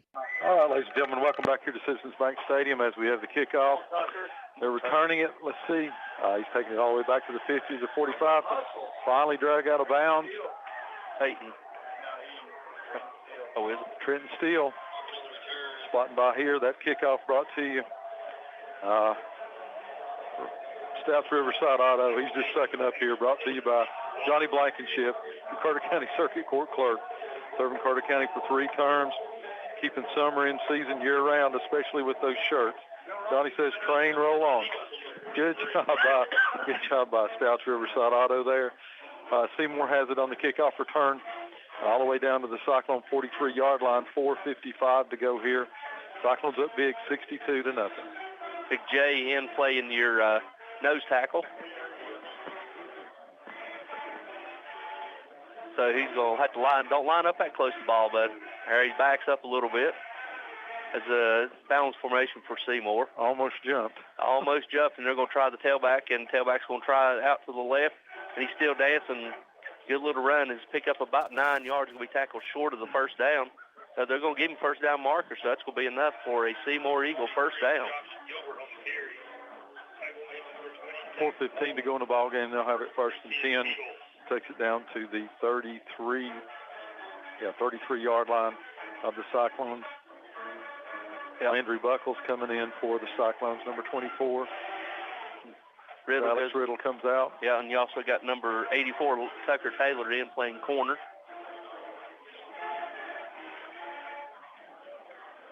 The Eagles going to break the huddle with trips to the left, single receiver on the right. Waiting on the snap. Snap back, and they're going to hand it to tailback. Tailback's going to try to go up the middle, and he's going to break it out to the right side, picking down close to the 31-yard line, pickup of about 2 yards.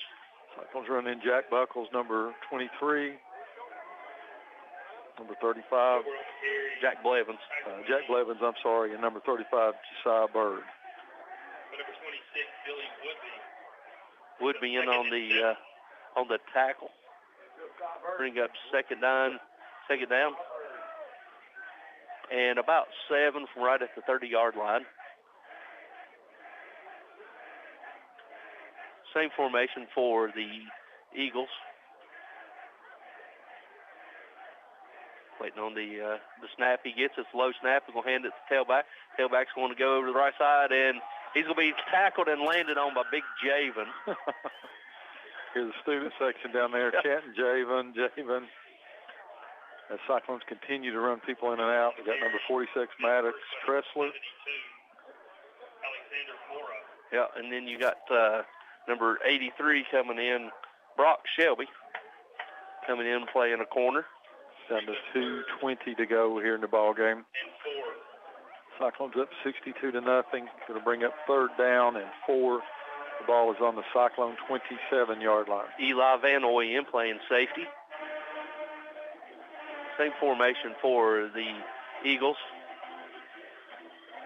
And this time they're going to try to go outside and not made a great tackle out there by Andrew Vance again, who made tackling for a loss. And bring up fourth down and 7, looking to preserve his shutout as we're under 2 minutes left to go here in the fourth and final period. It's all Cyclones.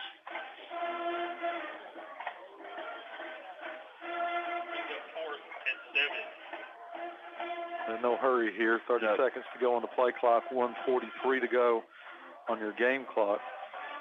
Have it fourth down and 7. As the Eagles will break the huddle, going to have trips to the right, single receiver to the left. Tailbacks lined up to the right side of the quarterback. Snap, a low snap he gets, and he's going to throw a seam pass, and it's dropped. So the Cyclone defense holds and preserves a shutout, and that's going to do it. We're taking it down to 113 as we're flipping over as Crew Stout, number 86, is in there for the Cyclones. We also got Rhett Slagle, who's come back from an injury. He's going to be in playing quarterback. He's been out since, I think, was week 1 JV game? Week 1 at Science Hill. Rhett's finally back out there to take a snap at quarterback. And he's going to throw it, and he's going to throw it out here to Riddle. Riddle trying to run before he catches the ball. Yep. Cyclones don't have to run another play if they don't want to.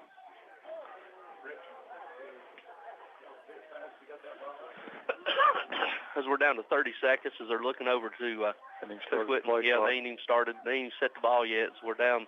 Now they set the balls. It's at 20 seconds. Coach Whitten's got it. He's play fake. He's going to throw a tunnel screen out here to 17 Whitehead, and he's going to get it, and he's going over across the 30 up near the 32, and that's going to do it, ladies and gentlemen. That's going to be a victorious senior night for your Elizabethton Cyclones by a final of 62-0. As we've got momentum going into next week's home playoff game. We'll go back to the station for this 2 minutes word from our sponsors. We come back, Wes will have a final recap of tonight's action, and then we'll hopefully be joined by the HBC and then preview next week's contest. As all that after we come back from this word from our sponsors. Hello, this is Justin Deaton, pastor of Eastside Free Will Baptist Church, and we'd love to have you come out and join us for one of our Sunday services or Wednesday night Bible study services. We start at 9:45 on Sunday morning for Sunday school, 10:45 for worship service, 6 o'clock on Sunday night, and then 7 o'clock for our Wednesday night Bible study. Once again, this is Justin Deaton with Eastside Free Will Baptist Church, cordially inviting you to come and be with us. God bless you. I hope you're enjoying the game, and you have a great rest of your evening. When it comes to capturing the big moments in your life or the life of your family members, call on Michael Hines of Hindsight Imaging for photography and video recording of sports, weddings, graduation, proms, and any other significant event you'll want to remember. Hindsight Imaging specializes in sports photography and videography and also provides professional wedding portraits in addition to other photographic and video services. Hindsight Imaging can also produce music videos and edit together selected video clips. For more information, call 612-9776. Dollar hot dogs are just $1.79 each every day, Monday through Saturday at Reynolds Grocery in the Keenberg community, Old Bristol Highway 2 lane, Elizabethton. Don't forget about all the other convenience foods and drinks at Reynolds Grocery, where the outdoorsman will find a large selection of new and used firearms, ammo, fishing supplies, and tackle for the fall outdoor season. Tim Reynolds is Reynolds Grocery, open 8 to 3 Monday through Saturday on the old Highway 19E in Keenberg. Also serving you as a Tennessee Lottery retailer. To ensure Elizabethton will keep growing and thriving through the years, it all begins with a good education. The Elizabethton City School System is always thinking of how to improve your child's future.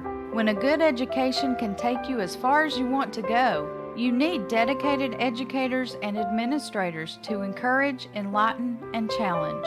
Support local education. The rewards are endless. A reminder from the Elizabethton City School System. The brother-sister team of Dale Williams and Judy Veneman at Rainbow Realty and Auction are proud to support this broadcast of Elizabethton High School football. Dale and Judy have a request for you to pray for their nephew, John Williams, owner of Dino's Restaurant, who has been diagnosed with cancer.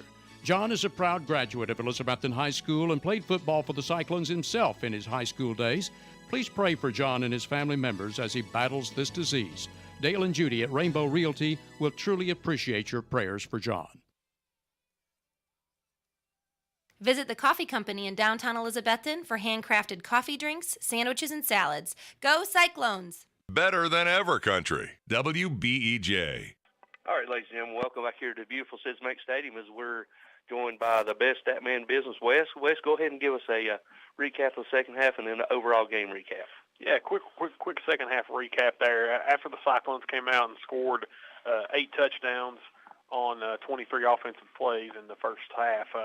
Cyclones got on the board there in the fourth quarter. Used some big runs from Jay Bird, Jaden Wallen there to set up a 27-yard touchdown pass from Gibbon Maupin to Eli Blevins, and that made it the final score 62-0 right there for the Cyclones, and that score was with 5:43 left in the fourth quarter. For the Cyclones, just a monstrous game offensively, 439 total yards, 232 yards on the ground on 19 combined carries, 209 yards combined passing for Elizabeth. And Dalton Mitchell, 8 of 10 for 142 yards and 4 touchdowns.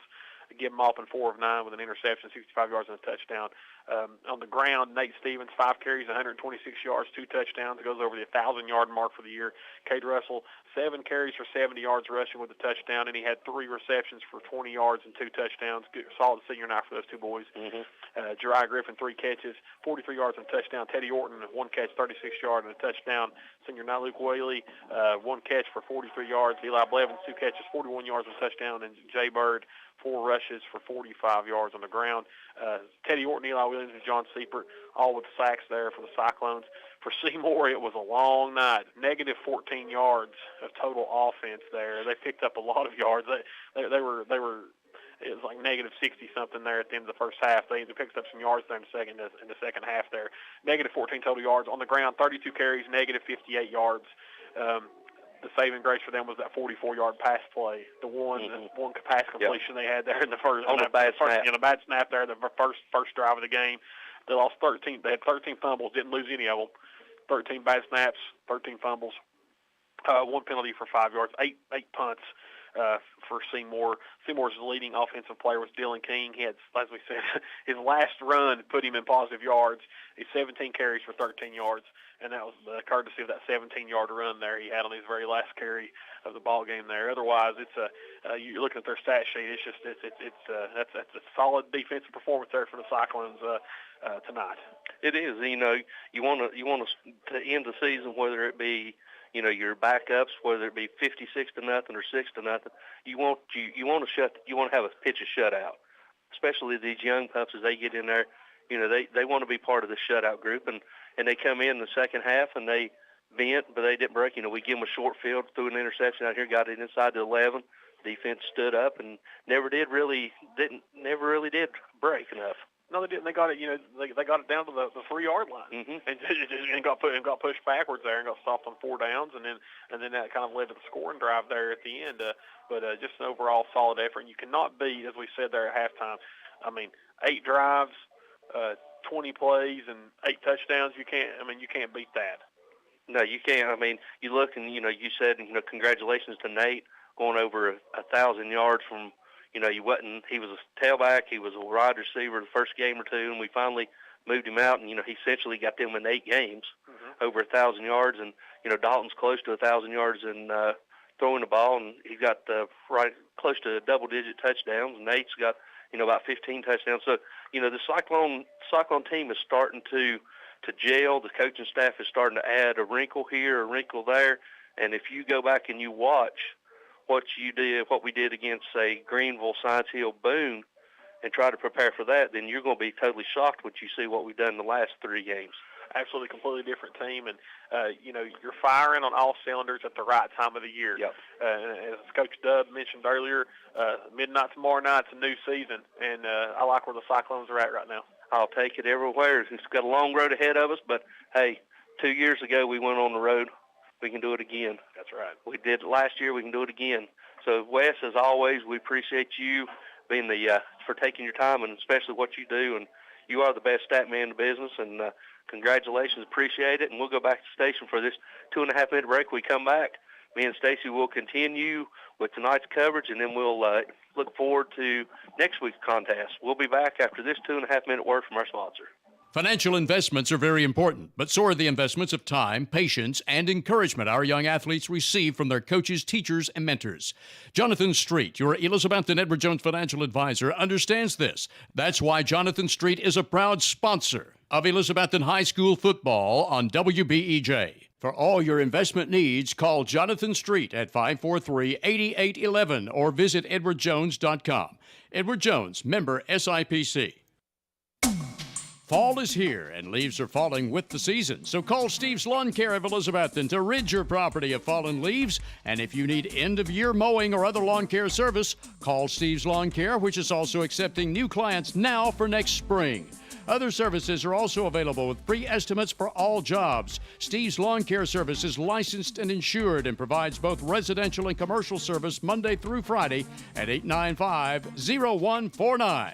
Go Cyclones! If you're going to replace the old worn-down tires on your car, head out to Birchville's Tire and Recapping, 1308 West G, Elizabethton. Ed Birchville will give you the best deal in town on tire brands like Yokohama, Michelin, Cooper, and BF Goodrich. Ed throws in computer balancing free. Get free tire rotation every 5,000 miles. Come in today. Birchville Tire, 1308 West G, Elizabethton. Open 8 to 12:30 Saturdays, 8 to 5 weekdays. 342-0174. That's the number for Air Right. Here to make all your heating and cooling problems right. Air Right provides great service at a fair price for all types of systems. Heat pumps, gas and oil furnaces, or geothermal. Just call 342-0174. You'll get honest service and be informed about repairs needed with free estimates. Find out more online at RITETN.com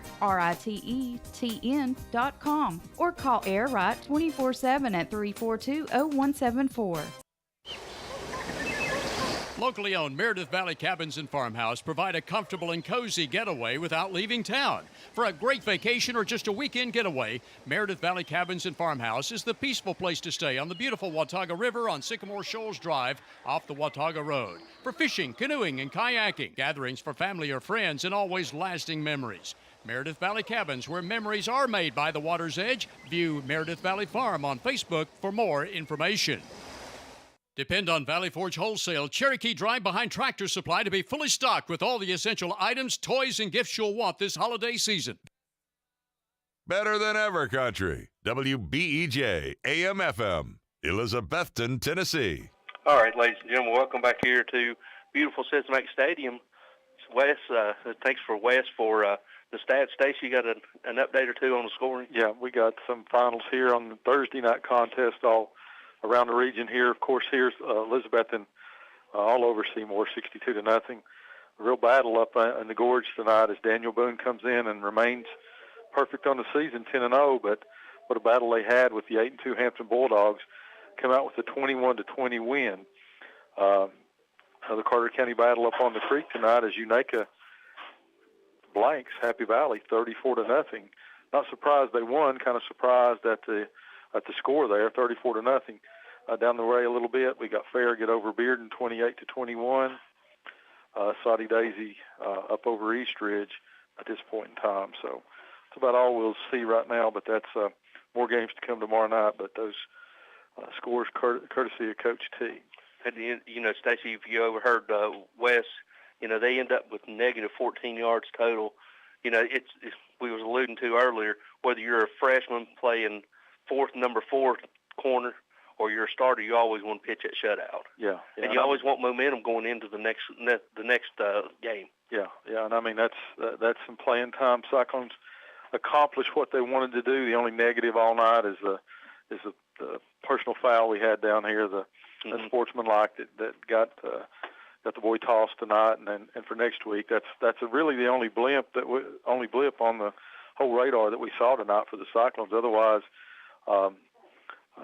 you know, we beat this horse to death. But they, from game 1 to week 1 to week 10, I don't know if I've ever seen a team look different, as different on offense. The defense have been stellar all year, but even now they're playing, they're flying around, and you know this. It's important to remember. You know, you got a stud at Mason Ball, number 82, who broke his hand. He's supposed to be back next week. But they played this without them. So they bring in senior Wes Shankles, playing him in the middle, bring in Holzer at one outside linebacker, move Eli Williams out there where he can roam a little bit, and you know we've got your starting quarterback, your starting running back, your starting receiver, all flipping over, playing on defense. And to get better like they have really speaks great for the coaching staff, but also it speaks great for these kids. You know, 0-3, unheard of at Elizabethton High School, and you don't know how to do that. And we heard Dub talk, as we always appreciate Coach Ryan Whitten coming on here and helping us out, giving us a little break, giving us more insight than anybody possibly could, and he helps to do that by reminding us that, you know, this winning streak by this Cyclone team didn't start here. It started at T.A. Duggar. Those kids don't know what it's like to start out 0-3. No. They haven't known that unless they played at a county school in midget ball. And to be able to buy in with the coaching staff. And the coaching staff, everybody could give up. We could, they could, everybody else. But they don't do that. They dig a little deeper, and here we go, coming into the playoffs, winning records, second place in the conference. We've got the head ball coach headed this way. We'll get the last word from Coach Whitten here. And it's amazing to see this team from where they started in week number 1 to where they're at here in senior night. We're joined now by the head ball coach, Coach Sean Whitten. Coach, give us your thoughts on the game tonight. Well, I thought our guys were really hungry and thirsty to get out here to play today, and just being off last week, there's a lot of ways we could have came out flat, but our guys were inspired, and, you know, we just wanted a playoff-type mentality, you know, to get off to a great start, and you know, we're really rolling right now. It's pretty cool to see, but, you know, we know things next week get tougher, playoffs, but our guys have put in a lot of work over the last several weeks, and I mean, we're not even the same football team we were, you know, 3 months ago. And so, you know, nobody's been more battle-tested in the last several years than us. And I think our guys got great leadership. We got the mentality. We're healthy. We're strong. We're physical. You know, it's just really cool for us to see come out tonight and play really well. You know, as you come in here, that's exactly what we were talking about. This is not the same team that you saw at week number 1. After week 3 at 0-3, everyone could have given up, but nobody did. So what do you attribute that to? Well, I mean, you're only as good as what the kids are going to give you. You know, you can coach and coach and coach, but the guys got to respond each and every day. And so, I mean, that's just where we are. And you know, I think we've been battle tested. You know, we've persevered through. I mean, we're learning from the mistakes we made early in the year, and I just think we're ready. I mean, I think we're eager to show that, you know, what we can do, and you know, the expectations and and where we want to be, the goals never change, you know, and so we've never shifted, you know, or we've never straddled the fence. I mean, we've been all in, and these guys have continued to work, and so I'm just super proud of them, super proud of our seniors tonight. You know, I think right now we can beat you in a lot of different ways, and so we all know that next week it's all on the table. You know, we know we're going to play good football teams, and you know, everything from here back is just it's in the rearview mirror. It doesn't matter, and so you know, we've talked about a lot of things, and you know, just super proud of our guys continuing to you know, try to finish the mission. Before we put it back here and start out 0-0, let's talk a little bit about tonight. You've got the senior 21, Nate Stevens, comes in less than 100 yards away from 1,000 yards, really from game 4 on. And talk a little bit about what he's meant and how tough it has been for him to get to that 1,000 yards here on senior night here at Citizens Bank Stadium. Well, you know, I mean, high school football, things come full circle, you know. I mean, we all know Nate's been a great corner, kick returner, punt returner. Last year, you know, his sophomore year, he started at running back. Last year, we moved him receiver some to give us you know, of weapons with Jake and him on the outside. Cade kind of became the running back there, and you know, Nate's just given us a spark, and it's just kind of the way it's played out. But you know, since I was this high, Stacy, you know, I've been told that good things happen to good people and good things happen to work hard, and Nate just brings it every week. I mean, he's so consistent. He's so, you know, steady. He's just a difference maker, and he's a game changer. And he's really opened up our offense to where, you know, he's an inside runner, he's an outside runner, he can catch the ball in the backfield. They're focusing on him now, which is creating opportunities for other people. But, you know, you think about Nate, he's raised from a good family, and there's never a bad day or a dull moment around Nate. He's going to give you the best he's got each and every play. And you know, I always think about Nate, you know, he just, his work ethic and being around him, he just brings a positive energy to you, that it makes an impact, that it's a contagious type of energy that you just feel good when you're around guys like Nate.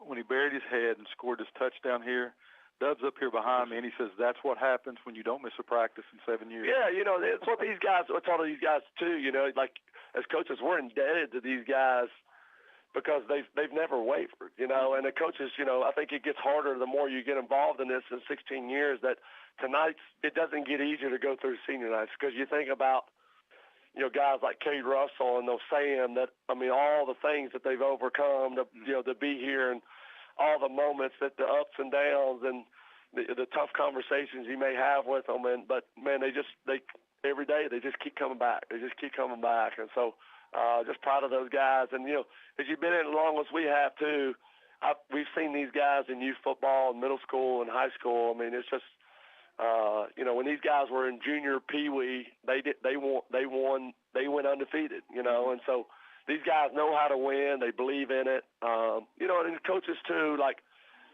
there's never a day goes by that you don't think about all the players that have played for you, you know, but you especially think about the ones who fought, battled, who loved it, who believed, and the guys that have given their all. And so happy for these 13 seniors. They mean a lot to our program. You know, I'm excited about next week. Sounds just like your grandpa. Yeah, thank you. All right, thank you, sir. We'll talk to you later this week. All right, ladies and gentlemen, we thank the head ball coach for talking with us tonight and talking about before the game what these seniors have meant to him, but also what they mean tonight after finishing up a successful senior night as the Cyclones win 62-0. We're going to send it back to the station for a quick break. When we come back, Tony and I will wrap up, give you a little quick preview of next week, although we don't know the opponent. We do the starting time, and more importantly, where it's going to be, and that's right here at beautiful Citizens Bank Stadium. We'll be back after this final word from our sponsors on WBEJ here on Cyclone Football, brought to you by all our wonderful sponsors and WBEJ Radio.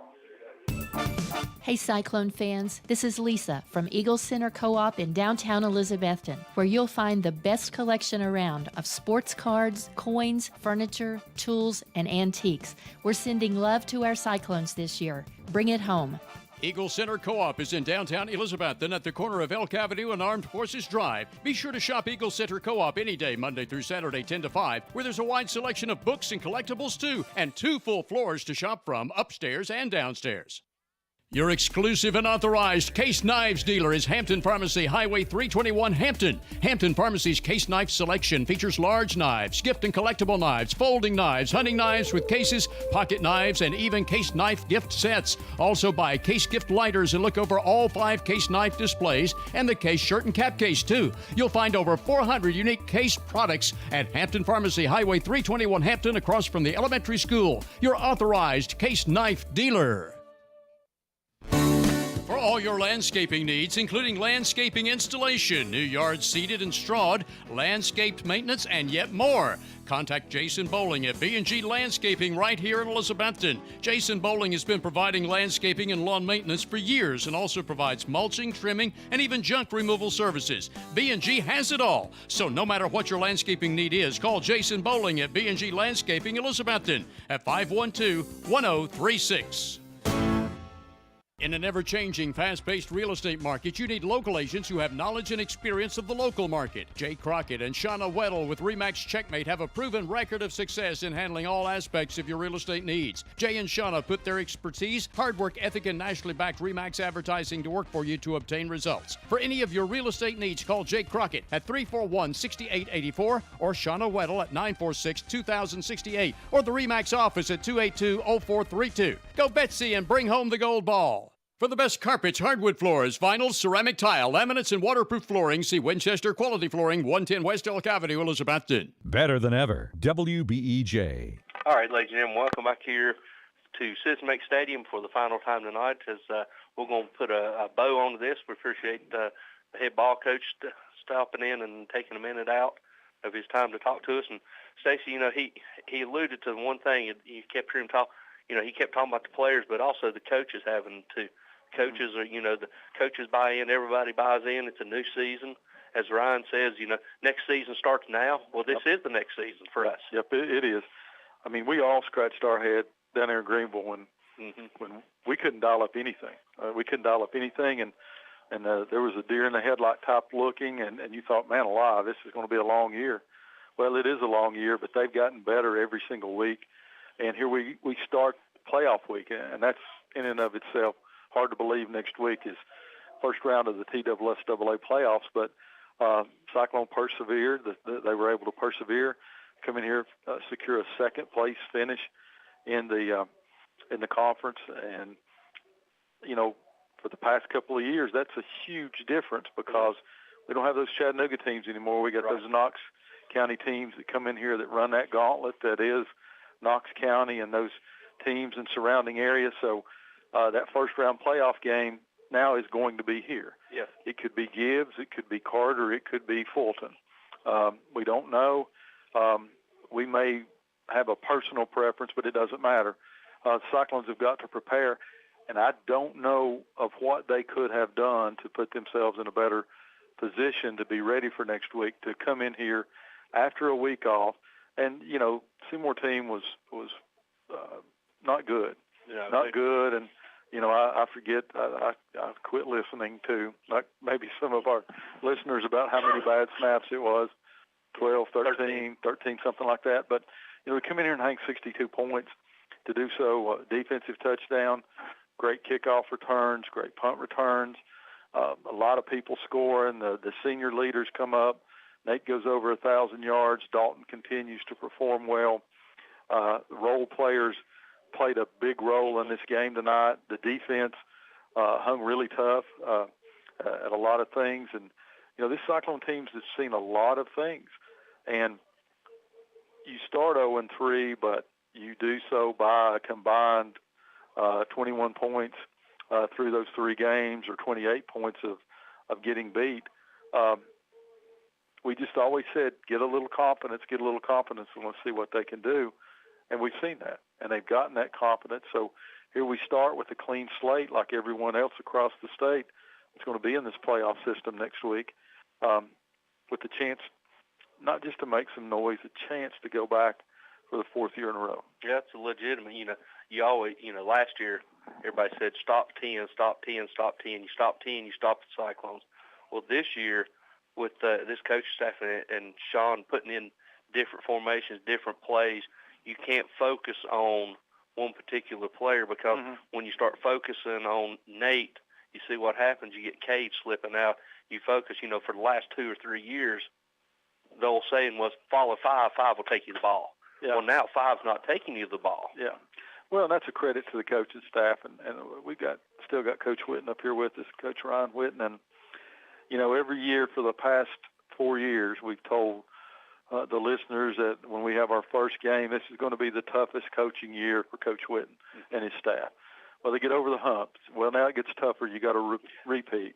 Last year, you got to repeat again. This year coming in, hey, 10's gone, 17's gone. Parker Hughes is gone. Here we go. They're all coming after you. And they did. And the Cyclones have been able to withstand that gut punch. And here they are. They're punching back now. And that's what you want to see.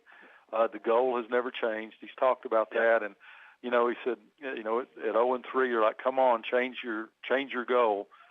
They don't change that. And they changed some personnel to reach that goal, but they didn't change the goal. And it's just really exciting to see, and I'm really, really excited about the playoffs coming up. I don't think that anybody's going to take Elizabethton lightly. No. If they watch this tape for the last 3 to 4 weeks, and I hope that they watch the tape of week 1, week 2, and week 3, because if they plan for that, they're going to find something completely different on the field. Yep, that's what we're hoping for. And next week, as you said, it starts the second season. Everybody starts at 0-0, as Coach Dove said.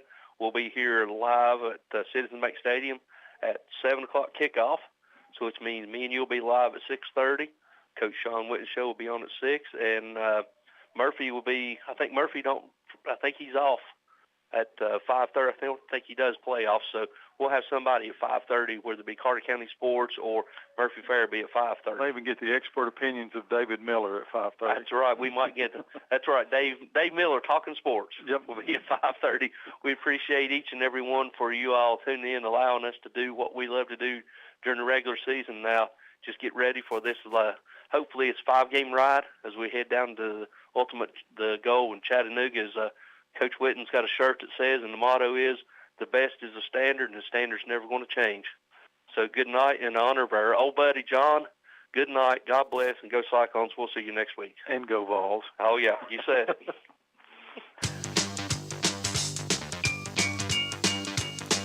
WBEJ Radio Sports has presented Elizabethton High School football. Brought to you by Jay's Corner, Signature Healthcare, Dino's Restaurant, Carter Finance, Southern Finance, Citizens Bank, Jewelers Bench, Northeast State Community College, Clayton Homes, Carter County Bank, Advanced Heat Pump Systems, Ivy Hall Nursing Home, Rocky Top Garage Doors, Rainbow Realty and Auction, Taco John's, Watson's Marine, Smoky Mountain Medical Equipment, the Elizabethton Federal Savings Bank, Hermitage Health Care Center, Happy Valley Credit Union, Ridgewood Barbecue. Our score tonight brought to you by Bojangles and the first down sponsor, Select 7 Credit Union. Our thanks to Tony Briggs and Stacy Street for tonight's play-by-play. Bart Needens produces tonight's show, and we thank you for listening to Better Than Ever Country, WBEJ Radio.